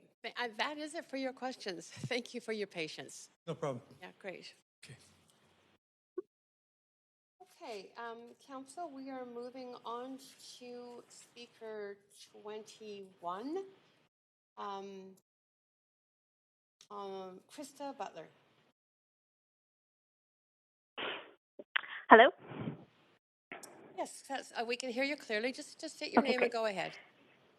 Hi, my name is Krista Butler. I'm the Speakers Bureau Program Manager for Megaphone Magazine, but I'm calling on behalf of Chris Kronk, our longtime community member who recently passed away, who was in support of the SRO vacancy control. Chris was an advocate in the community until the day he passed away. Through storytelling with Megaphone Speakers Bureau, Chris shared his wisdom from his lived experience of homelessness and substance use. He lived with such intention and a deep hope to increase compassionate, effective, and evidence-based responses to our housing crisis. And while he is unfortunately not with us to be able to answer any questions, he did write a letter right before passing away in his work with the Right to Remain Research Collective. And today I have the honor of sharing his words. My name is Chris Kronk, and I've lived in the downtown east side for 12 years. I've lived in SROs during that time, including the Avalon Hotel. I'm writing to voice my support for vacancy control in SROs, no matter what. Regardless of what policy comes to pass, we need something, and we need to start somewhere. However, should that happen, our next priority must be monitoring the policy and other elements of SROs too. People need to feel secure in their surroundings through things like cameras, staff, some kind of recourse when your door is kicked in, for example. When you live in an SRO, if nobody sees it, it didn't happen. The same applies to vacancy control. If it's not properly enforced, it will not be effective. Us old guys, when we have to end up moving back into the alley, we make bad mistakes and bad choices, and sometimes we can't bounce back. We need help, please. Not for me or my kids, but for your families you never think about too. Do it for them. Based on my experience, I strongly urge Vancouver City Council to prioritize monitoring and enforcement as they adopt vacancy control. I spent most of that time living in doorways or shelters, for the simple fact that SROs are the most dangerous and unwelcoming of the three. As far as vacancy control goes, SROs have such a high turnover rate. People who go to SROs now are not people who are looking for a long-term home. They're looking for a break from everyday life, the younger people. The people who live in SROs actually have no choice. They've done their time in shelters. They've done their time in alleys. The turnover rate is remarkable per room. I lived in the Silver Avalon, and there were 8 to 9 people a month moving into different rooms. Most people don't even try to get their damage deposit back because they don't want to fight about it. So the landlord is collecting the damage deposit too, which in some cases is $300 to $400 extra on top of the rent. We've got to stop the turnover. We've got to make SROs desirable again. Once you get in an SRO, it's like a jail block. If you get behind those closed doors, there's no monitoring. With long-term tenants, the landlords want more and more turnover because there's more damage deposits and more taxpayer money once the rents are raised. The people of the city pay for these landlords to get rich and without care. These landlords are indifferent and turn a blind eye to suffering. Landlords don't want long-term tenants hanging around, trying to get help and self-respect back from these years in the alley. Landlords only want to pick on the bones and get rid of the carcass after. And that's why the shelter system is so prevalent. I know people who have lived in shelters for 10 to 15 years because it's safer. Your beds are always there, there's monitoring and cameras, and you can do the circuit and never have to leave. And when you do that, people forget how to live and what it feels like to have their own space. When you get older like I am and your body is starting to backfire more, you need a spot. You need a place to live, and these are the only places. Most of us are on assistance of some sort, and what is allowed to us is gouged. Even our food money is gouged. Charities are expected to pull the weight on the street corner. So many people pull over to feed these people because landlords are getting rich to take their food money and buy another SRO, where they can feed on the bones of the poor. Vacancy control for SROs will prevent landlords from evicting SRO tenants who could return to the alley or the shelter in the name of profits. When you're older, you know you're in your twilight. You know how nice it would be to have a place to live in your final days where you're comfortable and safe. But without protections like vacancy control and proper monitoring, you can't go to the landlord and say my sinks are clogged for fear of getting tossed back into the alley so they can raise the rent for your room. You need a place to live and feel safe, where somebody can come and visit you every day and not be turned away. You need it. You just plain need. There's only one thing stronger than fear, and that's hope. Us down here on the east side, we need hope because we all live in fear 24/7 about what's next. And the only way to get rid of that fear for some is to medicate. But we need to give them hope. From life experience, hope can undermine your need to disappear from your reality. Hope can bring you back on course. You need to give hope and not fear to people. Vacancy control in SROs is one step in the right direction. Thank you for your time. I support vacancy control in Vancouver's SROs. Chris Kronk. Thank you. Thank you very much. It was very clear. You don't, and thank you for reading that letter.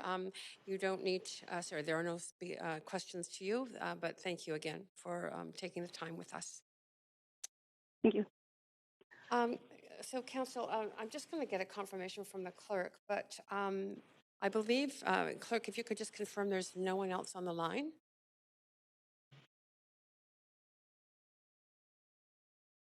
Sorry, my microphone was no problem.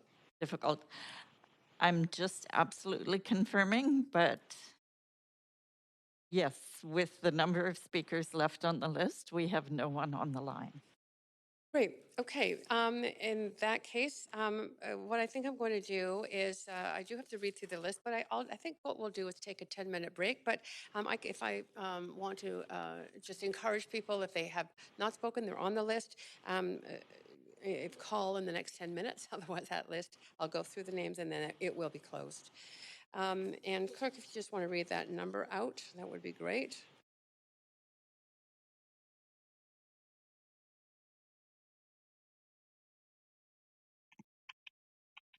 For speakers to call in on.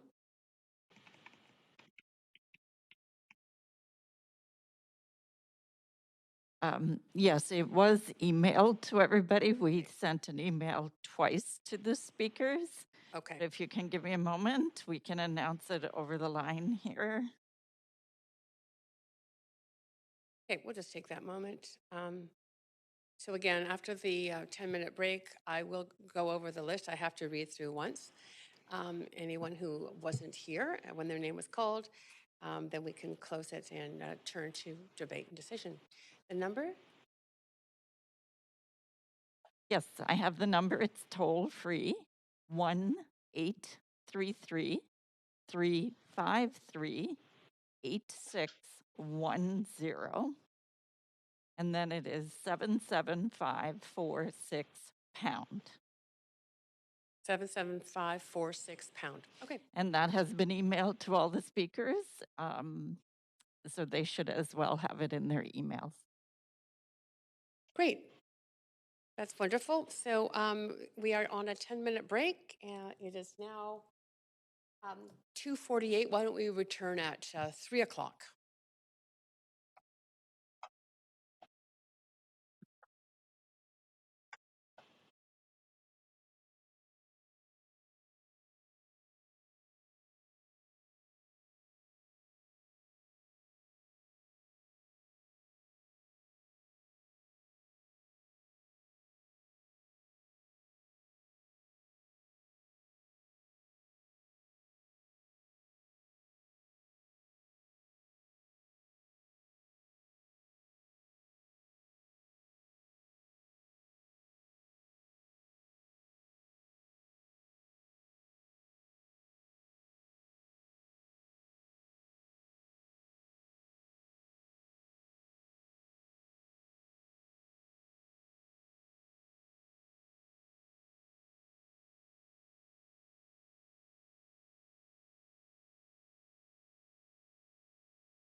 one and Christine is another.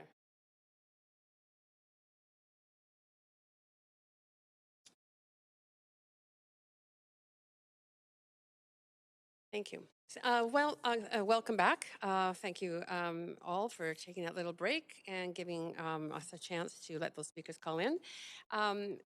So we're at a situation now where so far, at this point, no one has joined the line, but I do have an obligation to read through the names of, this is going through the list a second time, for those who did not join us on the line for the time that their name was called out. I'm going to do that, and clerk will respond whether or not they're on the line. And so I'll start, clerk, with Speaker 5, Erica Grant. Just yes or no, are they on the line?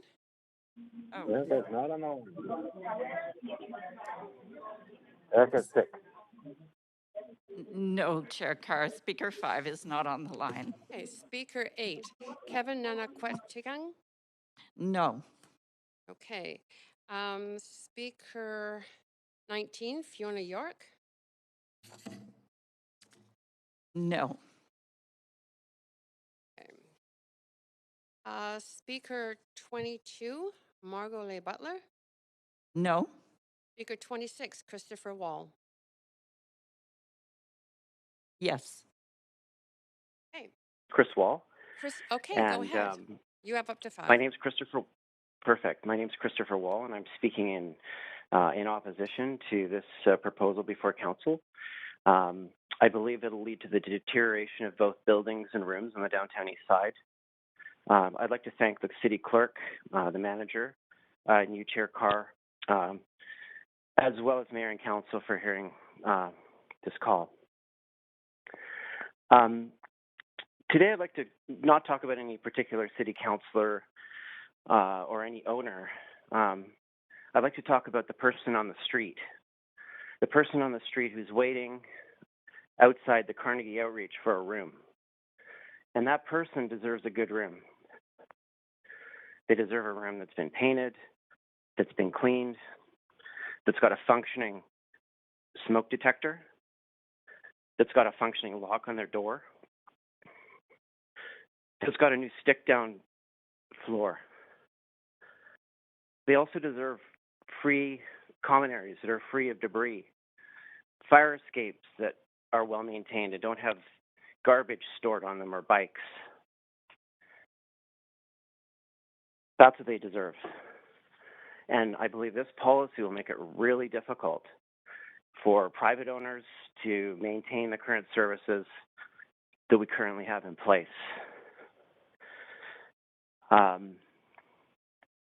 24-hour security, that's another, if you live in a bigger building, we offer 24-hour security. We have security cameras. Everything comes at a huge cost. Huge cost. In 2016, I was asked to join the City of Vancouver Task Force, SRO Task Force. And there were 50 people in the original meetings. And I was the only private owner in those meetings. They went on for a year and a half. City staff were there, city fire, police, all the staff on the ground, SRO inspectors, all exchanging ideas. I was asked by the former general manager of permits and licenses what the city could do to support private owners. I put my hand up and I said, I can tell you what you can do. You can offer private owners an incentive to put money back into their buildings. Offer us a break on our city property taxes. Offer us a break on our license fees. Offer us a break on our water meters. The Hotel Empress, which was just featured in the paper, it's on a 25-foot lot. My property taxes are $36,000 a year. The Avalon Hotel, it's 88 rooms on East Pender, West Pender, $42,000 in City of Vancouver property taxes. You divide $375 into $42,000 in city tax, That's a lot of months in rent.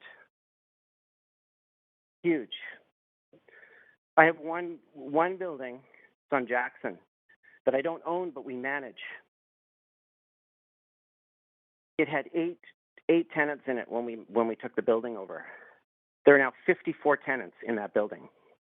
54. They're all paying $5.95. That's the minimum. That's what we need. Ironically, that building backs on to the old Carnegie Outreach. So if you're waiting in line for a room, you'd be looking up at a vacant SRO. That SRO was vacant since 1989. And now it's totally full. Completely full. The water meter at the Jackson is $24,000 a year in water. City water. I can relate to the Anhart presentation. The numbers are staggering. They're shocking. They really are. Vacancy control will make it impossible for private owners to maintain their buildings in a reasonable way. And if you talk to the city staff on the ground, you talk to the inspectors, they'll all say we're doing a pretty good job. We're doing our best. But vacancy controls will make it a lot more difficult. It's going to put us in a straitjacket. We're not going to be able to go in and clean the room the way we want. We're not going to be able to keep 24-hour security so people are safe. Elevator maintenance, fire standards, weekly pest control. In my buildings, we bring in pest control. Orkin comes in weekly in every building, all year round. And these are fixed costs. They're fixed costs. I just want to also. Actually, you're just out of time, but you have a lot of questions. I'm sorry. No Oh, problem. I'm sure I do. Yeah, no problem. Am I just able? You can, if you can stay on the line and answer questions, that would be great. Okay, let's do that. Okay, thank you. Councillor Kirby-Yung? Yes. You're first for 3 minutes. Yeah, hi, Chris. Thanks for speaking to council because I think it's important to have all kind of perspectives on an issue. I have a genuine question, and I ask it with a genuine spirit.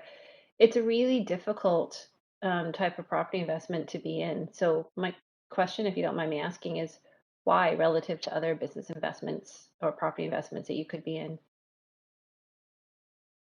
You know, it's interesting. I got my start in Mount Pleasant, and I received a call that the Hotel Empress in 2014 might be for sale. So I went down and I saw the building, and it had a bar on the main floor, and it had 76 rooms, and it had a lot of moving parts. And I thought that there were some things that I could do to.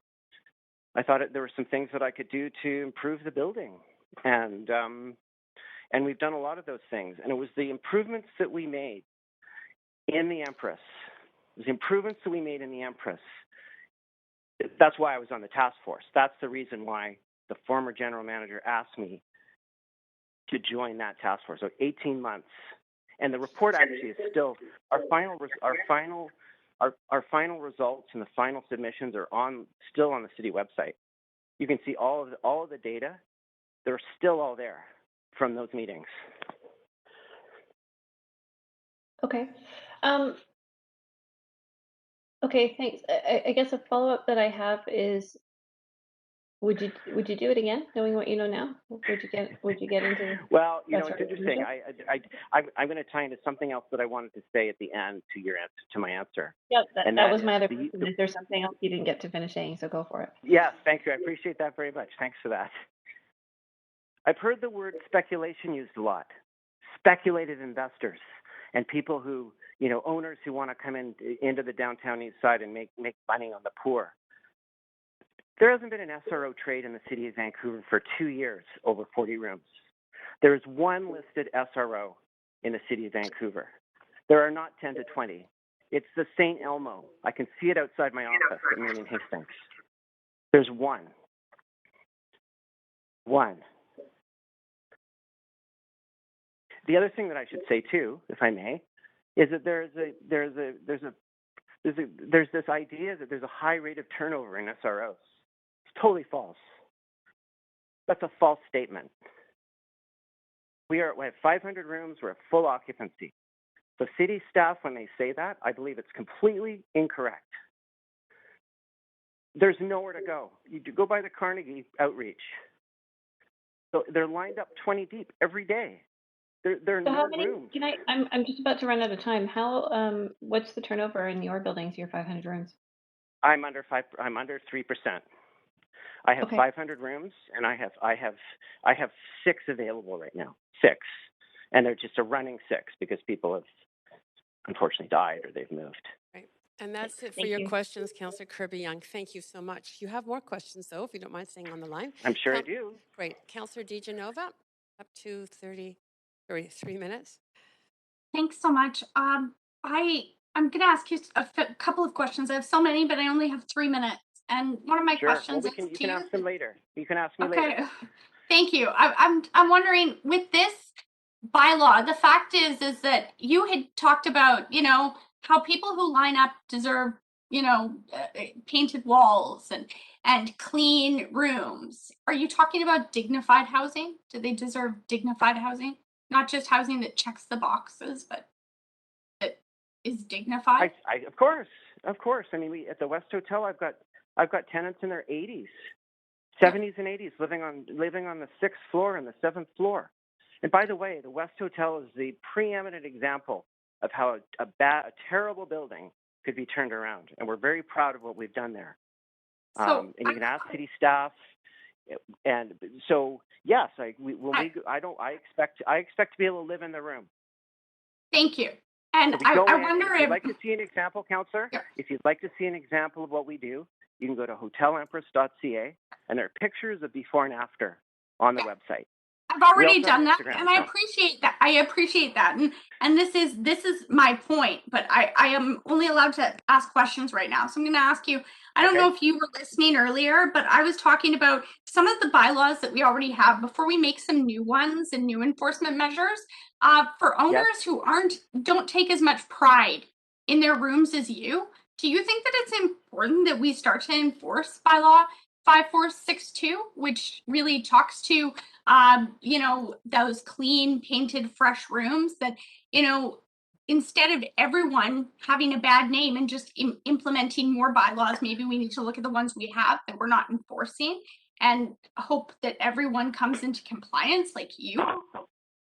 Councillor, what a great question. And it was one of the questions that was asked of me of the former GM of Permits, License, and Buildings, who's now left the city, unfortunately.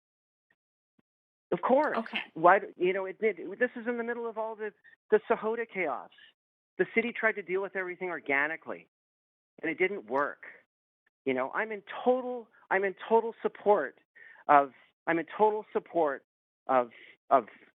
implementing fines per day, per diem, to get owners to pull up their socks and to run these buildings properly. I'm in full support of that. So I don't want to cut you off, but with my last 20 seconds, can I ask, can you send all of council, our emails are on the website, but can you send us your contact information? Because I'd like to send you the rest of my questions. And they are about this. Councillor, every senior staff member at the City of Vancouver has my information. City manager, all the general managers, the directors, every SRO inspector, they all have my details. So that's probably the best way to go. City manager does. He can forward you my details. Anyone's details. I'm happy. Now that you've said that's okay, I will. Downtown. That's my time, For a tour. I'll take you for a tour. I've taken general managers for tours. I've had cabinet ministers in my office. That is Councillor. And that is my time. Yeah. But thank you very much. I just wanted to add my thanks. I really appreciate your passion. Thank you for hearing an opposing view here today. Yeah, I feel completely outnumbered, I have to say. Yeah, you have more questions, so just hang on the line, please. Councillor Hardwick, over to you. Thank you. So I want to actually ask the similar question to Councillor Kirby-Young again, because listening to all of this, I just shake my head and go, why would anyone want to be in this business? Right? You're slumlords, and you are. Well, I'm not. No, but the characterization is, and I just go, why hold on? Why even do it? And then the flip side of that, of course, is if we through this are driving people like yourself out of the business, why are we doing that? I'm still really wrestling with the big picture on this, but why it's stick with interesting it? Because I have been, It's interesting you should say that because I've been approached by nonprofits to manage. I've been approached by city staff to have certain interests in certain buildings that aren't being run particularly well. Our model works based on a minimum cost, and this is why I'm opposed to this bylaw. Is that we have to charge a minimum of $5.95 to run our buildings. I was quoted in the paper, like if we can't charge $5.95, I'm going to end up like Anhart, right? So I can't be there. So it's a great question. I mean, in the end, who knows? I mean, I think the answer solution, as I said in the paper, the answer and the solution to this is a public buyout. I think that the public sector should own all these buildings. Overnight, they could lower all the rents, one stroke of the pen, and we're at $375 right across the board.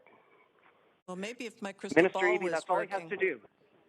What's that? I said maybe if my crystal ball was working, I could figure it out. But it just does seem to me that these are measures that I would take if I was trying to put the sector out of business.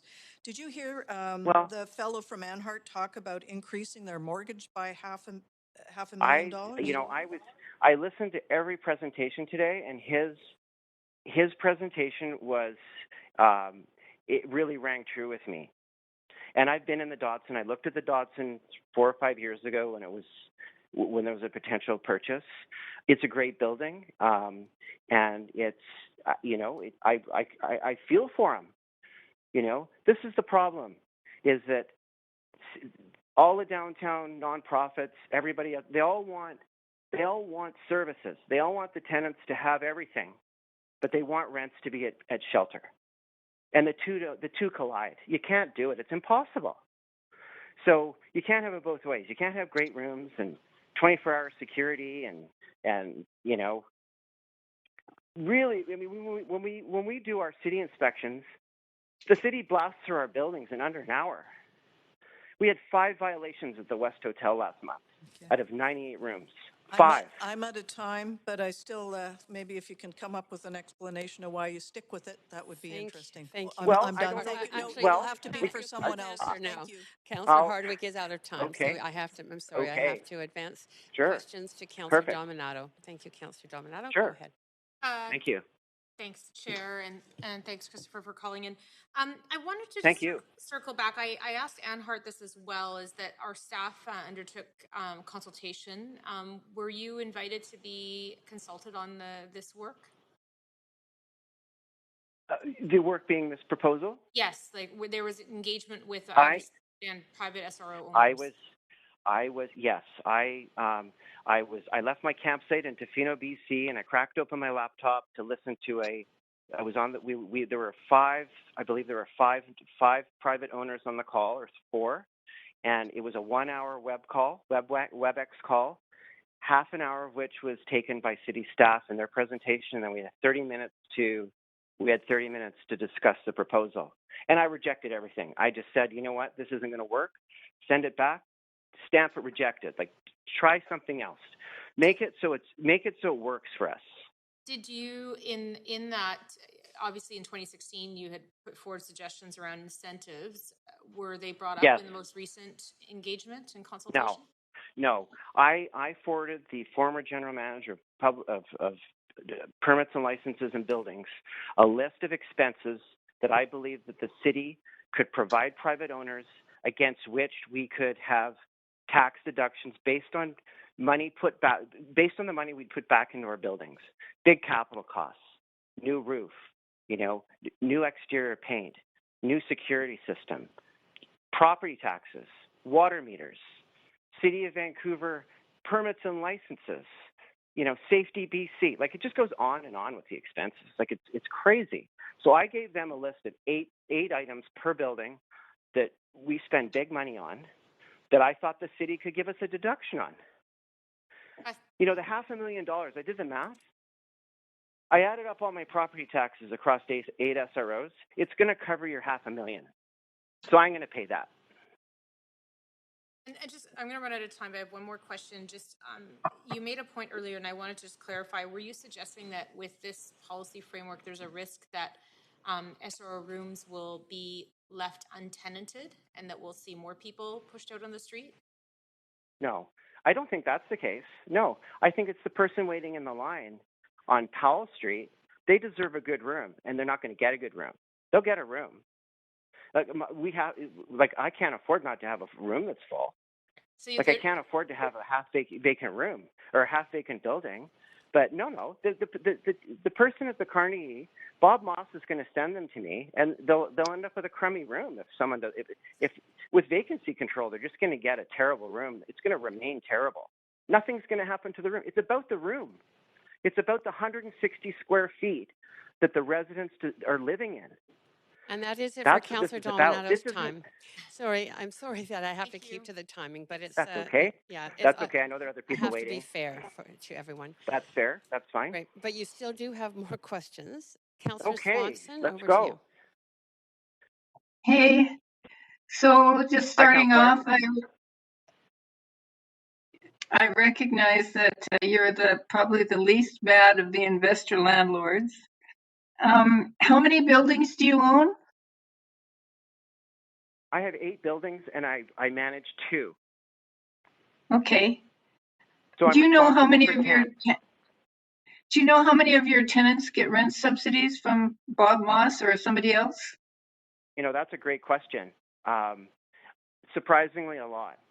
And this is the other point that needs to be made, is that it's shocking the number of tenants who are actually topped up from this $375 shelter rate. It's a huge number. And you could talk to Bob, and they come from everywhere, Councillor Swanson. I know that because they come from all sorts of organizations. Before I got elected, people were always coming to me from the West and saying, "We got sent here by our landlord. How do we get a rent subsidy?"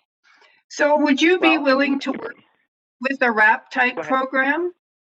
Would you be willing to work with a RAP type program where you got money for upgrading but had to keep a lid on the rents? I'd be open to that. I mean, I'd have to look at it. I mean, I've seen cases on the downtown east side that you're familiar with, where the money comes in and it's not spent on buildings, which I find I find it very frustrating that that's happened in some cases. I'd look at that. You know, in the end, though, I think that I should be sustainable. I don't particularly want to rely on other areas or sectors to run the buildings. I think they should run themselves. I'm fortunate. I've got a couple of bars on the downtown east side that subsidize some of the buildings that that struggle. I've got 40 rooms at $375. I've got 40 rooms at $375, and the city of Vancouver is claiming that there's 77 rooms that are at shelter. That number can't be correct, because I have 40. What I'm wondering is, if it's so hard for you to make a go of this at the existing rents, how come you got enough money to buy 8 hotels?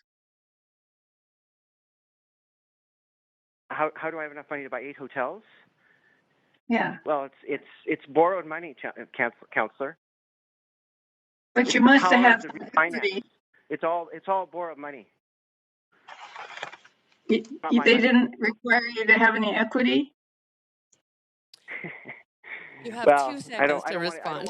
I don't want to get into my private finances, but you know, I mean, the reality is that there's tremendous debt on these buildings. You know, when you hear about sort of speculation and you know, we've got to stop, you know, private investors in this sector. First of all, I'm so sorry. I know that you have lots. Excuse me. I know you have lots of comments you want to make in response, but Councillor Swanson is out of time, and that was the end of your speakers. But very much appreciate your willingness to come and talk and to answer all the questions. Anytime. Right. Anytime. Thank you so much. Thank you. Take care.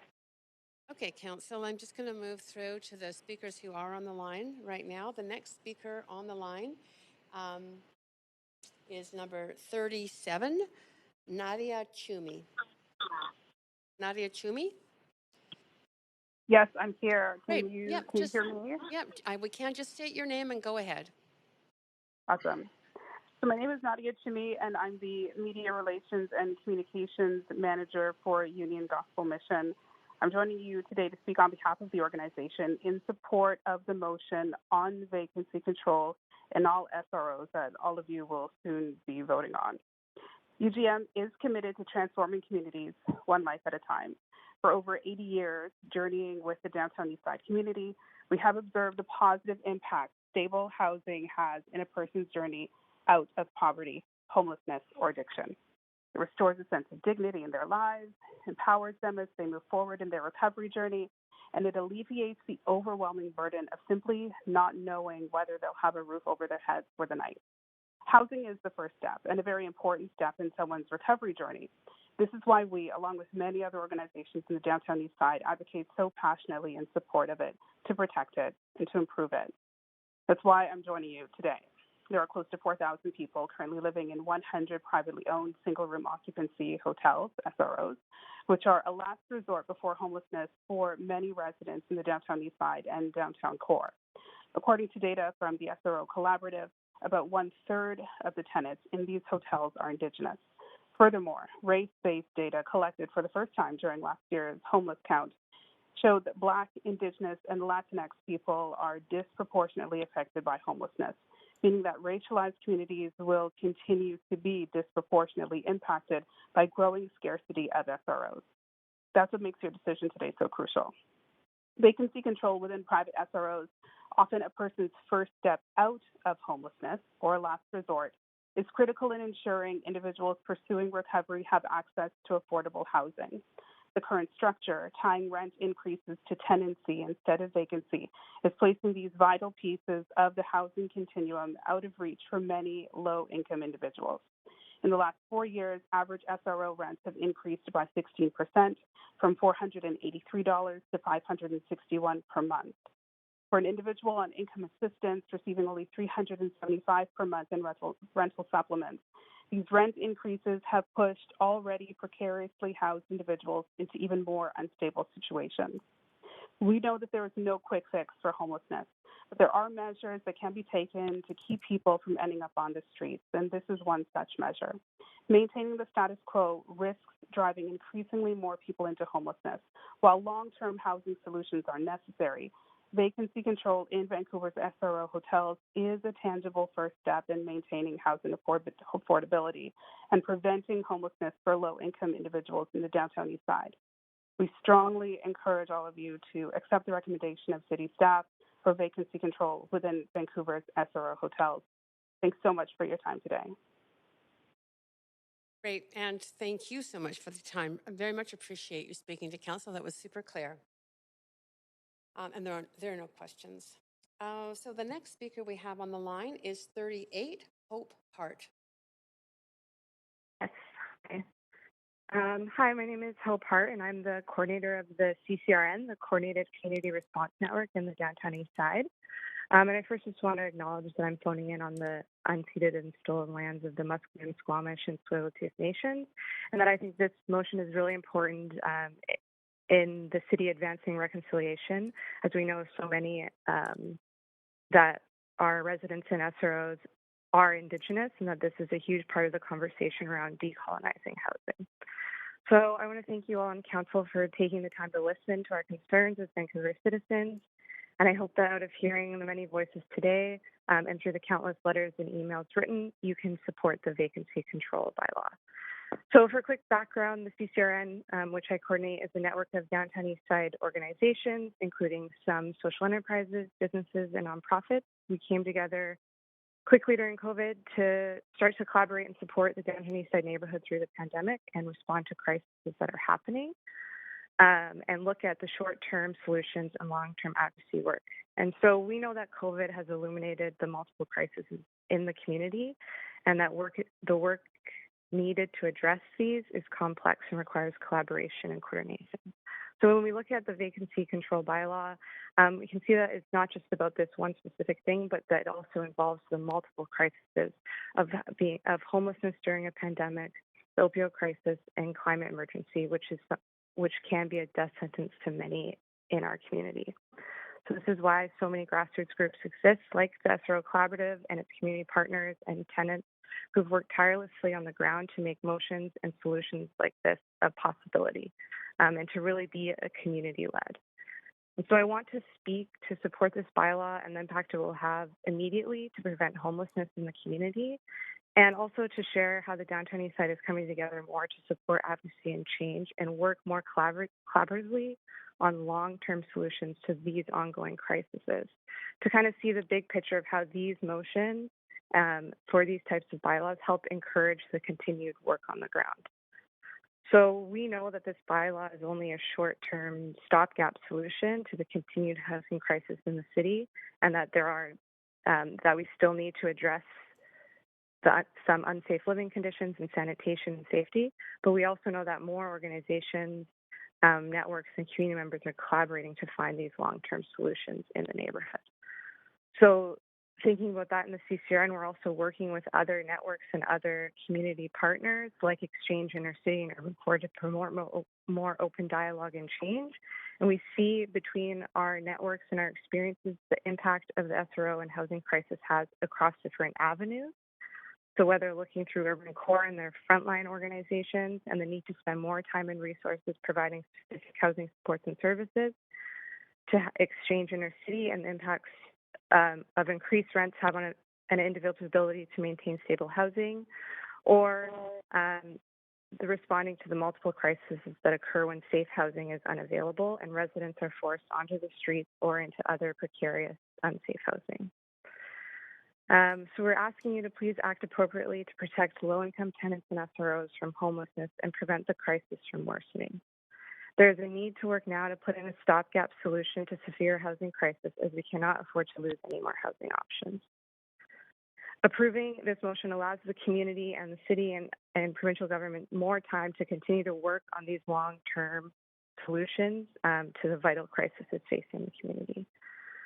So as collaborative networks supporting the Downtown Eastside, we are happy that the City of Vancouver is voting on this motion, and thank you for taking the time to listen to the experiences of those impacted by current SRO practices by acting on this bylaw today to support more equitable and inclusive approaches to housing that protects the most vulnerable tenants.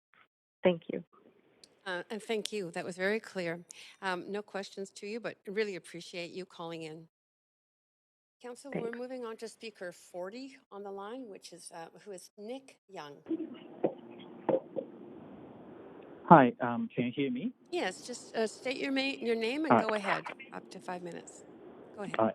Hi, Mayor and councillors. My name is Nicholas Young. I'm the Chinatown Community and Tenants organizer with SRO Collaborative. First of all, thank you for anonymously approved motions in December 2019 and September 2020, asking staff to investigate how to protect tenants in SRO hotels. And also thank you for elders and friends who speak before me. I'm here today to present you with a bilingual letter and petition by the Chinese SRO tenants who live in benevolent societies and private-owned SROs. You should have a digital copy and a physical copy in the list of submitted letters from our research collective. We're in support of this motion. To help you better understand our letter and petition, here's some basic information of who signed this petition and how this came into being. After receiving the council report on the 4th, my volunteer team and I quickly translated the materials and did outreach to the Chinese tenants.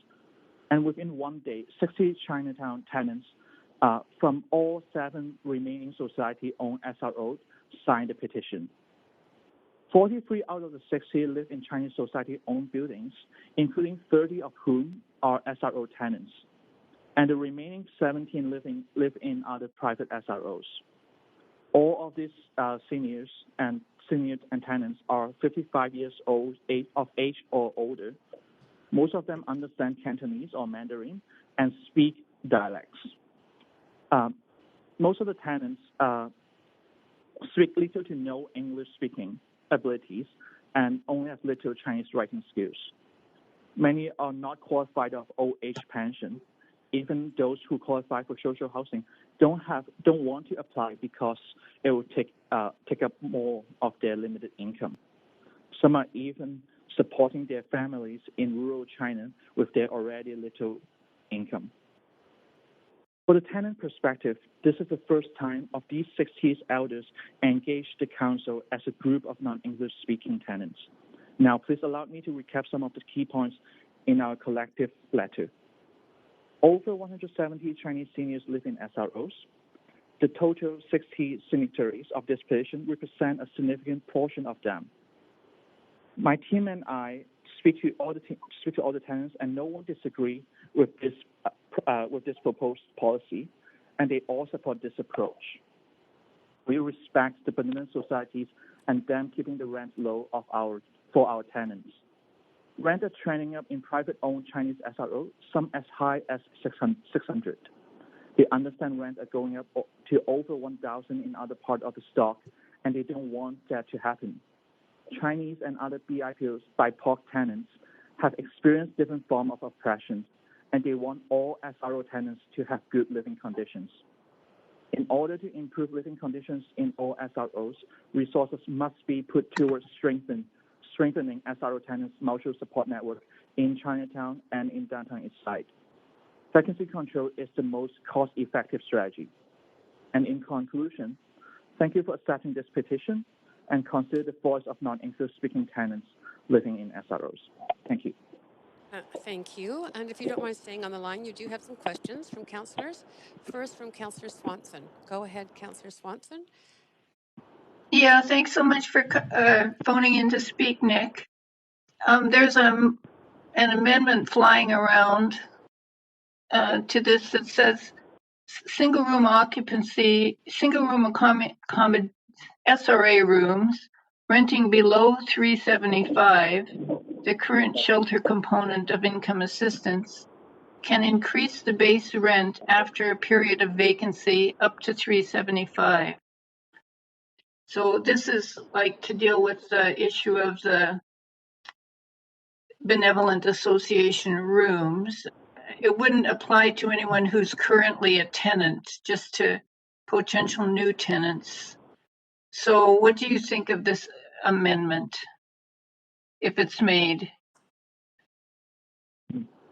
I do learn about this amendment this morning. I think that we should go back to the tenants because so far we have consulted the benevolent societies, but we have not directly consulted the tenants who also live in the buildings and who know the situation the best. And the city council can do a better job at, including non-English speaking tenants in this process, including the landlord who also expressed their frustration in the report. And yeah, I think there's more work to do. And the tenants, I know that we look forward to work closer with the society and other private landlords to empower tenants in their buildings. Okay, I don't think we've got enough time to go back to them because this is probably going to be voted on today. Were you saying that some of the tenants who live there are undocumented and don't even have welfare, so they really do need to pay less than $375?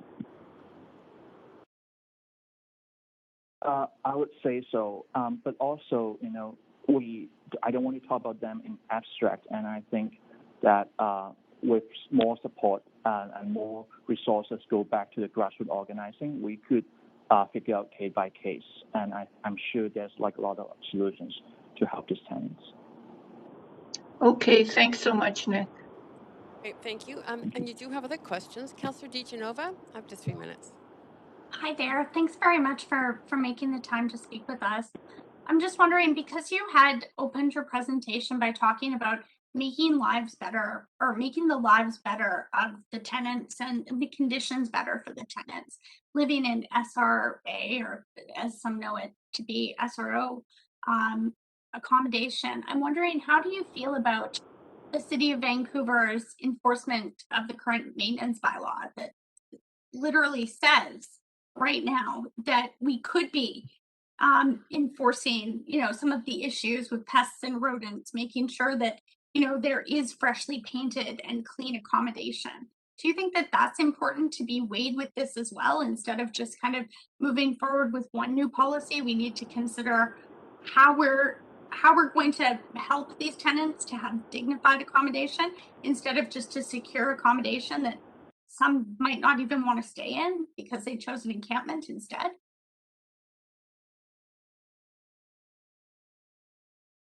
I believe that all the SRO tenants, regardless they're Chinese or like other ethnicities, the reason they move into SROs is because of different form of oppressions, including colonialism and other form of oppressions. Yeah, and also obviously racism. And I think that just because of a few tenants, we should actually to support this motion first, and then figure out other resources to go back into grassroots and figure out other solutions. Yeah. Thanks. I'm wondering though if those resources are already there. So those bylaws are already there, and I'm really looking forward to hearing back from staff at the end of speakers to answer my questions on this. But I'm just wondering, do you think that we also should be enforcing those bylaws to make sure that regardless of if it is the Chinese benevolent associations or other private owners or nonprofits, that there are standards that are met, and if they're not complied with, for cleanliness and to offer dignified housing, that the city takes action. Do you think that it's important that we make sure that the rooms are clean? Yeah, I understand the question. I'm here today to try to make sure the voice of these tenants are not overlooked, and I think that's just my primary message. And if you have any more questions about that concern Benevolent Society's views, and I think you should go back to them. Thank you. Thank you for answering my questions. I really appreciate it. Yeah, great. Thank you very much, Councillor DiGenova, and thank you very much, Nick Young. That is it for your questions, but very much appreciate you both answering the questions and speaking generally to Council. Thank you. Thank you. We are now on to Speaker 45, Marvin.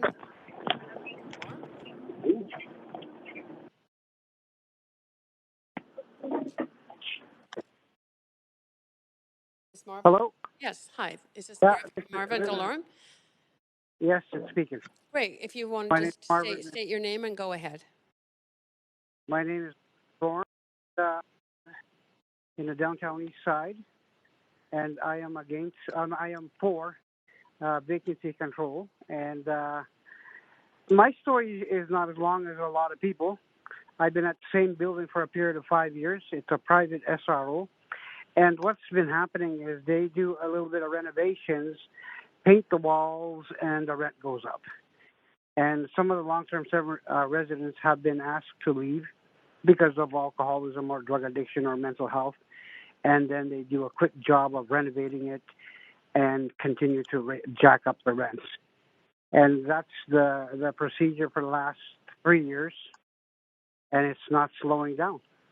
So we're getting a lot of new people moving in that can actually afford.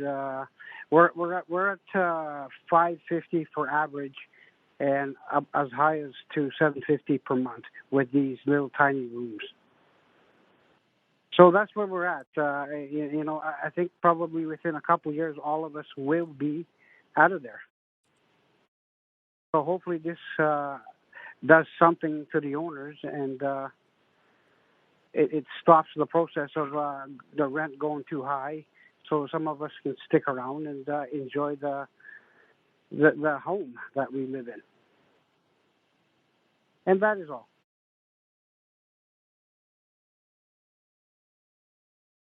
Great. Thank you very much. That's it. There aren't any questions for you, but very much appreciate you calling in. Okay, thank you very much. Thank you. Sir? Sorry, I'm on speaker 40. 48. We have another person here who skipped over. Is it possible? I'm sorry, 46. Yeah, we're on speaker 46 now, which is Chloe Noir. Are you Chloe? I'm sorry. Unfortunately, Chloe is not able to speak, but we have a speaker from earlier who was skipped over. Speaker number, you know what speaker number you were? 28. Yes. Yeah.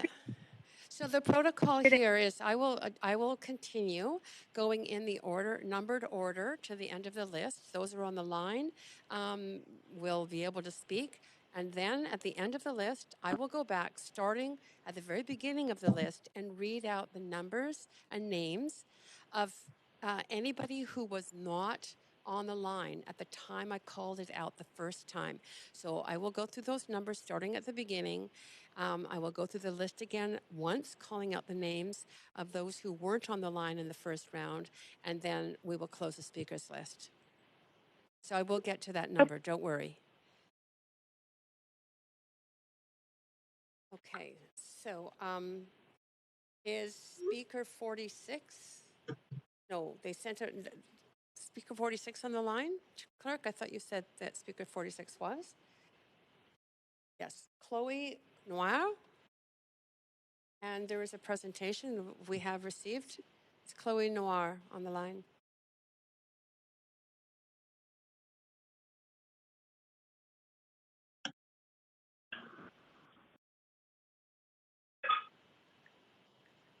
Again, I'm just calling Chloe Noir, speaker 46. Clerks, can you confirm if that speaker is on the line? Yes, I am hearing the individual is on the line. If speaker number 46 is there, we have your presentation ready, and you should be unmuted and able to speak.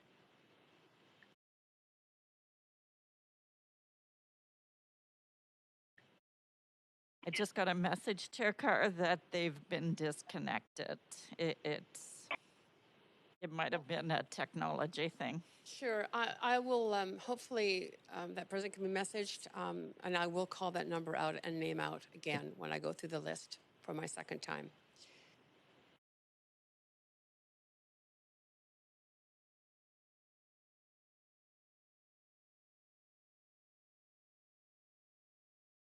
Okay. Okay, we are now on to speaker 47, who is, I believe, on the line rather than in person. Pete Marlowe, are you on the line? Yes, I am. Great. You can just state your name and go ahead for up to 5 minutes. Hi, my name is Pete Marlowe. Hello, counselors. Hello, guests. I'd like to do my latest poem for you. I live in an SRO on East Hastings Street, and this is my new tailed sonnet in the tradition of John Milton, the guy who wrote Paradise Lost, a great epic poem that is kind of like the story of the last few decades in Vancouver. So this is called Address to Vancouver City Council. And it goes like this. The market's hot. The workers fear the cold. Despite the empty condos we create for $15 an hour, as rents inflate within these rat and roach-infested holes, where gifts of monthly millions feed the dole collected by the slumlord's shelter rate. Fake rent control, just one more twist of fate beyond hard-working poverty's control. We can't ask, should I stay or should I go? For without vacancy control in hand, we sink beneath rent's ever upward trend, knowing that SRO can also stand for standing room only, where we're condemned to stay and stand within the status quo forevermore. And so I move that council speedily approve this motion so we all one day can move. For surely it behooves Vancouverites for once to come to grips and stem this rising tide that sinks all ships. Thank you. Oh, thank you. That's great. There aren't any questions for you, but thank you again for coming to speak to us. All right, you're welcome. Okay, so we are now on 48. Nathan Edelson. Thank you, Councillor Carr. I'd like to acknowledge that we're on the unceded lands of the Coast Salish people, and as others have mentioned, far too many of whom are living in single-room occupancy hotels or are homeless. And to speak in support of the recommendations before you today, to reduce vacancies and help control rents in SROs, to secure funding to help maintain these buildings and build more self-contained social housing, and to make the low-income housing survey more effective. It may be helpful to speak briefly about the origins of the SRA bylaw and some of the debates that took place at that time. From 1993 to 2008, I was the senior planner for the Downtown East Side. We formed strong interdepartmental teams to work on an array of challenging issues, including housing, drug policy, heritage, and community economic development. Staff at all levels of the organization were encouraged to work together to generate new ideas in a comprehensive way. This spirit was extended to the three levels of government as we entered the Vancouver Agreement. Several of the initiatives, including the Four Pillars drug policy and the SRA bylaw, were extremely contentious, but through debate and experimentation, they became part of the culture of the three governments. I also met wonderful staff from the senior governments, including a brilliant and dedicated worker from whom you've heard today. Celine, Jill Davidson, and I formed a strong team that led to the development of the SRA bylaw. At that time, with very few exceptions, only very low-income people lived in SROs, and staff wanted to protect that stock from being washed away by the waves of investment and gentrification that we could see coming. We did considerable research and had several profound debates. Some of us felt that SROs were such a terrible form of accommodation that only the desperately poor would live in them. Others felt that they might become increasingly attractive to low-wage service workers, students, and visitors attracted by Expo and the emerging Olympics. But the issue was so contentious that we erred on the side of caution and recommended protecting the buildings with no direct reference to who lived in them. While I support the report before you today, I think staff should be asked to report back on some of the issues we debated then and maybe needed even more today. First, there are 4 items. First, non-market management. Encourage or require SROs to be managed by nonprofit societies that hire and train appropriate staff to ensure the housing is safe and residents have access to food, health care, and other supports. Second, a common registry.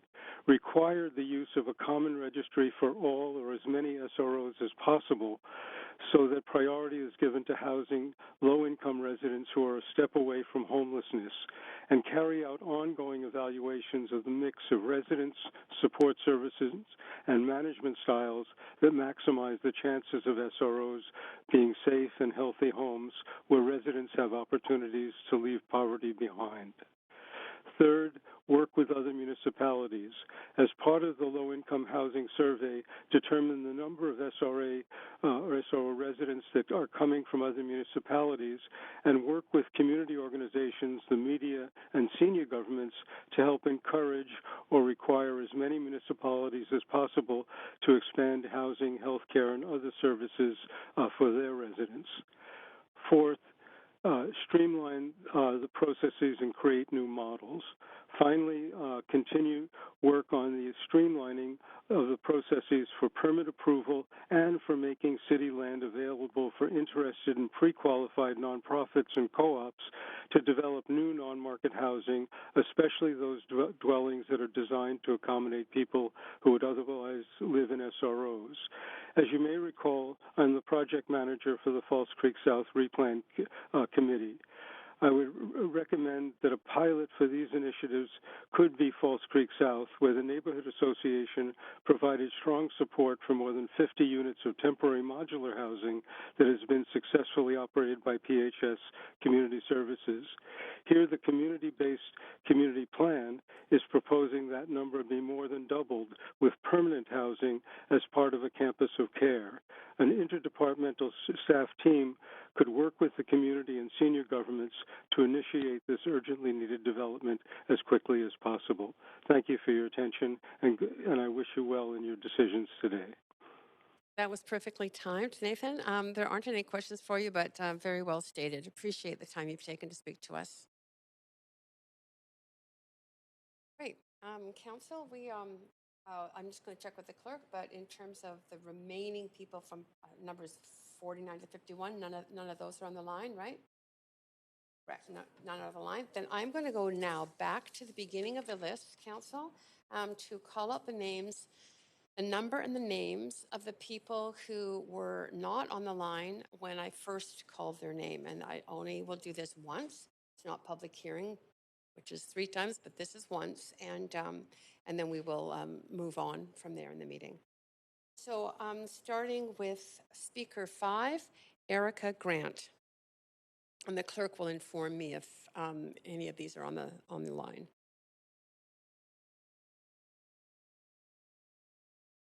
Speaker 5 on the line. I'm just getting a message, Chair Carr. Sure, I'll wait a moment, no problem. I think we have to go slowly here. The individual I had heard was on the line about 15 minutes ago, but at the moment they're not. So this is the second call, and our process would be to move along.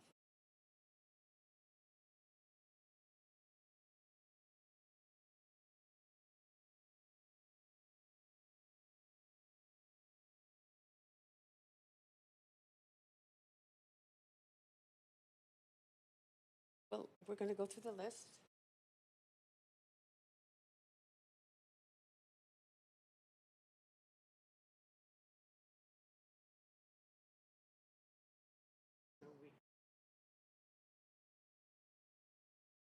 Okay, so I've just been informed by the clerk that that Speaker 5 was on the line 15 minutes ago, but isn't now, and I cannot hold at this point. So I'm going through the list. If they're not on the line, my apologies, but this is the process that I must go through in fairness to the others who are on the line. So I'm going to move on from number 5 to number 8. Kevin Nanakewitang.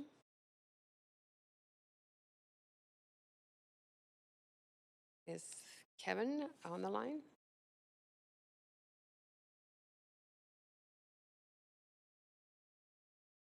I'm just checking, Chair Carr. Yep, no problem.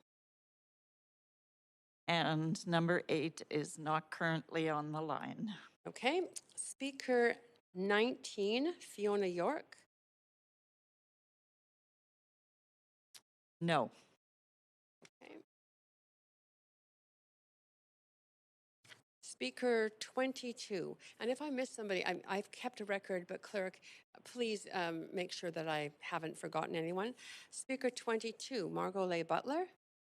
Yes, I'm on the line. Oh, great. Okay. That's fine. We hear you clearly. Just state your name and go ahead for up to 5 minutes. Yes, thank you. My name's Margot Leigh Butler. I'm a settler born on Peguis land, and I'm the academic director of the Humanities 101 community program, which for 23 years has run free supported university-level courses with over 1,000 low-income residents of the downtown east side and downtown south. And I know that Alison Dunnett may be there. Alison was one of the founders of this program. During the pandemic, I know that 4 respected, cherished Humanities 101 alumni died as a result of inadequate housing, poison drug supply, and COVID-19, and sometimes all 3. And I have no doubt that there are others. I've long seen the effects on my students of living in desperately inadequate housing, living with both episodic and protracted homelessness, and I've also seen the effects of students living in better housing and in culturally appropriate Indigenous housing. I'm here to strongly support vacancy control in all SROs.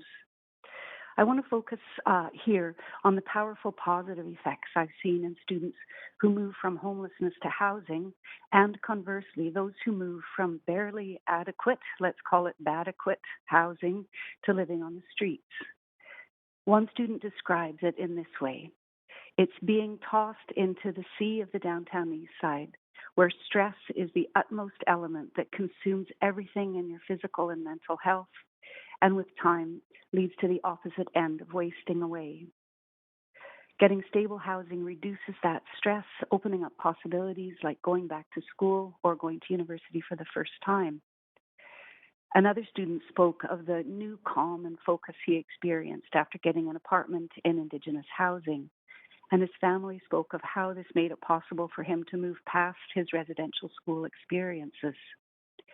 A third student finally got into a co-op in the downtown east side, and he's been a volunteer board member almost since that time and shares their resources.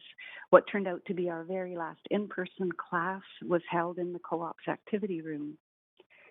I also know young Indigenous Hum students who slept in the bushes at UBC after class without homes to go to, others who returned to the downtown east side to sleep under the Georgia Viaduct, an older Indigenous woman who lived on the streets in another province for 6 years before moving to Vancouver to again live without a home, and another person who over the years was progressively, regressively shifted from bad to worse housing and then to none at all.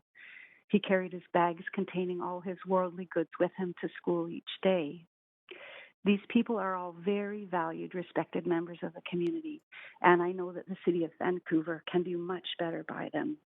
I join many others in fighting to protect SRO tenants from homelessness through vacancy control, which ties rent to the unit rather than to the tenant. And I fervently hope that you will join us. Thank you so much for your attention. And thank you for your speaking to council. Very much appreciated. There are no questions for you, but again, thank you so much. Thank you. Bye-bye. Okay, we are now on to calling out for the second the second round. Number speaker 27, Gilles Seren.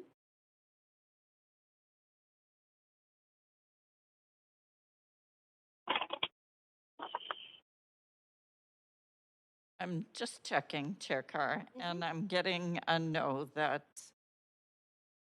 speaker number 27 is not on the line. Okay. Speaker 29, Brian O'Donnell. Yes, hello, hi, how are you? Yeah, good. Jeff, just state your name and go ahead, up to 5 minutes. Brian O'Donnell. Yeah, well, I've been living in an SRO here for about 3.5 years. After my divorce, I'm the cheapest place that I can rent. I'm paying $550. I was paying $470, and I moved just into one room, and he raised it to $550. He wanted $600, but I talked him down to that $550. I mean, I'm on social assistance. I can barely afford to pay attention, so I find, it's ridiculous. The $375, and then I have to take out of my support to pay the $550, right? So, and most people in the building are like that. And I had no window for a year and a half that I lived here. It was like, I figure it's cruel, but what would be really good would be to, even to start in Chinatown even, or, it's downtown east side, just to freeze rent. To have at least a decent, even if someone moves out, they can't double the rent. That would be very important, a rent control of some sort. It's very important. Everybody who I talk to, all my peers, everybody I work with, they all feel the same. And housing is a right. It's not just something you can, a luxury. Housing is a right. We got to enforce that instead of allowing people to have 6 summer homes that are empty. I'd say close to 30,000 empty homes in the city come winter when people travel. It's just, it's ridiculous. People shouldn't get tax write-offs or incentives for keeping them empty. They should, be forced to either rent them out or, just, at least lower the rents, for people to afford it, because they're just trying to transform. Basically, the middle class is gone. There's rich, poor, and cops. Those are the 3 classes in this city, I find, right? So I'd like that to change. Defund the police would be a good start. People, the general public, don't even know how horrible the police are because of the stigma they impede on us, right? For as downtown east side, or calling somebody a drug addict or this and that. No, that's what they do to survive. That's not who they are, right? So everybody, I believe, is entitled to a house, right? To a place to live. I try to change the concept of houseless or homeless, and I call it houseless. Because a home is a concept you put inside a house, right? If we change the word to houseless, then there's something wrong with society. Homeless has got this stigma of guy who won't comply, pushes the shopping cart, and he's on drugs, and all this stigma that shouldn't even be talked about. He's a human being. He needs, housing, and that's the bottom line. I will work and die for. Anything else I can really mention about that? I think the whole city, sure, federally we should make it that way, but people will always manipulate it. So let's start with the people who can't afford it, the elderly and people who are on social services or disability. They are first up to be able to get proper housing, because living in the park, living in the street, all you are is subject to being bullied by police, by the people who believe the stigma, who believe the hype that we are the bad people, and they walk all over us. So all these things need to change. I try to do my part by educating people, but if we get media attention, there's people who sit inside their cells, their own apartments or condos, will actually start to see, wow, we've been lied to for a long time. This is not right. We need to fix these situations instead of these people need to be deleted off the planet. No, that's not fair. We're all equals. We got to, work together to make that happen. That's really all I can say. I can't think of anything else about that for housing. But I do think that it should be a rent control should be implemented. We had it years ago, but they somehow made it prohibition. Just like anything that they do, the people go along with, like income tax for one thing. It was only put in as an effort for the Second World War. Oh, but they keep doing it. So what's going on? All these things that we have to reevaluate and rechange instead of just being the almighty government is too powerful. No, I'm sorry. I was educated in Canada. We are the government. We appoint people to work for us, right? We're basically a socialist country, but on a democratic level, right? So I think we should actually, stop watching American propaganda and start being Canadian. Okay, and that is it for your time. Yeah, that's great. Well, thank you for taking the time. Thank you very much. Yeah, great. Cheers. Okay, bye-bye. Okay, moving on to speaker 31, Val Johal.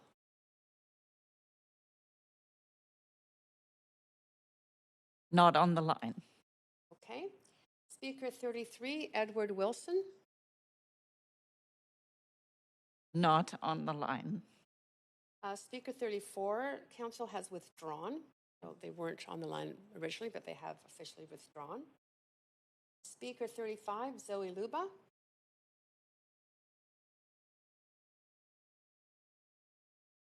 Sorry, I'm just checking. No problem. Not on the line. Okay. Speaker 36, Peter Athanas. Yes. Peter Athanas? You there? Yes, I'm here. Yeah, just state your name and go ahead. Up to 5 minutes. We can hear you. My name is Peter Thanis. I appreciate the opportunity to speak in front of the Standing Committee on this policy. I'm in opposition to the policy. I'm also an SRO owner. I own the Pender Lodge. I mostly house seniors, and I'm very proud of that. We do a very good job there. We're a clean building. We only had 2 deficiencies in our last inspection. Firstly, as a city councilor, if I knew a policy would achieve the opposite, I would have to ask myself, would I vote for it? Secondly, the actual effects of rent control, the reality of renting to tenants at an artificially lowered rent relative to the market rent is that the stopgap measures designed to stop our rents from increasing will create a value gap between market rents and artificially lowered rents. This will attract an abundance of better tenants who want to take advantage of cheaper accommodation. As a landlord, the risk of renting to marginalized tenants would pose a risk for us. based on the expected property damage. Another point of contention is the insurance waivers that we're forced to sign as private landlords. As if the city's existing policies don't make it hard enough for us to run our buildings, the insurance companies force us to sign waivers of insurance based on the conditions that if an owner has damage caused by a tenant who's under the influence of drugs, alcohol, or mental health, that our insurance is waived. They don't cover us. Would this be something that the city would consider providing us, insurance as incentive to house higher risk tenants? I don't know. Thirdly, from the angle of fairness, Atira and some other nonprofits receive taxpayer-funded top-ups, which average a minimum of approximately $750 to $850 per unit over the ministry's $375 housing allowance. The average cost of the taxpayer is between $11.25 and $12.25 per tenant. City staff have argued that the average privately run SRO rents at $561 are too high. I believe this is glaringly hypocritical. To put this into perspective, if a business with higher rents attempted to price fix a competitor's rents, they're already lower than theirs. I mean, what do you think a judge would not be able to see the bad faith in that? My fourth point is systemic devaluation of the SRO class through the bylaw. The existing bylaw is already overreaching. It was adopted with very little consultation to the current owners. Since then, we've seen increases to the permitting demolition that has gone from 115 to 230,000, further devaluing our investments. We've never once received a notice of increase for these amounts. A City of Vancouver rent control bylaw would render our properties unsellable. The only reason the Alamo Hotel hasn't sold is actually because of this. Has the city not considered the legal liability this would cause the city and the taxpayers? Would it be fair to subject taxpayers to potentially lengthy and costly legal disputes? In closing, it may seem counterintuitive, but the reality is the proposed rent control bylaw will further degrade these buildings and will further marginalize the tenant base that we're expected to house. I ask City Council to consider voting down this egregious rental bylaw and perhaps focus on other solutions like additional tenant supplements and maybe raising the $375 ministry allotted rent. Great. Thank you very much. You do have questions, if you don't mind staying on the line to answer those. Of course. Yeah. First from Councillor Hardwick. Go ahead, up to 3 minutes. Thank you, Peter. I want to ask you a question I asked one of the earlier speakers, and that was, why stay in this business? The margins seem slim at the best of times, and then I think you said that this rent control would make these properties unsellable. Why? I mean, it doesn't seem like a very good business opportunity to me. Well, I'm not a speculator, first and foremost. When I originally purchased my building, I couldn't afford an apartment building within the boundaries of Vancouver. So I went for the second best asset class, which was an SRO. So that's the reason I purchased an SRO. And back then, I think the demolition cost was like a $15,000 permit cost. But since then, it's gone up and up and up. So you mentioned that one of these other buildings has not sold. Are you saying that, and I pulled up your letter, it says that would render properties unsellable?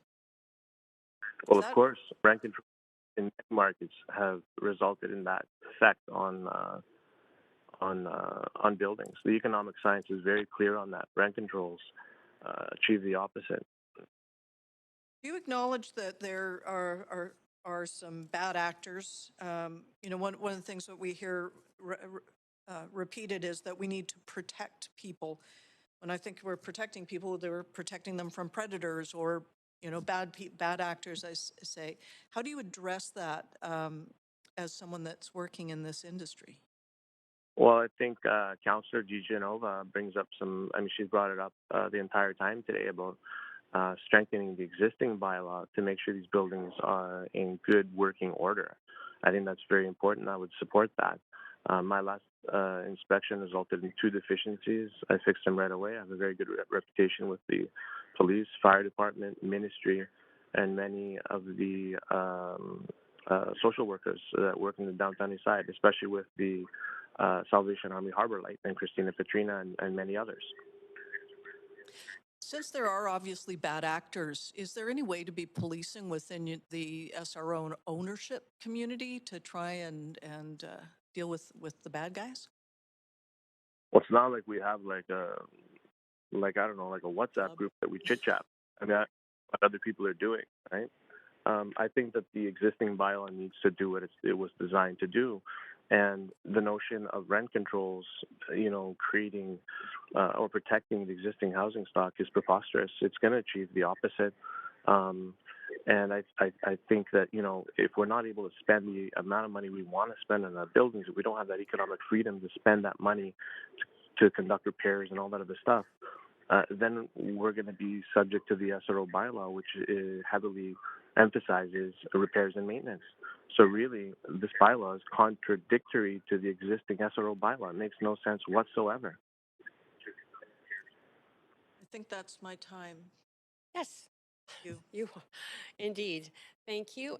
Councillor DiGenova, you have questions up to 3 minutes. Go ahead. Yes. And thank you. I think you'd already raised it. I'm sure I sound like a broken record, but especially the insight from someone who is in this business. It's helpful to me to understand if you feel that these new regulations will further impact your ability to provide cleaner, safer, more dignified, housing opportunities. Or do you, I know it's hard for you to say yes. I really want you to throw the book at me and all of the other owners, not to say you're exactly like them, but do you think that this is just going to add another layer of red tape that costs more and makes it more difficult for you to come into compliance with the maintenance bylaws? I think the red tape would be stifling. I think it's going to be an immense amount of weight to carry on your shoulders over and above the existing job that we do already. I don't think it's a reasonable thing to expect of a private owner who's invested millions of dollars in their properties. I don't think it's fair for the good landlords like me. I would like to consider myself one of the good ones who spends most of their profit margins on improving the building. And there's always something to be done to make it better. And I think that if the bylaw is to be implemented, it should complement the existing SRO bylaw. In this situation, it doesn't complement it whatsoever. Thanks so much. Does it concern you? Sorry, I was getting some IT help before and I forgot my camera wasn't on. Does it concern you at all that in this report or speaking to this today, I haven't heard, for instance, nonprofits like Hatira and others who are included in this speaking in support of this? Like, I don't see a lot of them coming together as I do with some of the other policies. Does it concern you that we're not hearing support from the ownership community, including the nonprofits, on this? Well, I'll be honest with you. A lot of the owners that I've spoken to have kind of said, "What's the point?" I mean, we're going to be drowned out by a sea of opposition, of people supporting this bylaw, right? Nobody really understands. I have 30 seconds left, and I hate to cut you off, but I have a really important question for you. Do you think that do you feel, and this is just your opinion, is this being done in good faith, or do you feel this is just a way to, as other councillors have asked, push you out of the ownership? I'm not going to sugarcoat it. I think the entire process was completely and utterly biased. I don't think that we were listened to. We were offered no concessions whatsoever. I think there's a lot of things that need to be addressed, and they weren't addressed in the PowerPoint presentations, and the numbers are completely flawed. I know for a fact that those numbers are not right, and I echo the sentiments of Ann Hart, and I echo the sentiments of Chris Wall. I believe that the only solution to this is augmenting, the supplements that help. That is my time. Yeah. I just want to say thank you, and if you could please send us an email with some of your main points, I'd really appreciate it. That's your time. Sorry. Thank you. Yep. Thanks, Councillor DiGenova. but Yeah, that's and a lot. just council, I'm going to just caution all of you. I'm not quite sure what Councillor DiGenova, who she was referring to when she said, was this being done in good faith? But let's just be cautious about our language. We're assuming always our staff are acting in good faith in the best interests of this city. Just to make sure that we're all clear about Point of that. procedure. Point of procedure. Yeah, go ahead. I mean, I could pull the point of order, but I believe that's putting words in my mouth. I had just referenced comments I'd heard earlier. That's what I had referenced. So please do not attribute those comments to me. I Okay, specifically that's said a good comments that's I'd a good referenced. correction. Thank you. That's a good correction, Councillor DiGenova. Okay, and that is it for the speakers or the questions to that speaker, Peter Thanos. So I'm moving on to the next speaker who was not here in the first round, Speaker 39, Elena Hardy.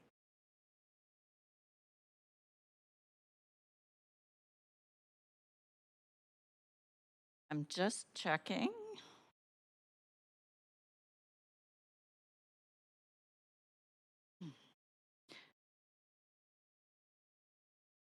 Speaker 39, I'm hearing, had withdrawn.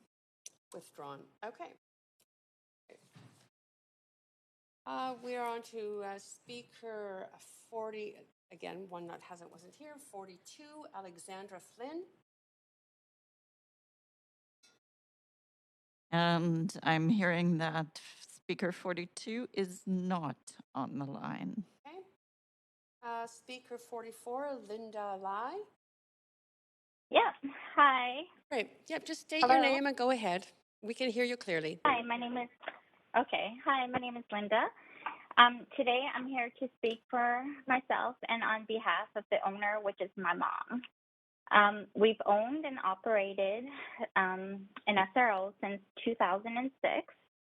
So today I want to voice our opposition to propose the rent vacancy control policy. We're not speculative investors. We haven't offered tenants any money to leave, nor have we evicted a tenant to raise rents. We haven't forced any tenants to move or displace tenants. In fact, we're there to help them. And just to also mention, I feel like we're being trialed and punished, and we're a good operator. We provide safe housing. I feel that, we're faced with a lot of challenges, right? Our hotel was constructed in 1912, which brings our building to 109 years old. I have to work in there. My dad is working in there, renovating the rooms, keeping the tenants happy. As you know, the older the building is, the more and more that it needs, and we're not funded. We don't receive any grants. We don't get any incentive, and having this vacancy control will just take everything, all of our hard work away. A lot of our tenants like living in our building, and they say they like private owners versus like public for the sake of a little bit of freedom, and also like the cleanliness. We take pride in our buildings. When a tenant leaves, we're fixing them up. There's, all the time there's something, and once in a while we have tenants that damage our rooms. What do we do? Where do we go? Where do we get the money for it? Well, we have to take it out of, the building, right? And if we don't have that, I'm afraid that we're going to be like, like what happened to, is it Earhart? I don't know the owners, but I'm afraid that we're going to be running into a deficit, right? But we're not a non-profit building. We need to have profit so we can operate and provide the safe housing. And the problem is the shelter is $375. It's been $375 for the last 15 years. We've owned this building for 15 years. And, I agree with what Chris says. He needs $600. I feel we're all at the same rate. And otherwise we won't be able to run a building. Cost has gone up so much, like replacing a window. We'll have a tenant that breaks a window. I've had a tenant break a window during COVID. He received $20,000. He threw, things out. He was asking for help because he ran into so much money. And, I tried to help that tenant. He's still our tenant.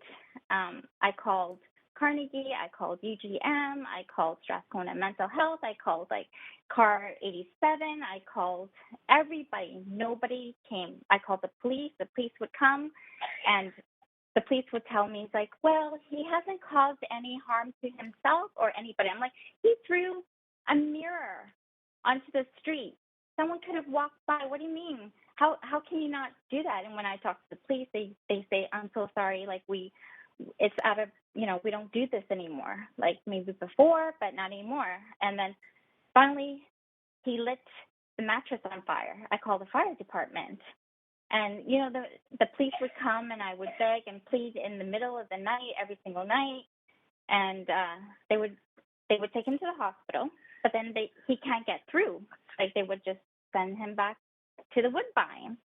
And, we didn't evict him because I know him. He's normally not like that, but he got so much money that, he wasn't himself.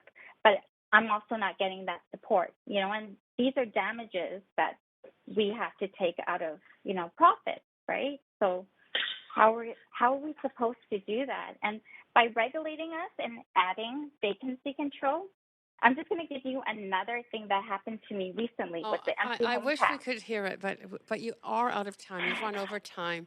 I'm so sorry, but I very much appreciate. Oh, and you do have questions, though, if you want to just stay on the line. First, from Councillor Hardwick. Go ahead, Councillor Hardwick. Thank you. I have the same question that I've posed to a couple of other private SRO owners, operators. Why stay in the business? Well, I was 20 at the time when my family purchased this building. I didn't know what an SRO was, and it wasn't to me, I wasn't really afraid. I was super happy. I went to all the courses and stuff like that too. And, I'm okay with working in the downtown east side. I'm okay with providing housing, for, and helping. I love getting to know our tenants. That's where we came from. At one point, I was living in a kitchen myself, right?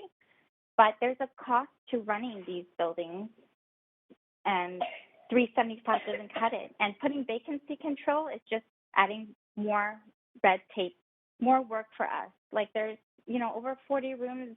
How can I do it by myself? Like my dad's already fixing, I'm doing paperwork, and then there's troubled tenants. Like how can I run the building? I'm so stressed out. Well, it was. I don't know. It's been expressed through many speakers saying that we need to protect people. And so it's just, you don't sound like someone that needs to be protected from, but how would you respond to that characterization? And I find there's a real difference in viewpoints here from people that feel that they need to be protected from predators and others that feel that they're just trying to run a business. So help me with that. Well, if you put the vacancy control, like you want to keep the units, right? And have it run decent for the tenants. And that's what we're trying to provide. But if we're so regulated and overworked, we don't have the time or the money, the capital to do that. Like right now we're due for a roof repair. That's at least $60,000. Where are we gonna, fund that? We have to borrow to fix that roof. We essentially have to borrow money to do that. Yeah, it's a tough one. I appreciate very much your input. Thank you. Thank you, Councillor Hardwick. And you do have more questions. Councillor DiGenova, go ahead. Thanks. I know you had mentioned that you had another part of your presentation, just a short account or story you wanted to share, and I don't want to put you on the spot, but I'd like to hear it if you'd Yes. like to share it. Yeah, the empty home Could you tax. please share So it? Thank I know you. that- Go ahead. yeah, the empty home tax is gonna go with the room, I understand. But like I had a tenant, Mr. Doug Hall, he was in the room. He's been in there for 20 years. He fell really ill. It took me 6 months to get help for him. He couldn't walk, he couldn't buy groceries. He was eating you know, probably at points I was telling his nurse like food that was like, you know, probably moldy. And I was like, this is not the condition that he should be living in. He needs assisted living. Please help, help, help, help. Took me over 6 months to even get help. You know, why he would poo in his pants inside the room, and then we would, you know, we would have to come in there and clean this up because it was just really bad. I couldn't get help. I'm not going to kick him out. This was his home, but he needed, you know, assistance, and I couldn't give that to him. I would call I would have to call the ambulance. He would go in the hospital, and then he would return, to the point that he didn't return. At one point, John Norton from Carnegie told me, Linda, he's in the hospital. Can you please hold on to his room? Don't worry about the rent. So yeah, we held on to his room for 3 months. Carnegie gave us rent for 1 month, and then the last 2 months was written off. And then I'm like, what am I going to do? And when am I going to dispose of stuff? What should I do? And in the end, we did, but it took us 6 months. So in this case, then I would be hit with an empty homes tax, trying to hold the room with maybe him coming back or not coming back. And on top of that, because he was in such poor health condition, he couldn't clean up his room. His room was a mess. It was like his floor was all done. He was in a hoarding situation. It cost a lot to remove his stuff and all the And my time is almost up, but I did want to say you raise a good point about whether or not people's rooms would be held. So I will ask that of staff, and thank you very much for answering my question. Great. Thank you. But you still do have more questions, if you don't mind staying on the line. Councillor Fry, over to you. Yeah, sorry, you mentioned the empty homes tax, and my understanding of the empty homes tax is that it actually does have exemptions for health and people having to go into extended care and those kind of things to obviously allow for that. Is this a case of maybe there could be more resources to help educate private landlords about some of the options available to them, like sort of government supports and investments to that kind? Well, you know, I just helped a family member do an empty homes tax, and it was just a house. It was only a house, but there was so much red tape. They asked me for the lease. I sent them the lease. Then they're like, no, this is not good enough. You can just make up a lease. So can you show me the deposit? I showed them the bank slip deposit that was deposited into my uncle's account. They're like, no. We need more. We need more than that. And then he was like, can you show me a statement? I showed him the statement. And then they're like, you know what? How about the tax return? On the tax return, there's a rent summary. We would like to see that. I was like, I'm starting to feel a little uncomfortable if this is how empty tax operates, because I felt like he told me, he said, well, you know, you can pay for the fine, 1.4%, and then go appeal it. And I was like, what? That's not right. He's like, okay, we'll help with this. Why don't you tell your tenant to show us their tax return that shows the address of the property? And I was like, oh my gosh, you know what you're asking me, to go back to a tenant in 2020. Now it's end of 2021. It's not the same tenant. So going back and forth. Sure. But well, I was going to say, just get back to the subject of the SRAs and empty homes tax. If there was, you know, through a rent roll audit, some kind of mechanism that staff were clearly understanding that this was vacant because of the reason you outlined, and that would provide you with some insulation in the event of an empty homes tax allocation? Would that give you some comfort? No, I don't have faith in the system, especially what I just went through. It's just more bullying, more paperwork for like this building here. It's just basically two people operating, you know, like me and my dad. I can't afford to hire anyone to help me with this. Otherwise, I'd be like, you know, the dog sitting hotel. You know, if I have to hire more people, then we're going to be, you know, going into the negatives. Okay, thanks for the input.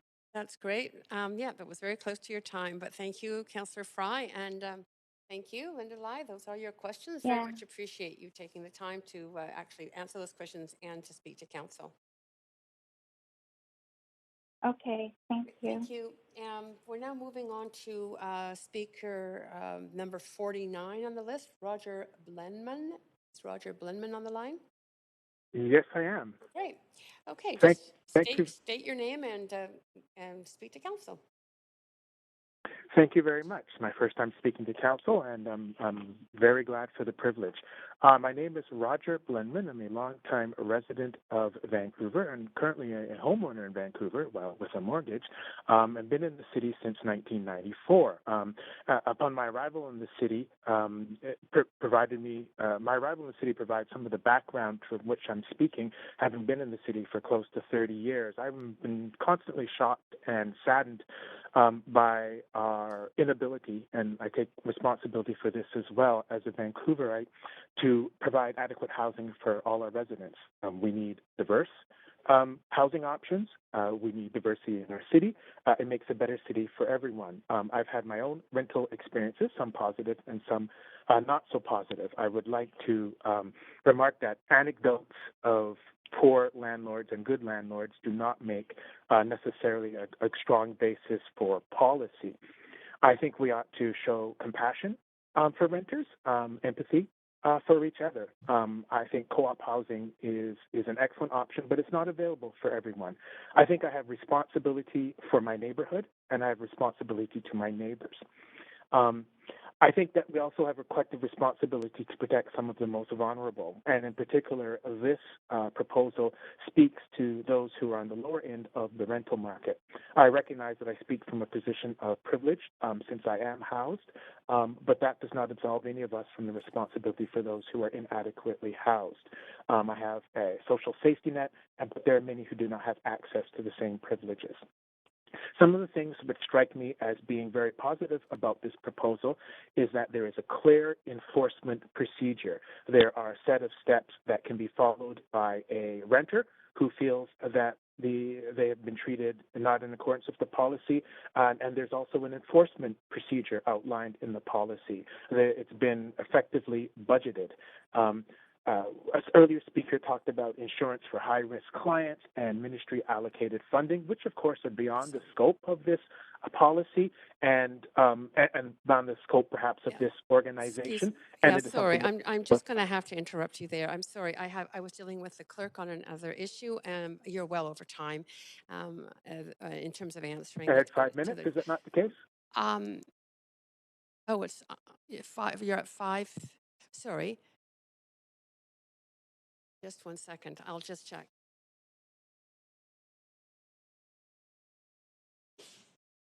I am sorry. The timer is not correct, but I only have you at 1:10. You have still.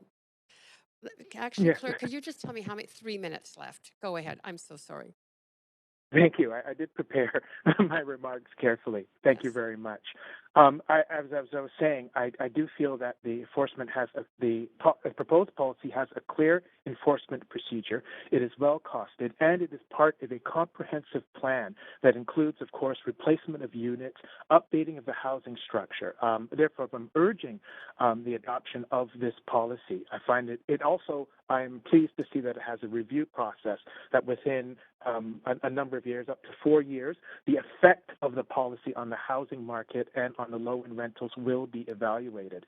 And so it gives us many reasons to try this, even as an experiment that might actually help increase the diversity and the availability of housing in our city. It involves a balance of rights. Clearly, tenants have rights. Clearly, landlords have rights. And although we've heard from landlords and tenants, there are there's a mix of good and bad actors in both groups. And it's obviously a challenge to meet everyone's needs. Anecdote, however, does not make for good policy. I think the city should also consider, and I'm sure is considering, the effect of zoning on our housing situation.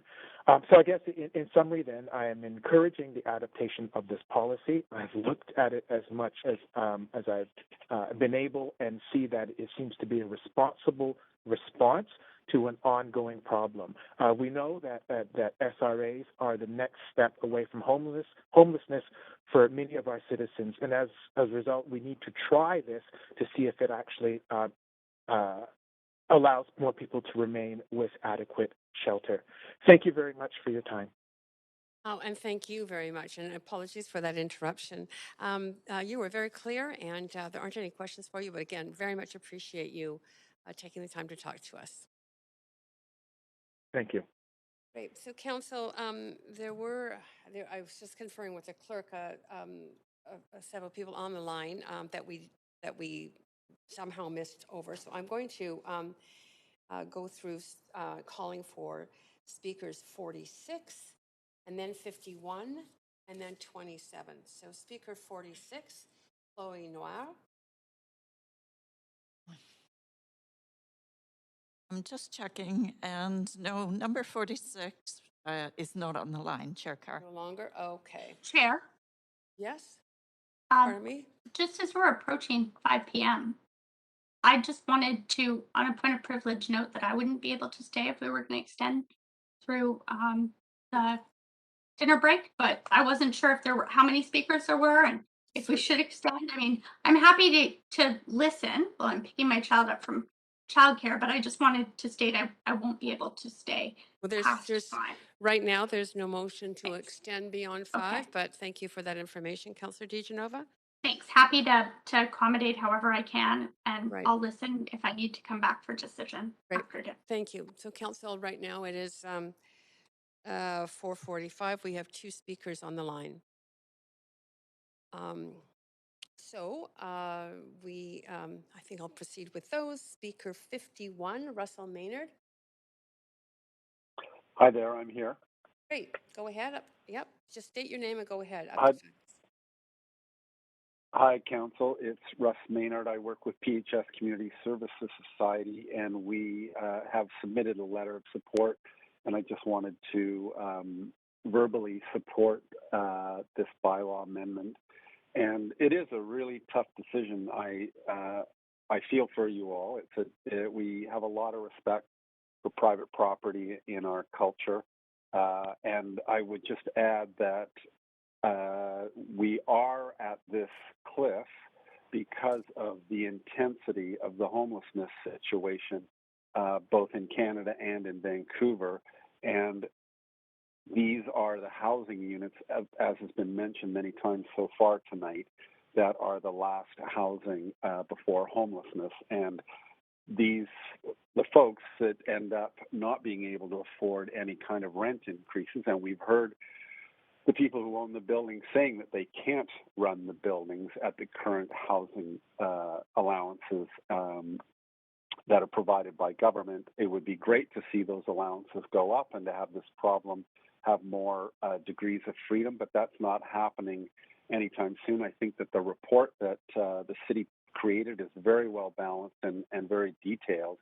And the fact of the matter remains tonight when the vote happens, the vote basically boils down to, do we ensure housing for people who can't afford it in a system that hasn't caught up with that need yet? And it seems to me that that is the focus of this amendment, is to try and buy both the City of Vancouver and Canadians time to catch up to this need. And we have at the civic level, at the provincial level, and at the federal level, which almost never happens, it seems, a willingness to address housing, and that this is a really important, crucial amendment. And you've heard some of, I don't even need to describe it myself, you've heard it from some of the property owners, the state of affairs when someone starts to fall through the cracks is not just unfortunate, it's literally Dickensian. It's a Dickensian style of life, and we can't accept that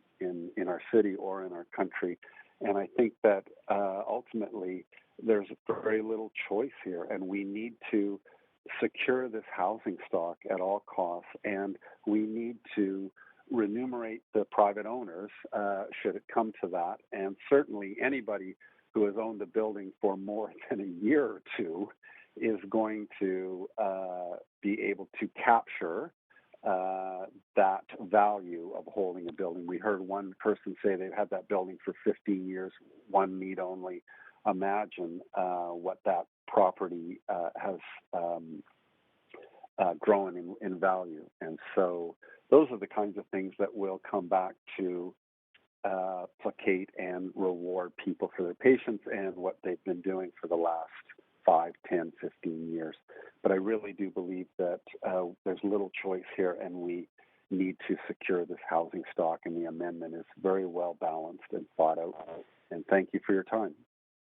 Great, and thank you for your time. And no questions to you, but again, I very much appreciate you coming to speak to us. All right, take care.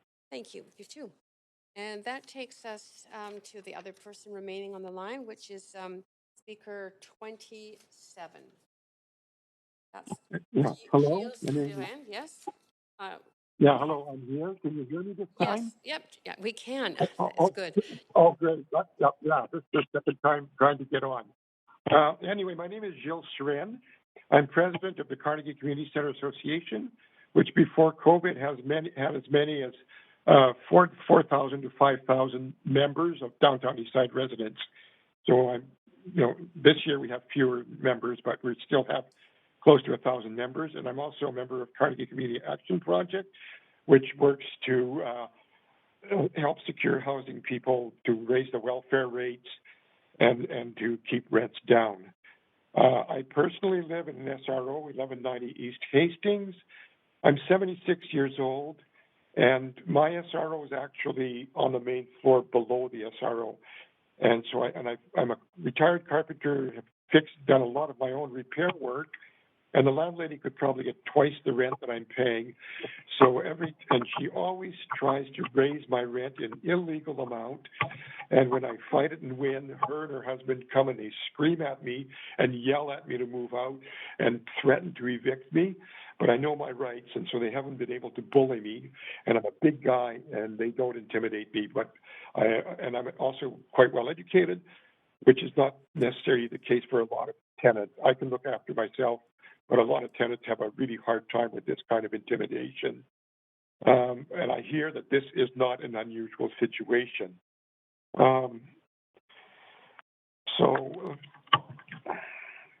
Screams like me, I've been screamed at numerous times because you could get double the rent. So, vacancy control, because I'm 76 years old, and vacancy control would give me some security of tenancy. And I've lived there for 20 years. Like I said, because my rent was low, have done a lot of my own improvements. Landlady doesn't improve anything, or landlord, unless they absolutely have to. I've complained numerous times to the city for rat infestation problems. I've fixed 10 holes in my walls. I've killed at least 50 rats in the last 20 years. She only finally got a pest control company after the city threatened to hire a company themselves and send her the bill. She's also used bullies to just go into people's room, grab their furniture, throw it out, and evict them completely illegally using bully tactics and thugs. I don't know if this happens in other buildings, but I know it has happened in my building. So, bad situation, no security for tenants. So council shouldn't be sympathetic to landlords. I mean, who's walked to the yacht is financed by the city's most vulnerable people. Renter income is unearned income that comes from little or no effort on the part of landlords. It's like, wouldn't we all love to do nothing and make millions of dollars? It's free money that comes from little or no effort. So we shouldn't be sympathetic to their cries about capital costs, etc. If there are capital costs that come, such as needing to do major roof repairs, they can apply to the RTA to raise rents for capital improvements. So that's always an option. So those complaints are completely illegitimate. And, I heard somebody complaining that, SROs are a second best asset class. Well, cry me a river. If it's such a bad asset class, why don't they just sell to the city and let a nonprofit take over the building, which would definitely benefit the tenants. I've also seen people go from homeless to housing. I had a fellow I used to see on the street all the time, and then one day I looked at him and I barely recognized him. He had a haircut, he was clean, he looked healthy. And I looked and I said, "What happened to you?" And he said, "I got housing." And it turned him into a different person. So SROs are like the last resort before homelessness, and tenancy control will give a lot of people security of housing and more security housing for those people, which also doesn't leave the province and the city off the hook in terms of, building more housing, more affordable housing. And I think I've pretty well covered what I want to say. Thank you. That was perfectly timed. You only have 5 seconds left, so that was great. And there are no questions for you. You were very clear in your statement, so very much appreciate that. Thank you very much. Great. Thank you. So, Council, that does complete the speakers list to this item. We are at 5 minutes to 5. My suggestion is that we start our dinner break. We have an hour for dinner, so we will return at 6, at which point, we have a bit of a choice at that point, and Council, you may want to consider these that you have sent questions in to staff. You did receive an email back with the answers to those questions. We can move into the motion or the motion being moved, and then debate and decision. That would be the normal protocol at this point. Earlier in this meeting, however, I did hear one Councillor DeGenova, ask about the ability to be able to ask for a second round of questions, if that is the desire of Council. When we return, someone would have to move to suspend the procedure bylaw. It is not debatable. It would take a 2/3 majority of Council voting in support of that. And if that was passed, then somebody could move for another round of questions to staff, which would enable you asking those questions and having the responses from staff verbally and on public record. So I leave that in your hands to think about. May I ask if we've Is received this a an point email? of something? Yes, I was hoping to move a motion actually that we return at 6:15, which would give us each 15 minutes to review the answers that staff have sent back. It may actually help us to be more efficient, and maybe we won't need to ask questions. Yeah. That's what I was hoping to move. Well, if everybody wants to agree to that, I'm sure nobody would mind a little bit longer dinner break and the opportunity to actually read the answers. So, I'd like to dedicate some time to reading them. So thank you. yeah. Clerk, can I just make that decision to return at 6:15, or do we need a motion to come back? I could just make the decision. Great, I made the decision then. We'll return at 6:15 and read those answers, because they are very enlightening and a lot of work has gone into them. Thank you, Council. See you at 6:15.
Hi, Elise. Hi, Carlos. It's Rowena from the council chamber. Are you able to hear me?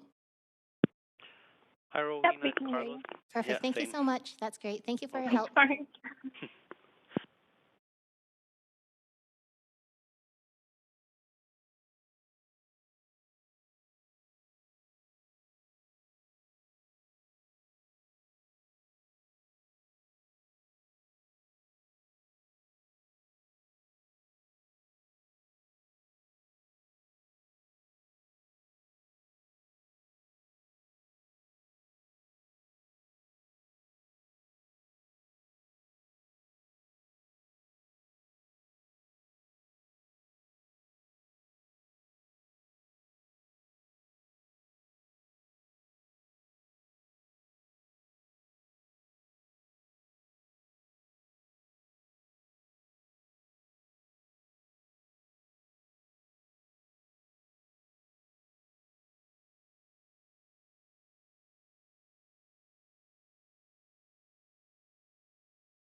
Okay, welcome back, Council.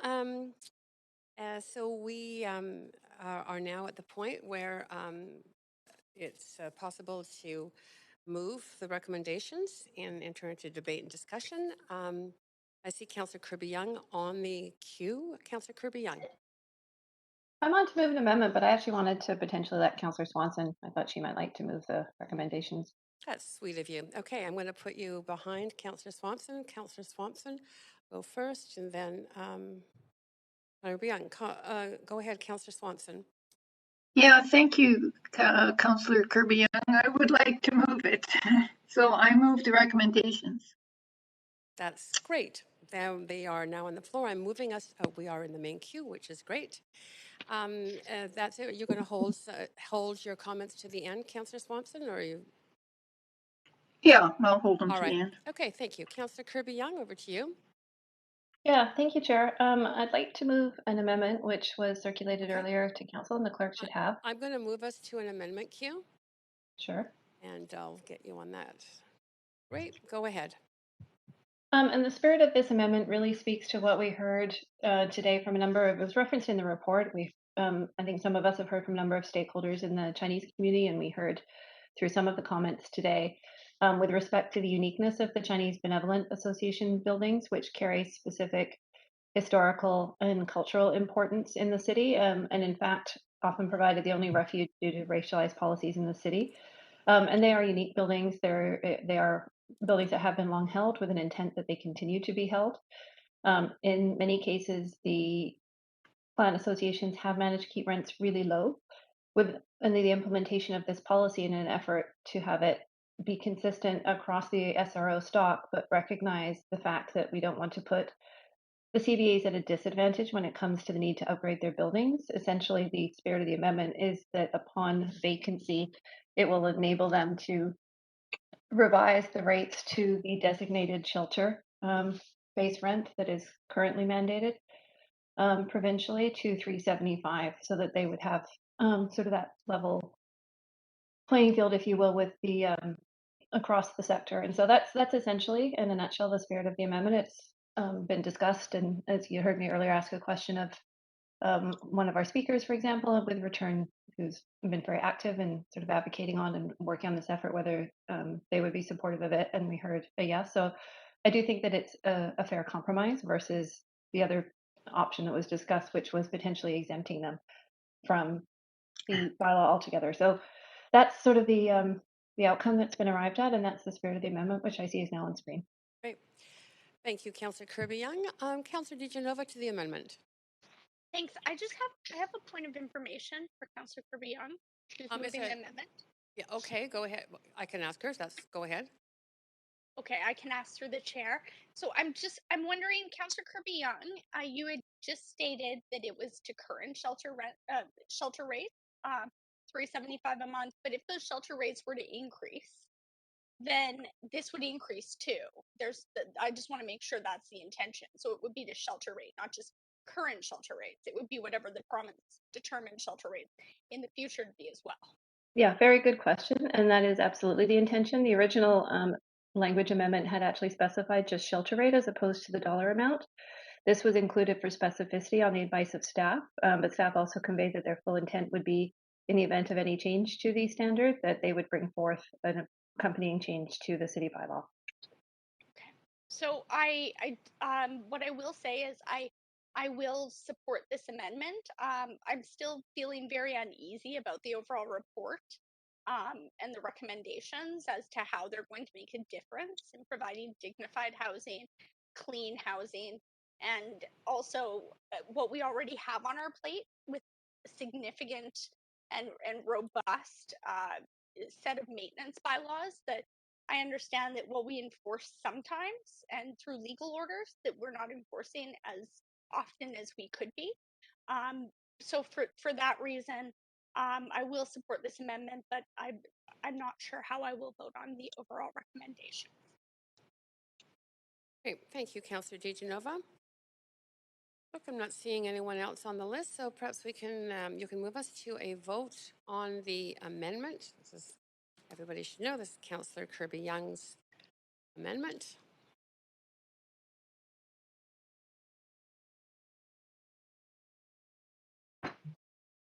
Chair, if I can get a vote assist in favor, please. I'm just having an issue with my panel. No problem. Councillor Kirby-Young, do you need a vote assist as well? I do. My mouse appears to have stopped working, so yes, in favor, please. Okay. Right, that is unanimous. I'm just going to move us back to the main queue. Councillor Kirby-Young, do you have anything else to add to your comments? No, no, I'll hold at this time. Thanks, Chair. Great, no problem. Councillor Boyle, to the amended motion. Actually, I'm going to pause for a moment. I have a lot of background noise. I'll come back on. No problem. Councillor Dominato, to the amended motion. Thanks, Chair. I have a point of information, if I may. Yes, go ahead. It's just if staff could comment on the recommendation with respect to the policy review. I'm sorry, I don't have my notes in front of me, but I believe it's slated for 2025 with a report back in 2026. But I'm just curious if staff could comment on the monitoring component of that. I think it's great that they've built that into the framework, that there will be a policy review because a lot can change over 4 years. Potentially those buildings could come into public hands and so on. But could they comment on monitoring year to year and how that might come back to council if there are issues that are arising? That's my key question. Yeah. Okay. Selena, is it Selena that's going to answer this? Or? All right, if we could just get the mic. Yeah, thank you. Did you want me to repeat the question? Would that help? No, I think we were just worrying about getting a mic on for staff. Okay. Okay. No problem. Thank Go you, ahead. Council. Alison Dunnett, a senior planner, ACCS. Yeah, in the motion and in the policy that's brought forward, you'll see that staff are intending to do monitoring on an annual basis. And one of the directions we've asked council for is to increase the frequency of our low-income housing survey. So typically we've done this every 2 years. We would move to an annual survey. The results of that would come back to council on an annual basis, and you would get feedback from staff on how the policy is being implemented. Then there's a more formal review process in year 4 where staff would look at the trend, what's happening, implications or risks from the policy, and then bring that back to council in year 5 as a more fulsome report back. Okay, great. Thanks for that. You're good. That's it for my question. Great, thank you. Yep. Okay. This is to the amended motion. Councillor Bly. Thanks very much, Chair. I actually have an amendment. Okay, if you want to just hold, I'll move you to amendment queue. Oops. Sorry, just have to. Great, go ahead with your amendment, Councillor Bly. Thanks very much. I just am pulling it up right here. So the amendment essentially speaks to what we heard through questions to staff, what I've certainly heard clearly from SRO Collective, and that is related to the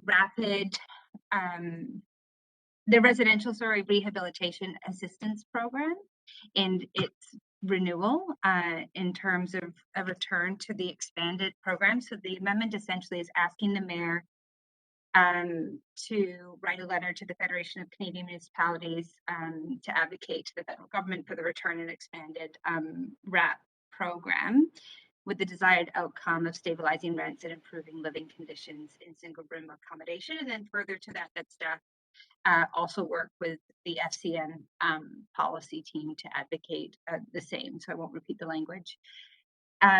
Next week, we are meeting as FCM board in Ottawa for the first time in almost 2 years, I guess 18 months. And it's a great opportunity to expedite this piece of the work. We heard from a number of our speakers today how important this program was in offering a capital investment policy program that then is attached to stabilizing the rents and rent control. So we've heard from staff that this report is one piece of the puzzle. I believe RAP to be another piece of the puzzle and so on. So hoping for support of council with these two amendments. Well, one amendment in 2 parts.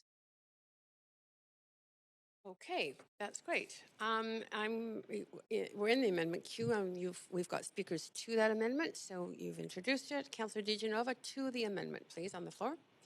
Thanks. I really appreciate this amendment, and I'm happy to support it. In fact, I wish we could wait to hear back on how this amendment goes before voting on the recommendations, because I think that this could actually help to solve a whole lot of problems and possibly provide more dignified housing.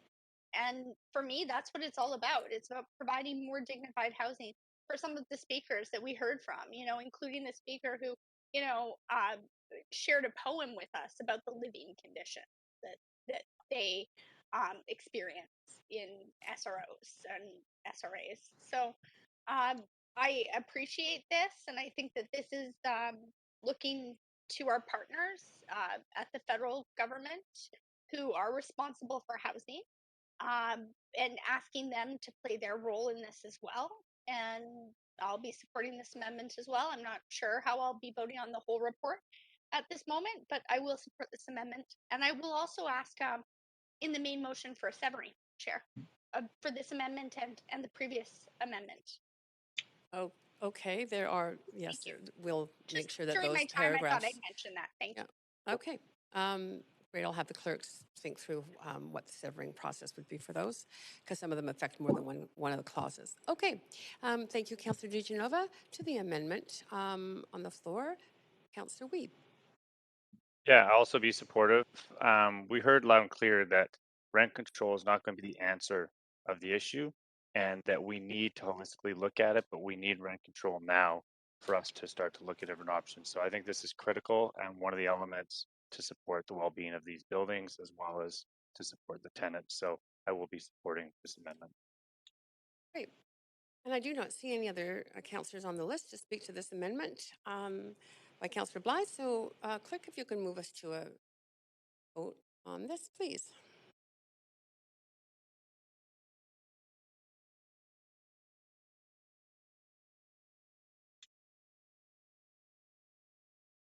Councillor DiGenova, okay. That was unanimous. Great. Back to the main queue. Councillor Blythe, do you have any other comments to make at this point? No, I'll actually just come off for a second and come back on for final comment. Sure. Councillor Boyle, to the amended motion. Yes, thanks so much. I will be brief, but just want to really strongly say a huge thank you to staff for the work they've put into this, and the community. So many of the folks we heard from or didn't hear from, but know have been organizing and advocating on this for literally decades. It's such critical work. I think this is an incredibly important move for us to be making. I'm proud to get to be part of voting for it, and hope that it is a step in the right direction of, well, I know it's a step in the right direction that we continue to move forward in protecting these units, and in the long term bringing them into better repair as self-contained units. Absolutely, as we heard so clearly from speakers, everyone deserves a home. Housing is a human right, and so this being one piece that we as a city council can do in protecting that housing and keeping more people in housing, absolutely proud to be able to vote for it and strongly supportive of it, and grateful for the community work that got us here. And Great, I will leave it at that. Thanks. Thanks, Councillor Boyle. To the amended motion, Councillor DiGenova. I'm not sure how I got back on the queue. Oh, no problem. I'll advance you off. Oh, we're talking about the amended motion, yeah. We That's are. fine. I'll put myself on later. I have a point of information for staff on a question. All right. Just looking it up. Thank you. Councillor Wiebe, to the amended motion. Yeah, I want to thank the speakers. I like that we're getting both sides. Not these conversations that come to us are complex. It's really good to know the full sides of the issues, but also really appreciate all the staff's work. So there's a lot of nuances in this report. You can tell there's a lot of great staff time. I was shocked by some of the numbers. The fact we've gone from over 1,500 shelter rate to only 77. And the fact that we have over 700 SROs that are empty and vacant right now. We're in the middle of a housing emergency. So it's great to see that we have federal and provincial alignment right now. This is the time for us to create action. We need to get people in housing. Housing is a human right. I agree with Boyle on that. And I think that this is a key element in us moving forward. So exciting to vote for it. Really appreciate the speakers that talked about the issues and really appreciate staff's work on trying to alleviate as much of that as possible. Thank you, Councillor Wiebe. To the amended motion, Councillor Bly. Thanks very much, Chair, and I too will be brief. I think there's a few things. First of all, you know, I'm grateful, and I know the work has been ongoing for many, many, many years, but just to have had the chance to talk specifically to this issue and in this policy direction with SRO Collective and Wendy Peterson at the helm there, but also residents, SRO residents who were in that meeting. Was a good conversation to hear about all of the programs that are underway and championed. It's much bigger than vacancy control. It's about advocacy, it's about partnership, and it's about agency of the tenants. And I think at the end of the day, what I've heard is that vacancy control is really a stabilizer. It's one tool. It's going to stabilize the units that we currently have in privately owned SRO type housing, and I don't believe it's going to cripple landlords. I don't think it's going to make situations worse. In the broader context, the minimum seems to be done right now, and there's more. What I've heard is more stories of people feeling squeezed or bullied or pushed out, and not everybody is an offender in that sense in terms of landlords, but those that are, really, we need to sort of get a handle on the situation. So I think it's important that we don't stick with status quo, and that we need to protect existing units now, not to make the situation worse at the end of the day. And I think that we need to be doing everything we can to progress the conversation around bringing privately held SRO type housing and SRA into public ownership in whichever way that looks, to keep those units available and on the market, so or available as below market housing. So I think those are really my thoughts around it. I got pages of notes from the speakers and from meetings with others, but just really want to say thanks to Councillor Swanson for maybe why she's in the seat as a city councillor after all of these years, just the advocacy and education and tenacity to get us here. And this is one piece of, I know, a much bigger sort of solution, focus and plan that this council has around stabilizing our below market housing, and I'm happy to be supporting that tonight. Thank you, Councillor Bly. Councillor DiGenova. Thanks very much. I was just hoping to follow up on a question that I had sent to staff, and I really appreciate the answers back. I had reviewed them, but I noticed in the question that I'd sent over that specifically asks how many city staff in DBL or city staff across the organization, aside from fire and police, have the training and authority to issue orders and fines for SRAs outlined in bylaw 5462. So how many actually have the authority to issue the fines, not to apply for a court injunction or to bring this to the courts? I just need a number on that. Yeah, go ahead, City Manager. Thanks, Chair Carr, through you. So there may be some aspects of the question that we need to follow up, but just to be clear, staff do not issue fines. The fines are imposed by the court. So the prosecution is the process that we have to go through to have the fines imposed. So I'm not sure if that clarification helps. Certainly is our property use team generally that inspects and monitors, provides oversight for the standards and maintenance bylaw. We can follow up with the specific number of property use inspectors that we have. If we, and it doesn't look like we did provide that information, so that's an oversight, but we can follow up with council on that point.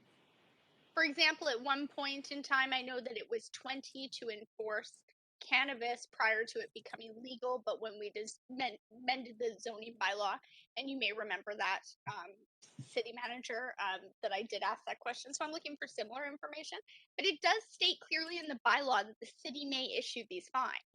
So is there a reason that the court would issue them instead of this? I understand we can escalate this to court, but do we not have the ability as a city right now to issue fines if we inspect and see that this is in disarray, just as we would with any business if they weren't complying with the conditions in terms of their business license?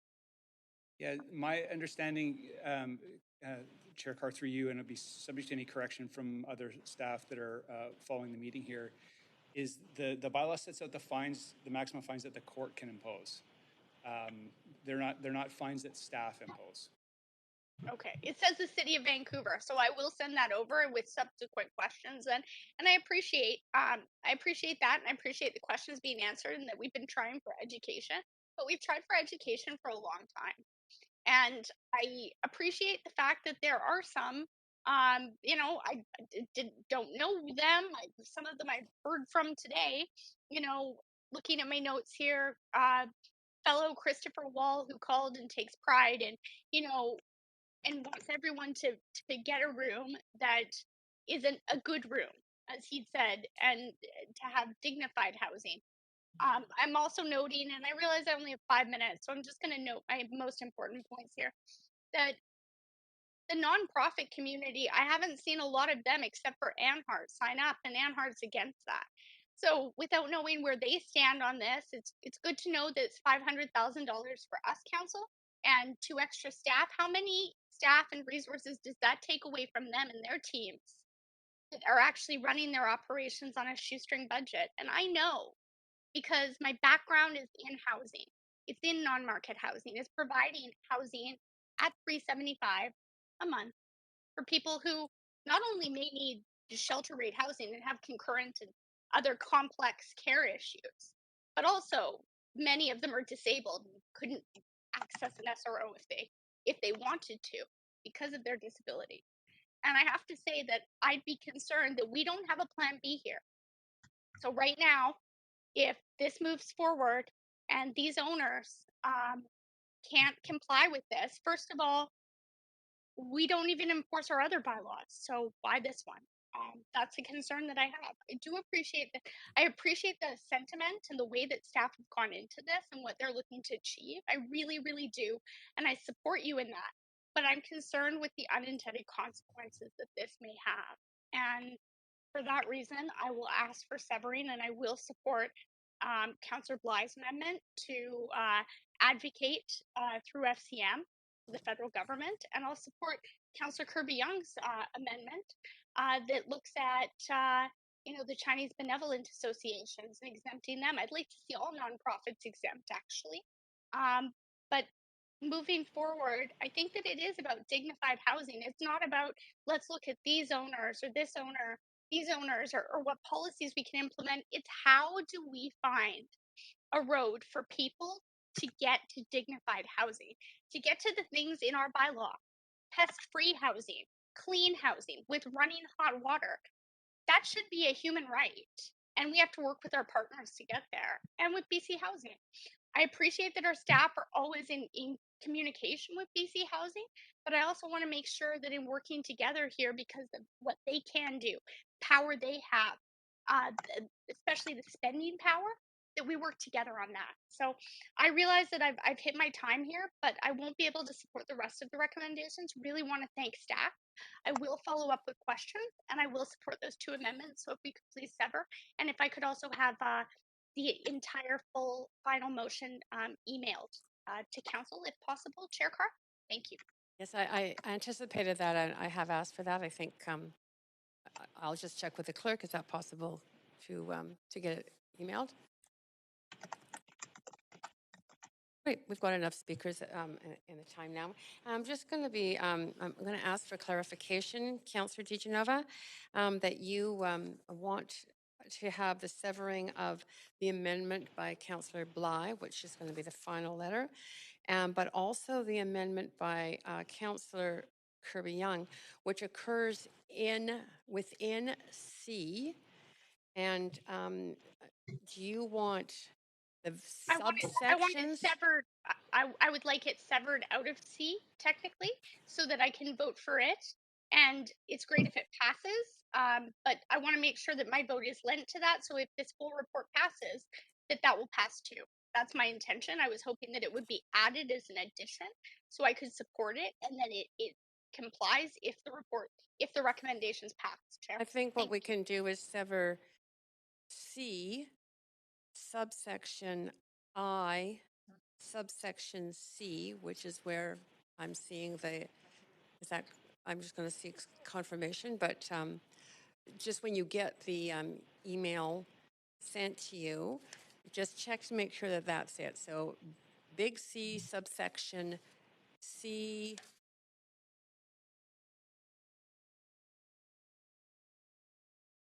under Section I, C, subsection subsection I. C. Anyway, I'm going to ask the clerk to make sure Thank you. that we do have that severed out. All right. Okay, Councillor Fry, to the amended motion. Thanks, Chair. And just before I begin, I'm going to just address one of Councillor DiGenova's comments that we hadn't heard from the nonprofit sector. In fact, we did get a letter from Jill Atke of the BC Nonprofit Housing Association. It was buried in our digest, so it would have been easy to miss.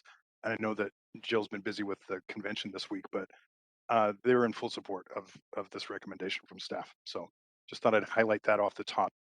I'll be supporting this as amended. I want to thank Councillor Bly for her thoughtful amendment. I think we've heard, those of us who have spent the time to talk to the SROC about the RAP concept and where RAP could be applied to SROs. And I think that this is a fantastic sort of direction that we could kind of partner with the feds on. So basically the idea that we could incentivize the rehabilitation of these facilities through tax structure at a federal level. And I think that's a fantastic opportunity there.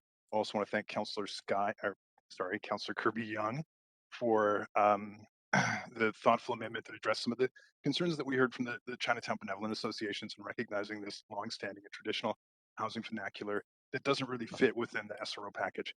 I definitely want to thank this SROC, the SRO Collaborative, for the Herculean work that's been done, and of course Wendy leading the charge there, but fantastic crew that's been working really hard to advance a lot of these motions. And of course, staff who have done such an amazing job, our City of Vancouver staff working on this and advancing this idea. These are some really bold concepts. I also want to thank the many speakers who came and spoke to this and shared their personal stories. And I want to thank the owners that came and spoke to it, because I think they brought a valuable perspective. And as someone council will know, and I many years ago lived at the Silver Avalon when it was owned by the Angelicolo family. And I know that there are kindly private SRO owners out there who really care about their tenants and care about their buildings and want to create an experience for people and are kind. And I believe that that folks who were speaking, that some of the owners are of that same kind bent. And I want to acknowledge that because there are good people out there. But that being said, there are predatory players out there. When I sat on the Downtown East Side local area plan with Wendy Peterson, with Kathy Shimizu, with Greg Masuda, with Councillor Jean Swanson, with the late Tracy Morrison, these were the sort of conversations we were having around the SRO rooms. And at that time, we were seeing this incursion of folks who were speculating on it and converting SROs because SROs, as we define it right now, really address the housing typology, not the tenure, not the cost to stay there. So we were seeing these converting in real time, and we're seeing the legacy now.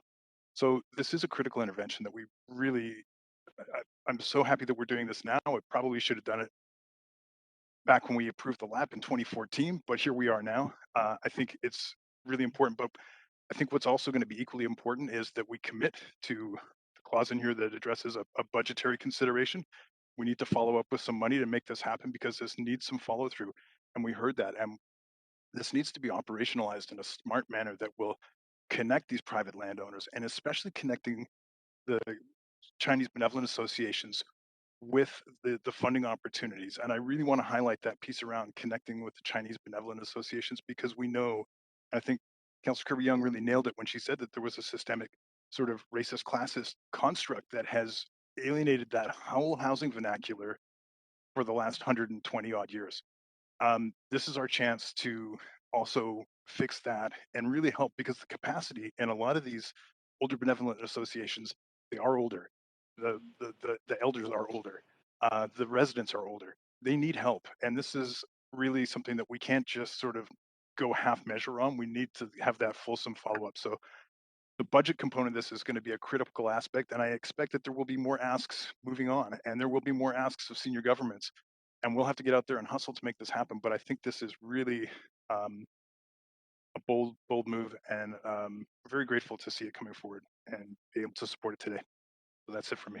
Thank you. Thank you, Councillor Fry. Councillor Hardwick, to the amended motion. Thank you.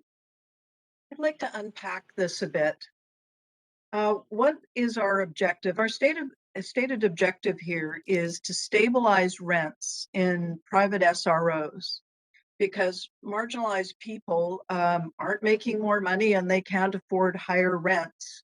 And as it was well established, I think it's been since 2007 or even before that, that we haven't seen any increases. So then the logic is by putting vacancy control on private SROs, that is going to stop the inflation for people paying rent. But on the other hand, it's not going to stop the inflation that the private SRO owners have in terms of taxes and insurance and everything.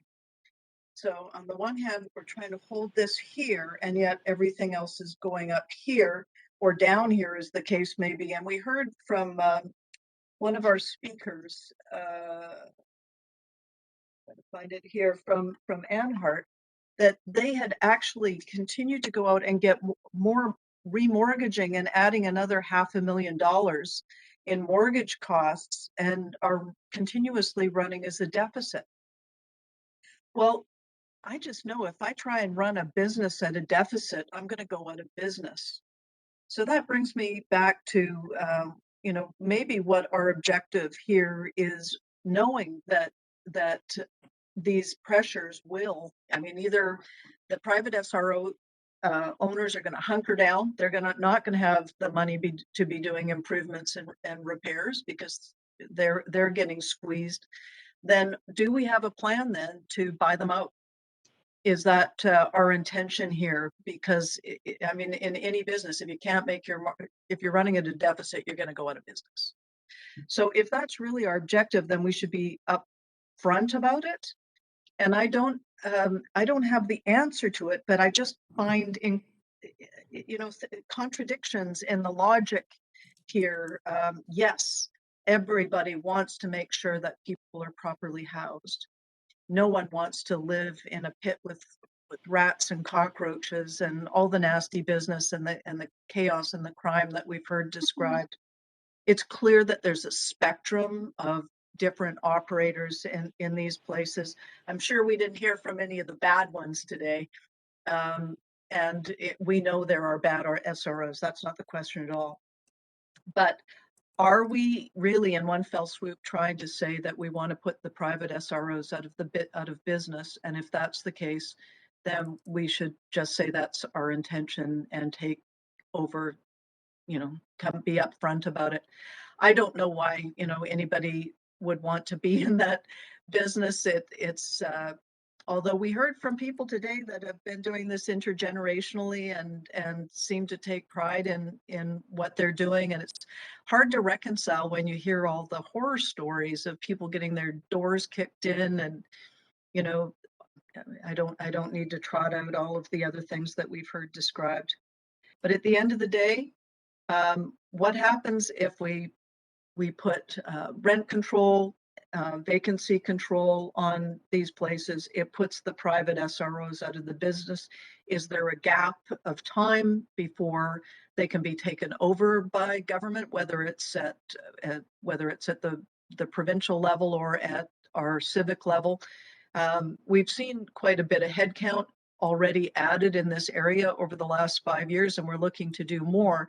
So is the city then moving more and more into more of a social housing business than ever before through this action? I don't have the answers, but I think we should be asking these questions. Again, I just want to say everybody deserves to live in decent housing, and I think we all want to see that happen. I just don't want us biting off our nose to spite our face, so to speak. Thank you. Thank you, Councillor Hardwick. Councillor Dominato, to the amended motion. Thanks, Chair. Yeah, I'll offer some comments and reflections on the report and recommendations. I want to thank, to start, all of the speakers who called in, as well as I had the opportunity to sit down and meet with the SRO Collaborative, and it was really informative. I know they've been at this for many, many years, but I made some notes from that meeting, and some things stood out in that discussion. One was the comment that there's only 77 units in total out of roughly 4,000 that are still offered at a shelter rate of $375. That stood out for me. Also, that there's roughly 10 SROs that are completely empty in the city.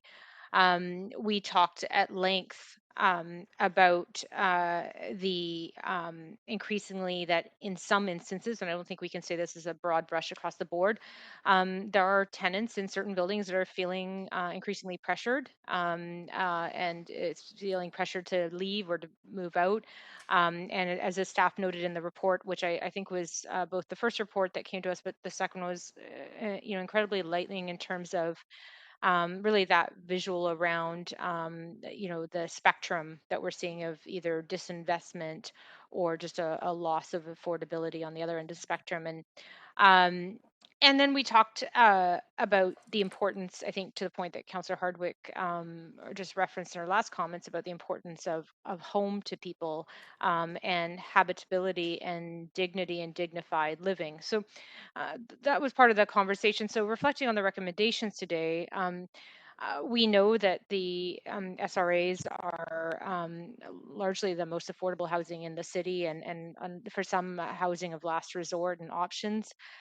What I found promising in the conversation I had with the SRO Collaborative, but also is reflected in this report, was the tripartite SRO strategy that's underway. And so, to the point, the added amendment by Councillor Bly, I think, is really important to be having and furthering those discussions at the federal level around the opportunities for renewal and replacement, because that is where initially my concerns lay with the vacancy control, particularly around this housing stock, was the potential risk of there not being continued investment in maintaining those buildings, because as we know, many are in disrepair. I toured many of them, as did I think a number of councillors, and so that's where my concern has lay with that.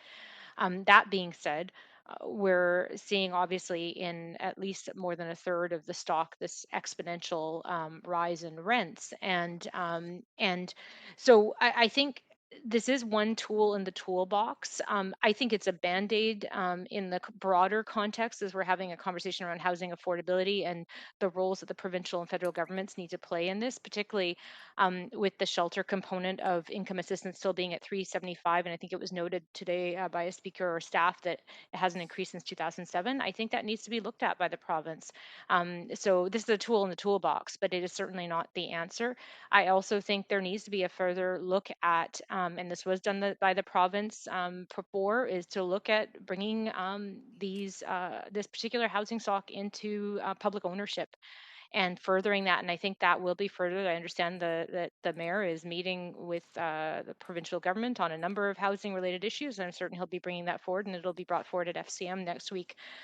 Because I think this is just one tool in the toolbox for addressing the concerns of residents who are at risk of homelessness or being pushed out of affordable housing in the city. So from that perspective, I'm pleased to support the report and the recommendations. I would, as I noted in some of my questions, would be interested to see, and this can be dealt with in the budget, about how we might address the resourcing that's proposed in this, and I think that can be part of the budget deliberations. But I am happy to support the recommendations. I think it's important work, and I know a lot of heavy lifting went into this by our staff to do the research and the jurisdictional scans to look into this. So thank you for that. And thank you, Councillor Dominato. Councillor Kirby-Yung to the amended motion. Yeah, thank you, Chair. And I'm going to try to not repeat what a lot of my colleagues have said very eloquently, but just maybe offer a few additional points in addition to expressing thanks as well for everybody that has weighed in, contributed, sent an email, met, called, or advocated, or otherwise engaged in the community or with council on this matter, and I really appreciate that. I guess I just want to say high level. I think it was noted by staff in the language that was used is that this is really a stopgap measure, and I think it is. I actually think that the time for this construct for housing has come and gone. The stock is old, it's aged. The city has a well-stated and defined goal to move towards more self-contained units that provide dignity with individual bathrooms and provide people with a kitchen space. And I think that that's what we want to aspire to. And I think with COVID, we've really seen the challenge in people not having access to those kinds of facilities, living in more congregate settings and not being able to have not just the dignity of that space, but the health benefits that that space can provide and the additional risk that people are exposed to when they don't have it. I do think that we're at a precipice of this, of losing the level of housing that is truly for the most vulnerable in terms of the least amount of means and the least amount of options to be able to go somewhere else if they lose their space or can no longer afford their space. And I don't think ultimately, just to be very clear, because it's quite clear to me in terms of the trajectory of where this is going and should go, that this type of stock should be in private sector hands. I think it is something that should be delivered publicly for the most vulnerable. And that's really honestly what we're talking about, is trying to move towards that and progressively move it forward. It has been encouraging to see some recent media coverage with respect to commentary about the federal government and minister responsible potentially expressing interest in the SRO program. And hopefully that will augment the mentioned advocacy efforts with the provincial government, because I think ultimately that's really where we need to go, is delivering a better quality type of housing. And it's just no longer economically feasible for the private sector or even a lot of nonprofits to do that. And I think the example that was provided by Anne Hart was really powerful. With respect to the budget piece, I know that B is quite high level in terms of a funding request and doesn't speak specifically to allocation. I did send in addition to the answers that we got back from staff initially around application of the EHT as a source of funding, I sent in some additional questions, and I'll just signal explicitly I'm not satisfied yet with the answers back there with respect to what appears to be inconsistency and how that can be used and allocated. So I'm anticipating that that's something that we can explore further and be part of the budget discussion. So I'll signal that, because the program does need to be resourced to be effective. But I think that we have some budget pressures, and so I want to make sure that we use all of the budget streams and tools that we have to maximum effect. So other than that, I think that I would close by saying that the cost of homelessness is so significant if we were not to enact this, because the downstream effects are so much bigger in terms of human health and dignity for the people most affected, that we're talking about trying to keep a roof over their head. And it expands out beyond that into the community. We see it in a broader impact on society. We see it on residents, on neighborhoods, on small businesses, when people are challenged and they have nowhere else to go, and all of the related issues and sort of, I would say, downstream impacts that come with that. So I think that there's obviously a very human reason to do this, and there's a practical reason to do this as well, because our homeless challenges have not gotten better. And I think without this and loss of this remaining stock, we would be significantly challenged to do that. So those are my comments, and I do appreciate all the advocacy on it, and I appreciate the work and the options from staff. Thank you. Thank you, Councillor Kirby-Yung.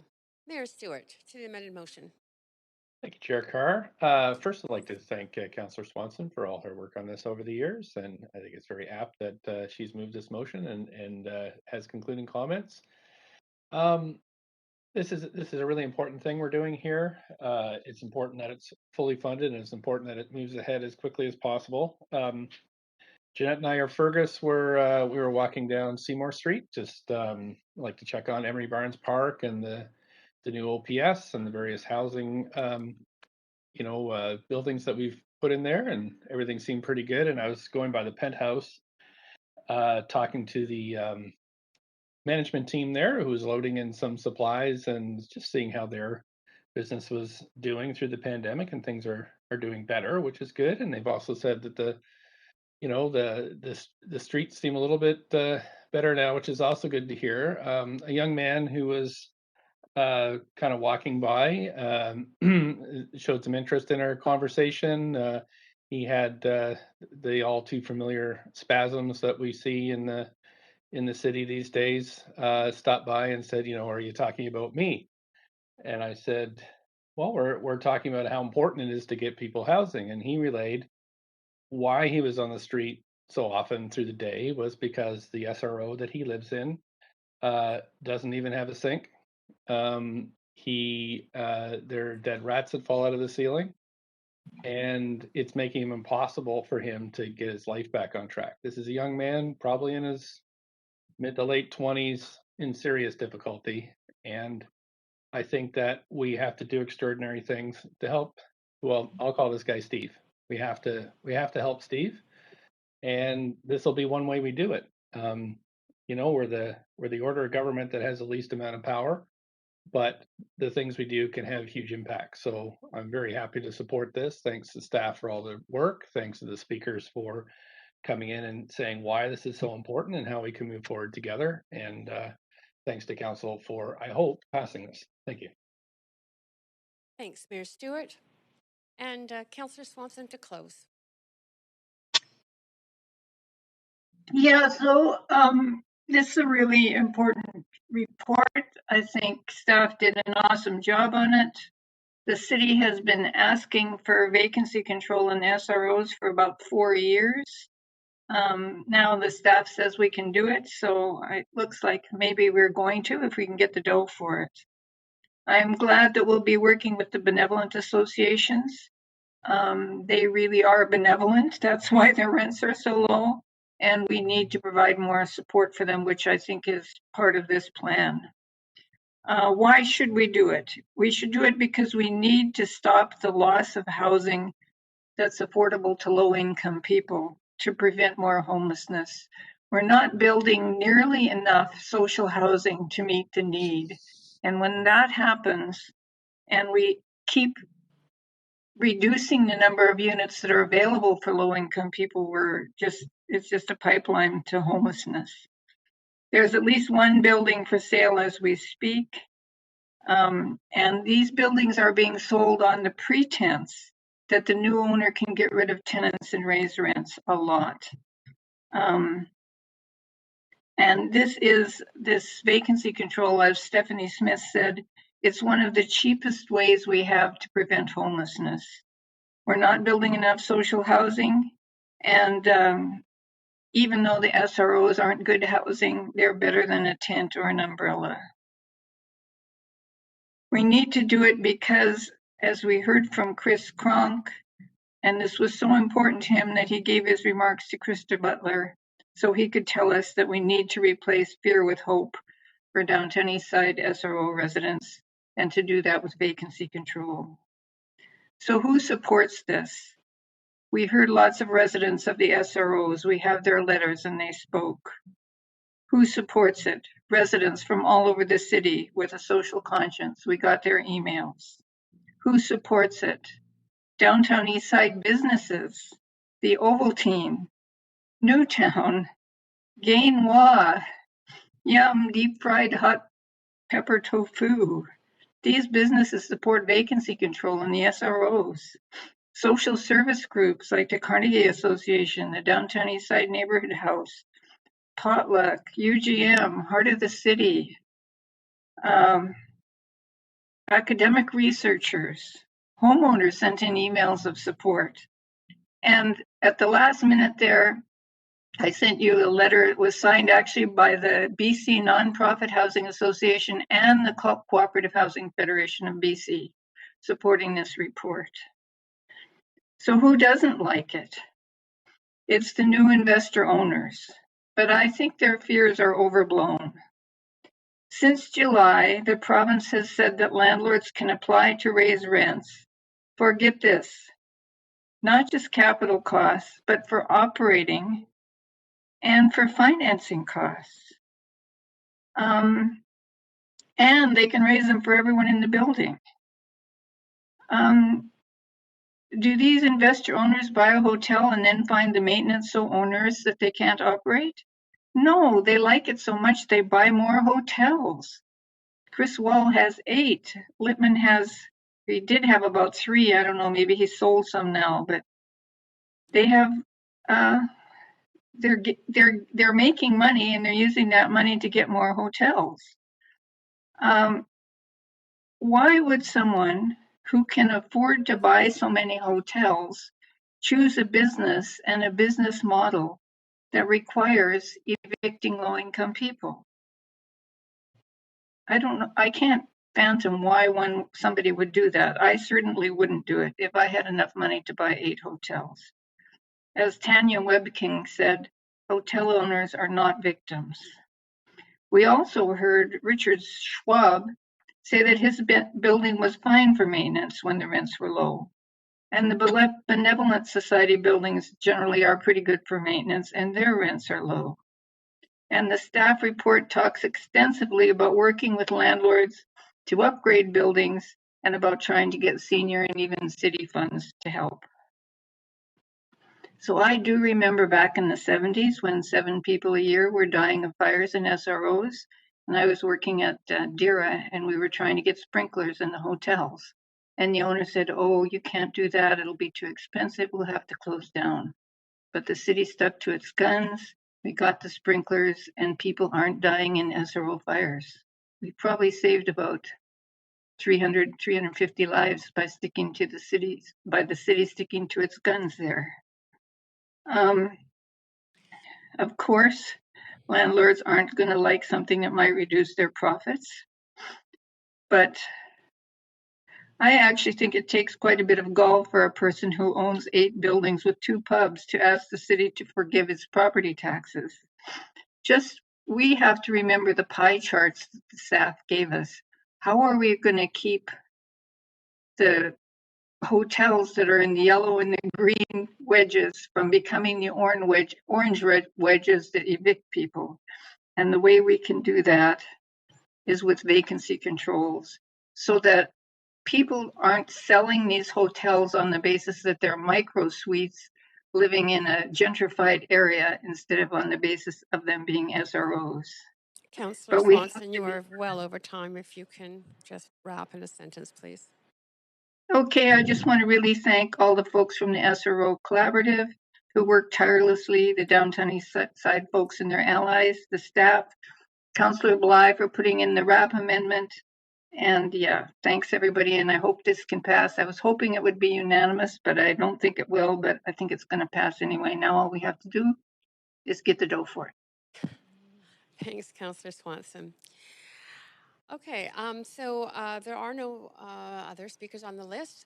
However, I have been asked by the clerks to have a brief break in order for law to check on the severing request that Councillor DiGenova has put forward. Staff, about how much time do you think we're going to need for this? 5 minutes. Okay, 5-minute break, everyone, and we'll come back for the vote.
If people can put their cameras on, that's great.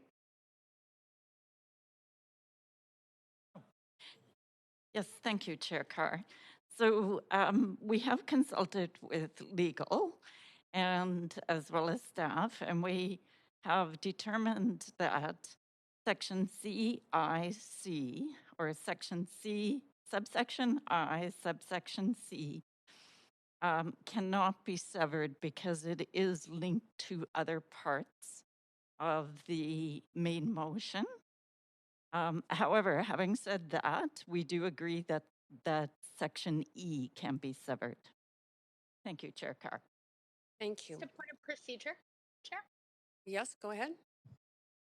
It just seems quite extraordinary, unless it was public hearing, that we would be having legal automatically consulted. I've noted and was just going through the minutes, looking at a number of instances where council members decided to sever, even if it had to do with the appendix or the other conditions, and they were able to do so. So I'm wondering, is this a new practice moving forward? Could you just please let me know? Because sometimes I find the rules are different for one councillor than another, and I just want to make sure we have consistency.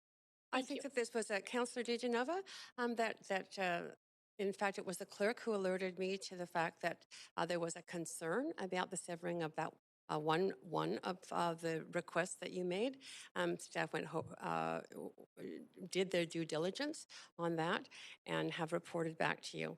That wasn't my point of procedure. My point of procedure is this the process that will be followed in the future? Of course, because anytime there is a question, Councillor DiGenova, anytime there is a question that staff raise about the ability to sever, their duty is to ensure that it is possible, and they will seek legal advice in order to come to the conclusion on whether it can be severed or not. You can expect that in any circumstances under which there is a question in their minds around the ability to sever in a legal frame. If staff don't do it in future, I will be This is happy not to a raise debate, it. Councillor DiGenova. I have I just answered your wanted to know question. if I could sever. Oh, so I can't. No, you request cannot severing? sever your first request was to sever C. No, I'm just, excuse me, Chair, I'm just asking to sever C now. I understood C. Could we just move on and sever E? And then the rest of the recommendations? Thank you. I've already said that we can do, or the clerk did say you can sever E. That was exactly her statement. And so, yes, we can sever E. So what we're going to do is vote. I think, clerk, if you can just advise, but I think E first, and then we will vote on the rest of the motion. That makes sense? Okay, does everybody have in front of them the motion so that you know exactly what you're voting on? E is the amendment that was forwarded by Councillor Bly. And just a second, is it on the screen? Oh, we're just waiting for it to get on the screen. 1 second. It'll.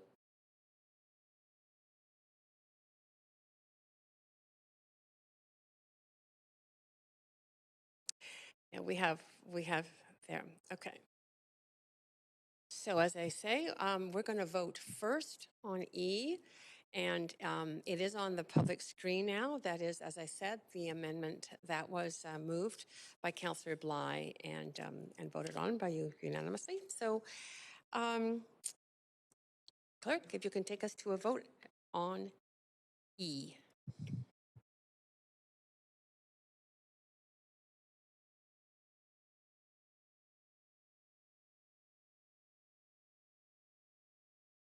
And that has passed unanimously. And clerk, if you could take us now. Just leave it up there for a second. Great.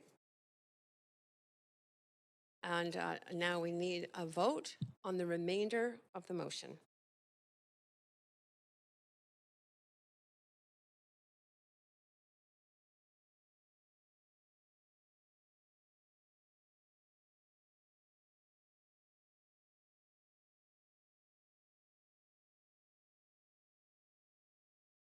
And that motion passes with 1 in opposition, Councillor DiGenova.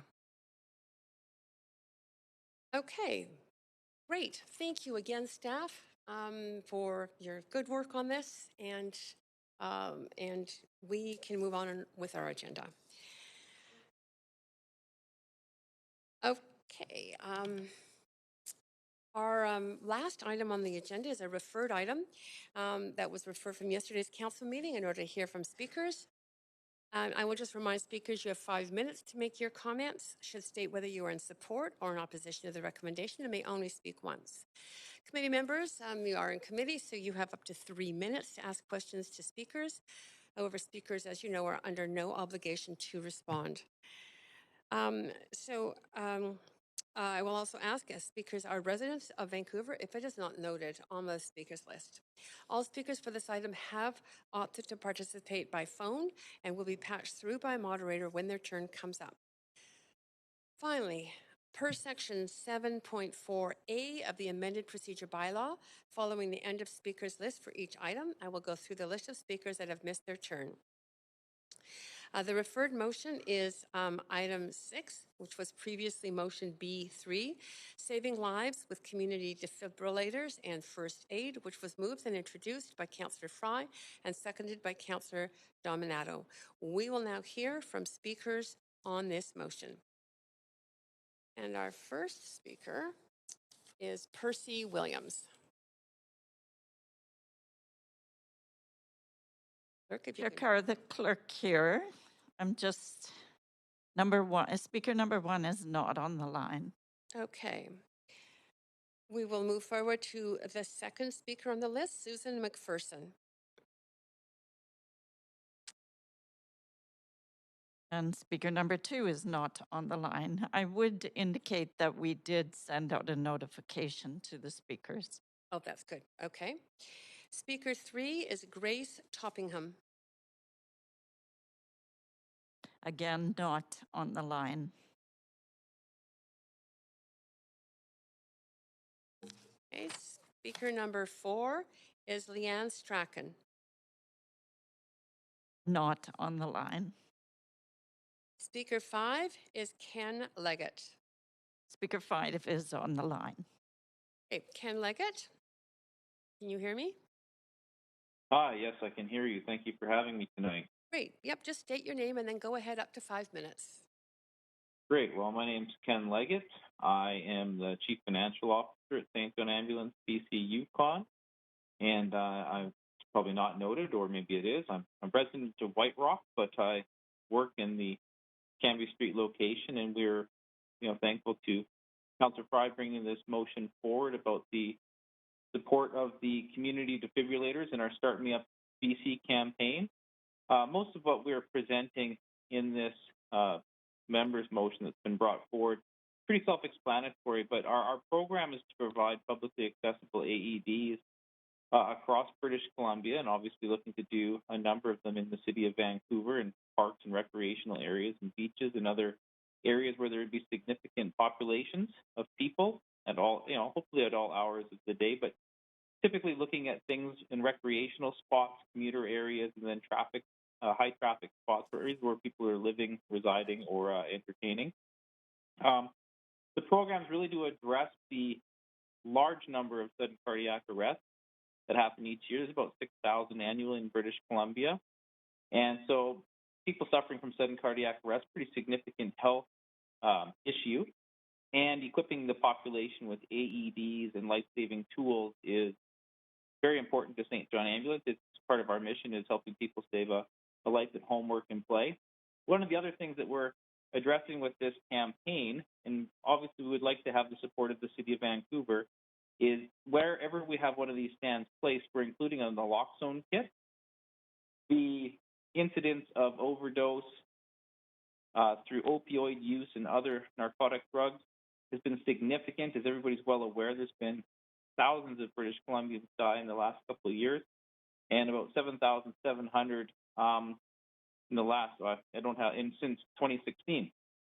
So we believe that it's an important public safety initiative, and that we can work with the City of Vancouver to place these in areas that would be very opportune, obviously where people are located, so we can provide this help.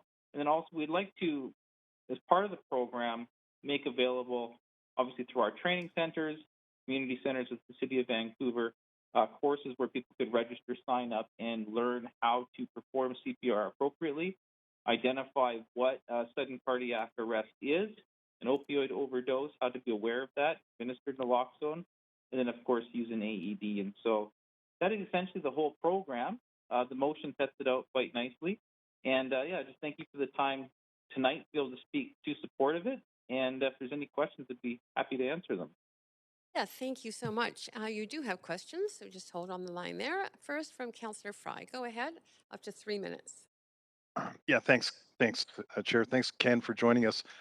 I just want to frame it that, like, whereas the St. John Start Me Up program was certainly an inspiration for this motion, we can't go with a sort of sole procurement model. So what this motion really addresses is kind of exploring how the city can get out of the way, possibly, and facilitate the deployment of these units. So I'm wondering if you could just talk a little bit about how your specific units and that model of the accessible community defibrillator works and how it could be deployed at sort of no cost to the city if we just made the space available.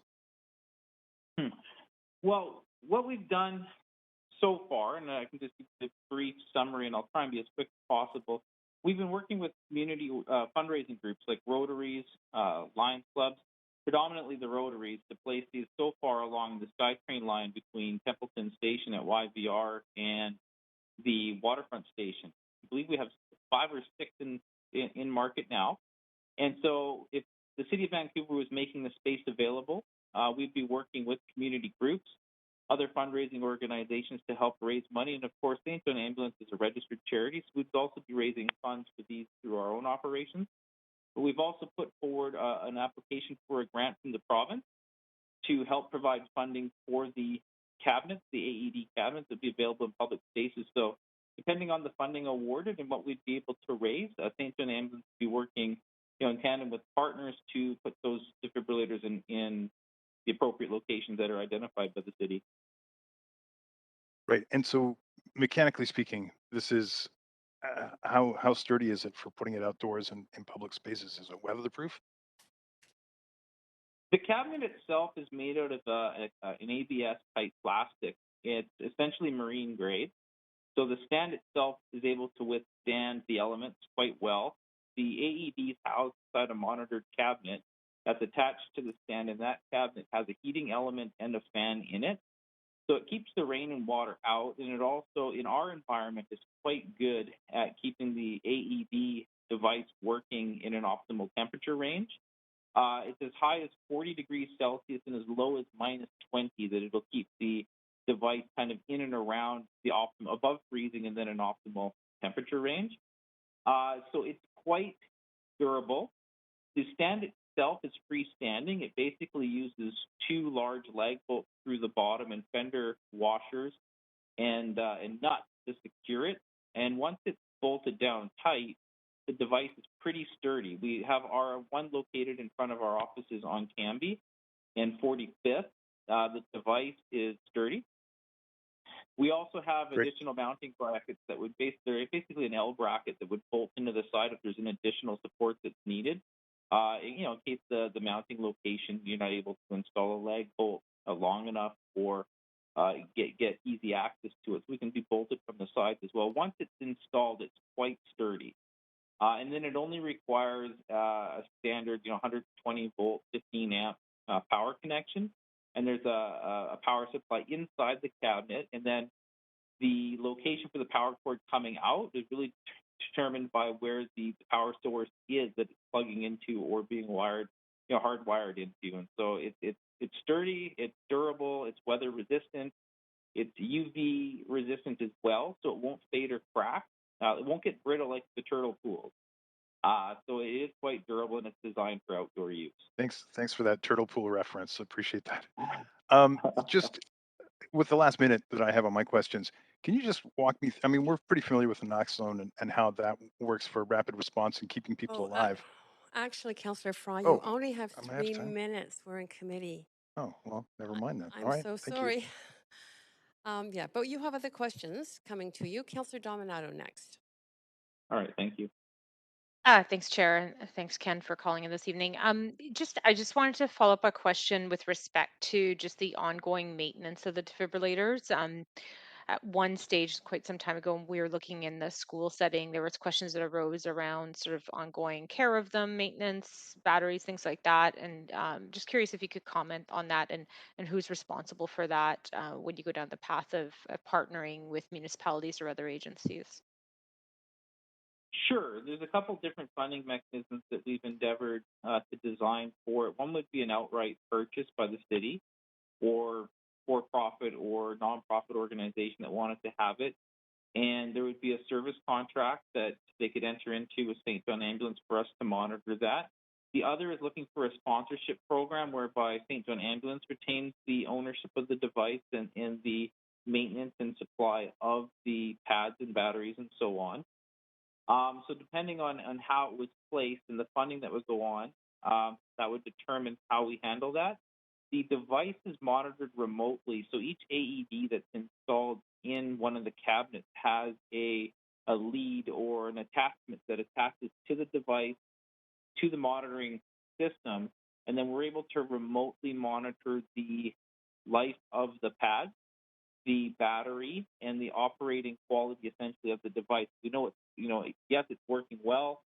Oh, it's 6 months out from the pads expiring. There's a microchip essentially in each pad and the battery that tells us when it's nearing expiry. So we're able to monitor that. Then it's a $240 a year access to what they call a ViaNet. That's the back-end software of the provider of the red cabinet that houses the AED. And then there's an annual charge of about the same for connection to the cellular network that we're working with. And so that cost is included in the installation cost of the first 2 years. And then we'd be looking for funding support for the monitoring and connections to the network after that. Thanks for elaborating on that. That's really helpful context. And then my second question is simply in the context of a city, where do you see the areas which would see the highest need for us to deploy defibrillators? In the city of Vancouver, I would like to see where the highest volume of traffic is of individuals. It could be a residential area, it could be a commuter corridor. For now, we've been looking predominantly at transit locations, whether it be park and rides, bus transfer stations, and things like the SkyTrain. We've also been looking at potential getting access to mapping data, determining where some of the ride shares have been for the bicycles, like the bicycle share programs and car share, looking to see what the movement of people is. And then there could be other large, it could be down in the anywhere where there's an outdoor recreation event or bodies of people. It could be at the beaches, Stanley Park. It could be in other areas. Some of that we'd want to work with your staff to identify where the most opportune locations would be.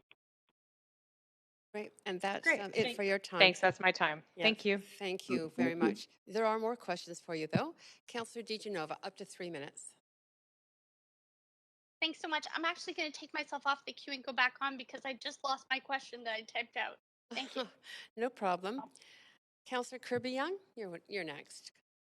Yeah, hi. Thanks for speaking to council. I'm looking for clarification, following up on Councillor Dominato's questions with respect to cost, because I'm a little confused. You were talking about a funding mechanism in terms of funding from the city or maintenance costs or if they're fundraised for, but I received an email directly from your CEO, Ty Spear, who suggested that, clarified in the email that it was and emphasized, I would say, that this was at no cost to the city of Vancouver. And in doing some homework and looking at your website, saw your fundraising campaign that you actively have in terms of soliciting donations for these units. So can you clarify the discrepancy between your CEO statement that there would be no cost to the city and the comments that you made with respect to what the cost would be? Certainly. We've got an application for a grant in front of the province currently, or being submitted to the province in support of the program and looking for the province of British Columbia to assist in the funding. Nothing's granted or awarded yet, so that is being submitted. So depending on the funding that we'd receive from that source, it would reduce the cost of the community for the installation. We are actively fundraising for the stand. So if we work with a local nonprofit who said, okay, we identify in this community we'd like to have a stand, they raised money for it with our fundraising team as well. We were able to raise the money. We'd provide that stand at no cost to the City of Vancouver. If there was another community association or other way that funding was provided, like for instance, a business that wanted to sponsor a stand, we would place that at no cost to the city. And so we are looking at multiple different ways of funding these and being able to put them in the community at no cost. If the City of Vancouver said we want another 50 units and we didn't have fundraising established for that and the city wanted to purchase them, that would be another way. So we are looking to raise money from our communities to put these in and have community ownership over them, excitement around the program, and getting the community involved also in the CPR and AED training as well, so that people are equipped to respond. Yeah, no, I appreciate that. I'm just jumping in because I have limited time. How's the fundraising been going? So it's an aspiration and that's your intent. That's what I'm hearing. How's the fundraising been going so far? Well, pretty good. I mean, it's a new program for us. It launched February of this year, kind of was our launch of the program. And we've raised funds so far for a little over 13, and we have a few more that we're actively raising money for currently. Okay, I'll leave it there because that's my time. Thank you. Thanks, Thank Councillor you. Kirby-Young. And back to you, Councillor DiGenova. Thanks so much. And thanks, Ken, for speaking to this and for all the work you do with St. John Ambulance. Really appreciate that. Wanted to ask you, are you aware about the city? I was a park board commissioner at the time. I remember it well that the first AEDs were placed in community centers in the city by the Marco Jean Maria Memorial Society, and just wondered if you do any work with them, or if part of what you do would be to kind of maintain some of those. I mean, would you suggest and support sort of broad donations of this if we could find ways to sort of partner together with other organizations, inclusive of St. John Ambulance? I'm not familiar with the organization that you just referenced that helped put those first ones in the community centers, but clearly they're of the same mind and mission that we are, is to help put these kinds of devices in the hands of the community to save a life. If there was other organizations that wanted to partner with us to help raise funds for these AEDs to be placed, whether that's another registered charity or other organization, we'd be more than happy to work with partners. And this is a big goal. It's something that we envision and would love to have more support from the broader community. So that would definitely be on the table for us and something we would welcome. Okay. Thanks so much. Great. So thank you, Councillor DiGenova, and that is it for your questions. And thank you for both coming to speak to Council tonight and to answering all those questions, and for your good work. All right. Thank you very much. I appreciate the time tonight. Yeah. Well, we appreciate you coming. Thank you. Thank you. So that is the end of the speakers list, but as per protocol, I will go through the list again to call out the names of those who were not on the line when I first called their names. So I'm going to start with number 1, Percy Williams. And the clerk, if you could just respond. Just checking, Chair Carr. And speaker number 1 is not on the line. Right. Okay. Thank you. Speaker 2, Susan McPherson. Number 2 is not on the line. Right. Speaker 3, Grace Toppington. Number 3 is not on the line. Okay. That does close the speakers list then. And sorry. 4. Oh, and then number 4. Sorry, you're absolutely right. Didn't turn the page. Leanne Strachan. And I get to say number 4 is not on the line. Thank you. But thank you for getting that right protocol in there. So that does close the list, as I say, and that moves us into into the debate on this matter. So, and is there any discussion? And I see Councillor DiGenova, are you on for discussion at this point? I am Great. on for discussion. There you Chair. go. And I'm just going to reset your timer. You have 5 minutes in discussion. Thank you. I really appreciate Councillor Fry bringing forward this this amendment. I think that it's important that not only do we consider where we have AEDs in the city of Vancouver, but also training people to understand where they are and how to use them. It's very simple, but in an emergency, it can be overwhelming for people, understandably. So really appreciate the awareness and advocacy here. I did, as I mentioned in my question to Ken, and this is the basis of the amendment, and maybe might help address some of Councillor Kirby-Yung and I think Councillor Dominato's questions and points surrounding funding as well, is that the Jean Franco and Gia Maria Memorial Society did actually, and I've sent council all of the link, I just circulated that, they had funded the first AEDs that went into community centers in Vancouver. So I also just wanted to make sure that this motion included, and I've offered an amendment, hoping, I know we can't make anything technically a friendly amendment, but hoping that it will be seen that way. To be inclusive of other opportunities and other organizations, such as this organization that funds this exact need and have provided 21 in the city of Vancouver. And council, you'll note just recently in your email, I've sent that over to you. So hoping there's support for this amendment. Again, I think that it's important that we see more of them in the community, and St. John's Ambulance does a great job, and I think their campaign should be included, and maybe even included in maintenance for everything completely on top of the AEDs, but also just want to make sure that we're looking at all options and are inclusive of all opportunities for donations and fundraising here. Okay, sorry, I didn't move us to an amendment queue, so I'm going to do that now. And I'm done. But yeah. Sorry, thanks. Councillor Wiebe, was that a holdover on the amendment queue? Sure. Councillor Wiebe, you're on the. I have you on that amendment queue, but your name was. That's there. a holdover. That's a holdover. Great, Councillor Fry to the amendment. Yeah, sure. And thanks to Councillor DiGenova for introducing this, and happy to support it. I had to Google the Gianfranco Gia Maria Memorial Society and see their history, and I hadn't realized. In fact, one of the things that came out of introducing this motion is I had a lot of people that we all know that have reached out and said how AEDs have saved their lives. And one former city employee, I guess I can name him because he said it on Twitter, Ken Karuska, he was actually saved. He used to work for the city of Vancouver, and he had a massive heart attack at the 5 rinks, or at the 8 rinks in Burnaby. And it was this society's defibrillator, one of the first ever that was installed there, that saved his life. So I think in the spirit of that, I'm happy to support this amendment, and any groups that are really advancing life-saving interventions for folks in our city and around British Columbia. Great, thanks, Councillor Fry. I don't see anyone else on the queue to speak to this, so clerk, could you take us to a vote on this amendment by Councillor DiGenova?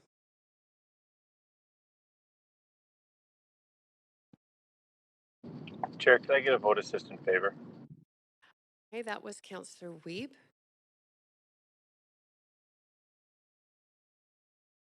Councillor Dominato, okay, that's great. That is unanimous. Wonderful. So we are going back to the main queue. Councillor DiGenova, do you have any other comments to this motion as now amended? No, I wholeheartedly support it, as I said before. Great. Okay, Councillor Kirby-Yung to the amended motion. Yeah, I have an amendment also, Chair, if you want to move this to an amendment queue. Thank you. And just I'll get you on there. Go ahead, Yeah. to your amendment. Thank you. And I'll speak briefly, Chair. I appreciate Councillor Fry bringing this motion forward. And the spirit of the amendment is just also sort of noting that the speaker had talked about a lot of well frequented places such as beaches and other areas. And many of those fall under the jurisdiction of the Vancouver Park Board. I know there's some defibrillators that are at community centers. It's not necessarily widespread across the entire network. And you think of a lot of public places where there is a critical gathering of people, whether it's community centers, pools, beaches, ice rinks, where people are active and doing things. We have a number of marinas that the park board operates and 3 public golf courses where people are active and outside. It seems to me that it would be beneficial to the spirit of the motion to extend staff's work to include consultation with the park board, to look at what they have already and where some opportunities may be to place some of these in some of the high frequented locations. So that's the spirit of the amendment. Great, thank you. And just to the amendment, Councillor DiGenova. Thanks. Councillor Kirby-Yung, happy to support this. Just wondered if I'd sent a link over to council just to outline previous amendment I'd made, and it already notes sort of the city's inclusiveness with Park Board in highlighting that, not only on the city page, but in public facilities in the city of Vancouver, and noting those in community centers. So is this, did you want staff to do work above and beyond what's already being done, or to consult with the Park Board? Or I'm just trying to understand if this is new direction or if this is the same. I'm sorry, so I'm if I not. could ask that as a point of information to the mover of the amendment through you, Chair. Thank you. Go ahead, Councillor Kirby-Yung. Yeah, I'm happy to answer a point of information, but can you clarify your question, Councillor DiGenova? I'm not sure I understood it. Well, my question is the city website already notes in public facilities the Vancouver Park Board, and that's where I just sent over the information to all of council from. Understand if you, I'm not sure if everyone's had a chance to review it, but my question was, do you not think this is already being done in the page on public facilities, noting the park board and the city? I think that there's a number of locations that are not necessarily covered. I would cite beaches potentially as one of them. There's new facilities that come on board. For example, we're building a new Marpole Community Center, and there'll be other facilities as they go through planning with respect to things like the pool strategy and development. So as I mentioned in my comments, I'm looking to ensure that we can try to improve and increase the coverage of what's there. I'm happy to support this, although I do note that on the website already it speaks about the community centers and the pools that the AUDs are already in. So I'm happy to support it, but I'm not sure that it's not already being covered. Great, thank you. Councillor Fry, to the amendment. Yeah, thanks to Councillor Kirby-Yung. I appreciate this. I honestly didn't really cross my mind, but I think that as we're looking at this as a future planning kind of exercise and opportunities to install these, I think covering more bases is great. And I think that we do collaborate a lot with Park Board on those sort of master planning initiatives, and obviously where we want amenities as part of complete communities and the Vancouver plan and stuff. So I think this is a welcome addition, and thanks Kirby-Yung for reminding me. Great. That looks like it for speakers to the amendment. So clerk, could you move us to a vote on this amendment?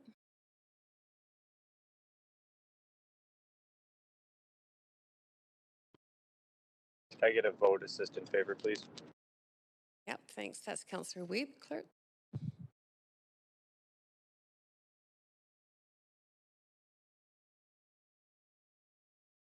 Okay, and that is unanimous.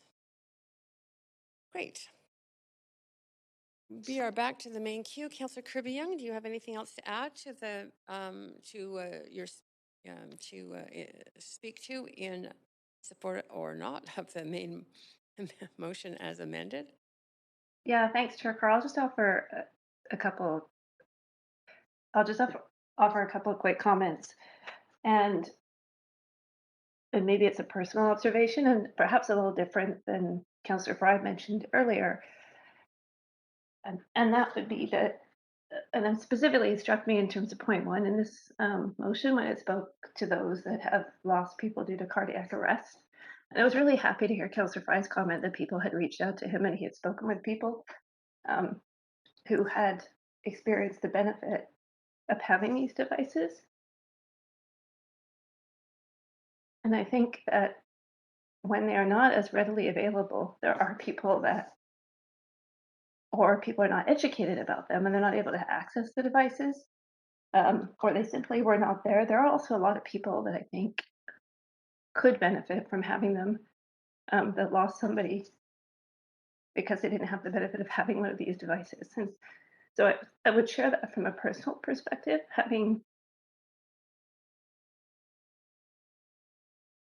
sorry, give me a second. Having lost a parent who passed away of cardiac arrest in front of me, I really think that extending these devices is a great thing to do, and I really appreciate Councillor Fry bringing it forward. Thank you, Councillor Kirby-Yung. Council, I do not see anyone else on the queue, so Clerk, I wonder if you could move us to a vote on the amended motion.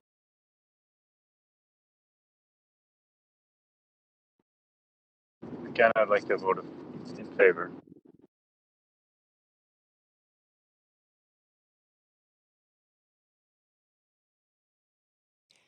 Councillor DiGenova, do you need a vote assist? I voted, showing I voted. But No. I'll click again if There, you want. now it does show that you voted. So that is unanimous. Great. So, Council, that does take us to the end of our agenda. And second. The standing committee of this portion of this meeting is now complete. We will now convene in council, and Clerk, I don't believe the mayor is here, correct? That is correct. So over to you as Deputy Mayor. So I will continue as chair, as deputy mayor, to deal with the recommendations and actions from today's meeting.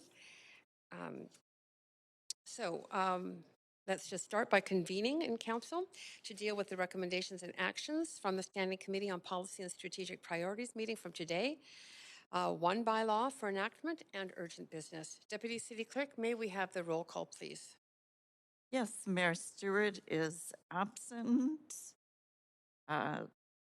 Chair Carr is in the chair, Deputy Mayor. Councillor DiGenova. Present. Okay. Councillor Fry. Present. Councillor Swanson. Here. Councillor Hardwick. Present. Councillor Wiebe. Present. Councillor Boyle. Present. Councillor Dominato. Present. Councillor Bly. Present. Councillor Kirby-Yung. Present. The meeting has quorum, Deputy Mayor Carr. Great, thank you. We need a motion to adopt the Standing Committee's recommendations for items 1 through 6. Councillor DiGenova. And a seconder? Second, Hardwick. Great. All those in favor say yay. Yay. Yay. Opposed, say nay. The motion is carried unanimously. We have one bylaw on the agenda for enactment. Bylaw 1 is a bylaw to authorize the borrowing of certain sums of money from January 8, 2022 to January 7, 2023, pending the collection of real property taxes. So moved. Yes, just 1 second. This bylaw was subject to approval of item 1 on today's Standing Committee agenda. Does any council member wish to declare a conflict on this item? Hearing none. Councillor DiGenova, you would like to move the motion?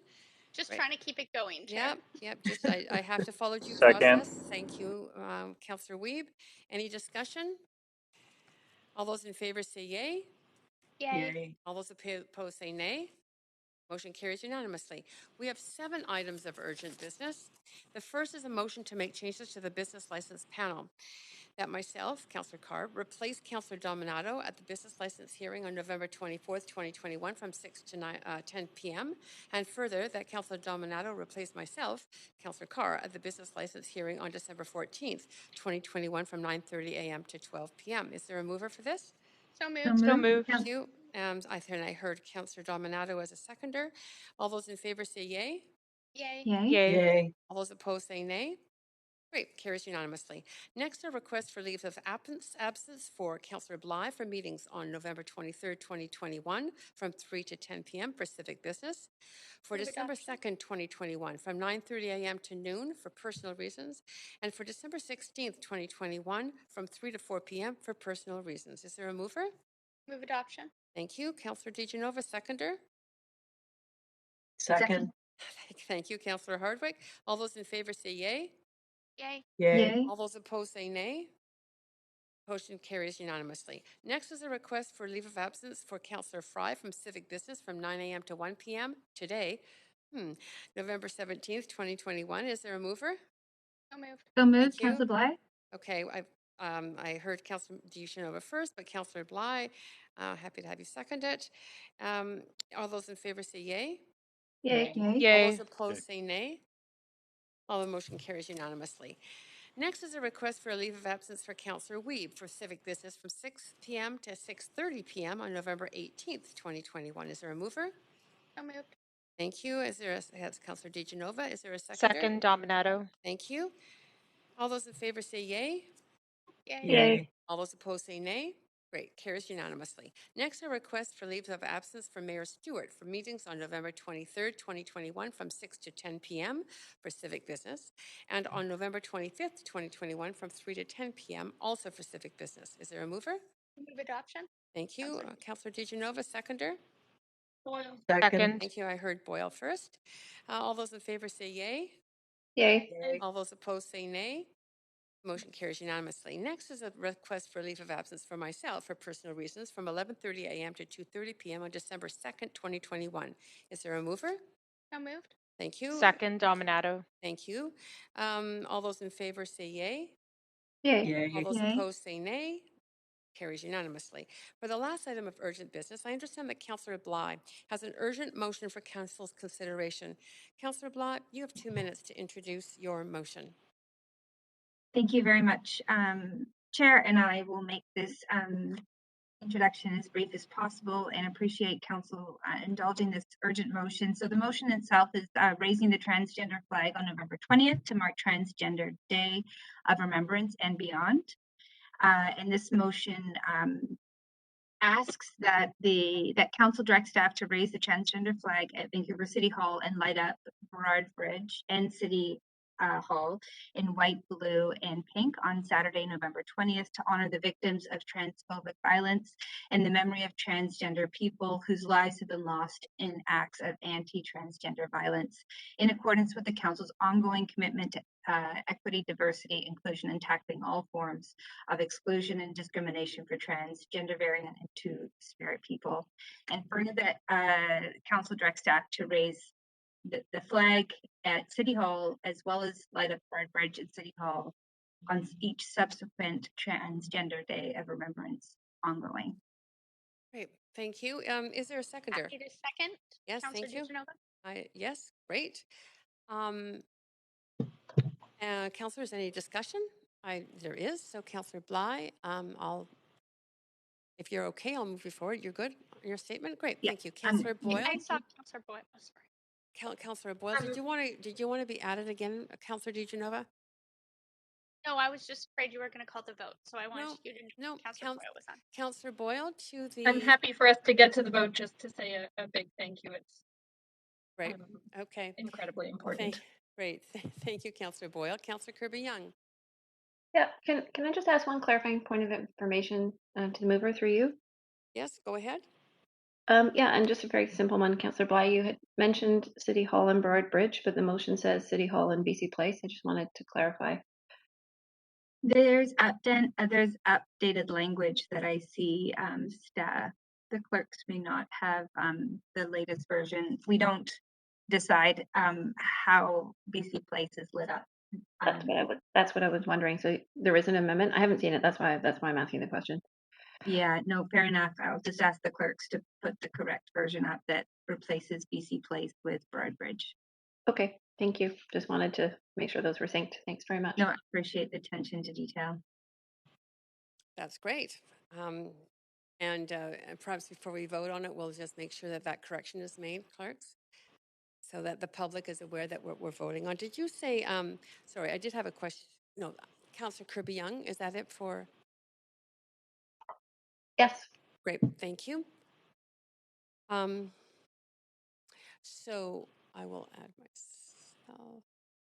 I did hear, I thought I heard verbally that it was City Hall and Burrard Bridge. Can I just see clarification on that? That's correct. Right, okay, Clerks, City Hall and Burrard Bridge. Excellent. Okay, so I'll just take a nice big breather and stretch a bit as the clerks get the language up.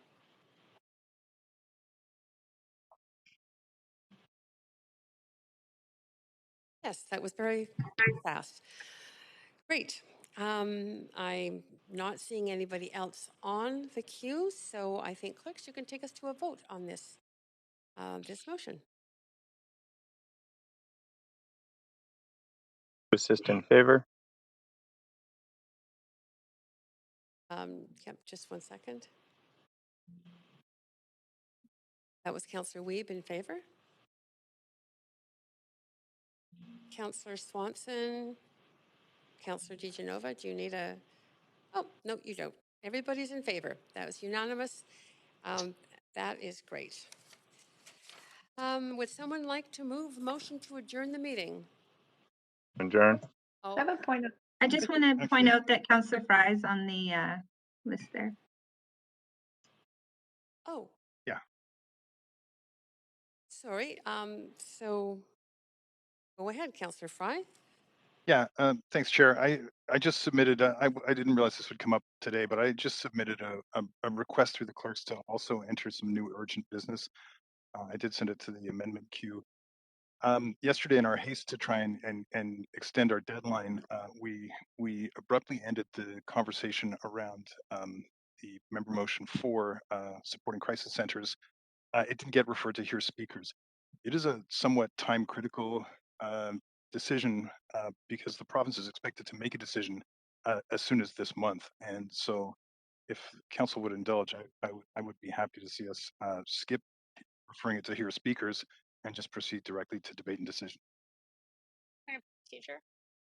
Sorry, I'm going to have to just check on this one first, Councillor Fry, before I'm just going to take a moment to do that. The clerks just replied. Save you the trouble. Unfortunately, this was not on the agenda yesterday, and the agenda therefore is on unfinished business. Yes. And the agenda for December 14th. Right. Okay, so we were all about to troop out to the hallway, but we are all resumed our chairs again. Yes, it is not on the right agenda to be able to be dealt with at this time, Councillor Fry. I understand. Okay. Okay. Councillor Kirby Young. Yeah, well, going forward, I also had a point of procedure, and that was going to be that we're not able to bring up notices and motion of new business either because we ran on the clock on that, and that was also referred to December 14th. Is that correct? Yes, that is. I'm seeing nods from the clerk and from the city manager. Okay, I thought I'd ask in case Councillor Fry could get that one on that we could do notices and motion too, but thank you. Yeah. No problem. So all of that was after we adjourned. So at least we had the motion to adjourn. Actually, I think it was confusing. We didn't actually, I think there was an attempt to adjourn, but it was intervened with Councillor Fry. So I'm now looking for a motion to adjourn. Perfect, Councillor Hardwick. Okay, Second. Seconder. Councillor Kirby. Was that Kirby? Yes. Yeah. And all those in favor say yay. Yay. Any opposed say nay. The motion is carried unanimously. The meeting is adjourned. Well done, council. Well done, Thanks, staff. too. Thank you. See you tomorrow night. Yes. Thanks, everyone. Good night. Yeah.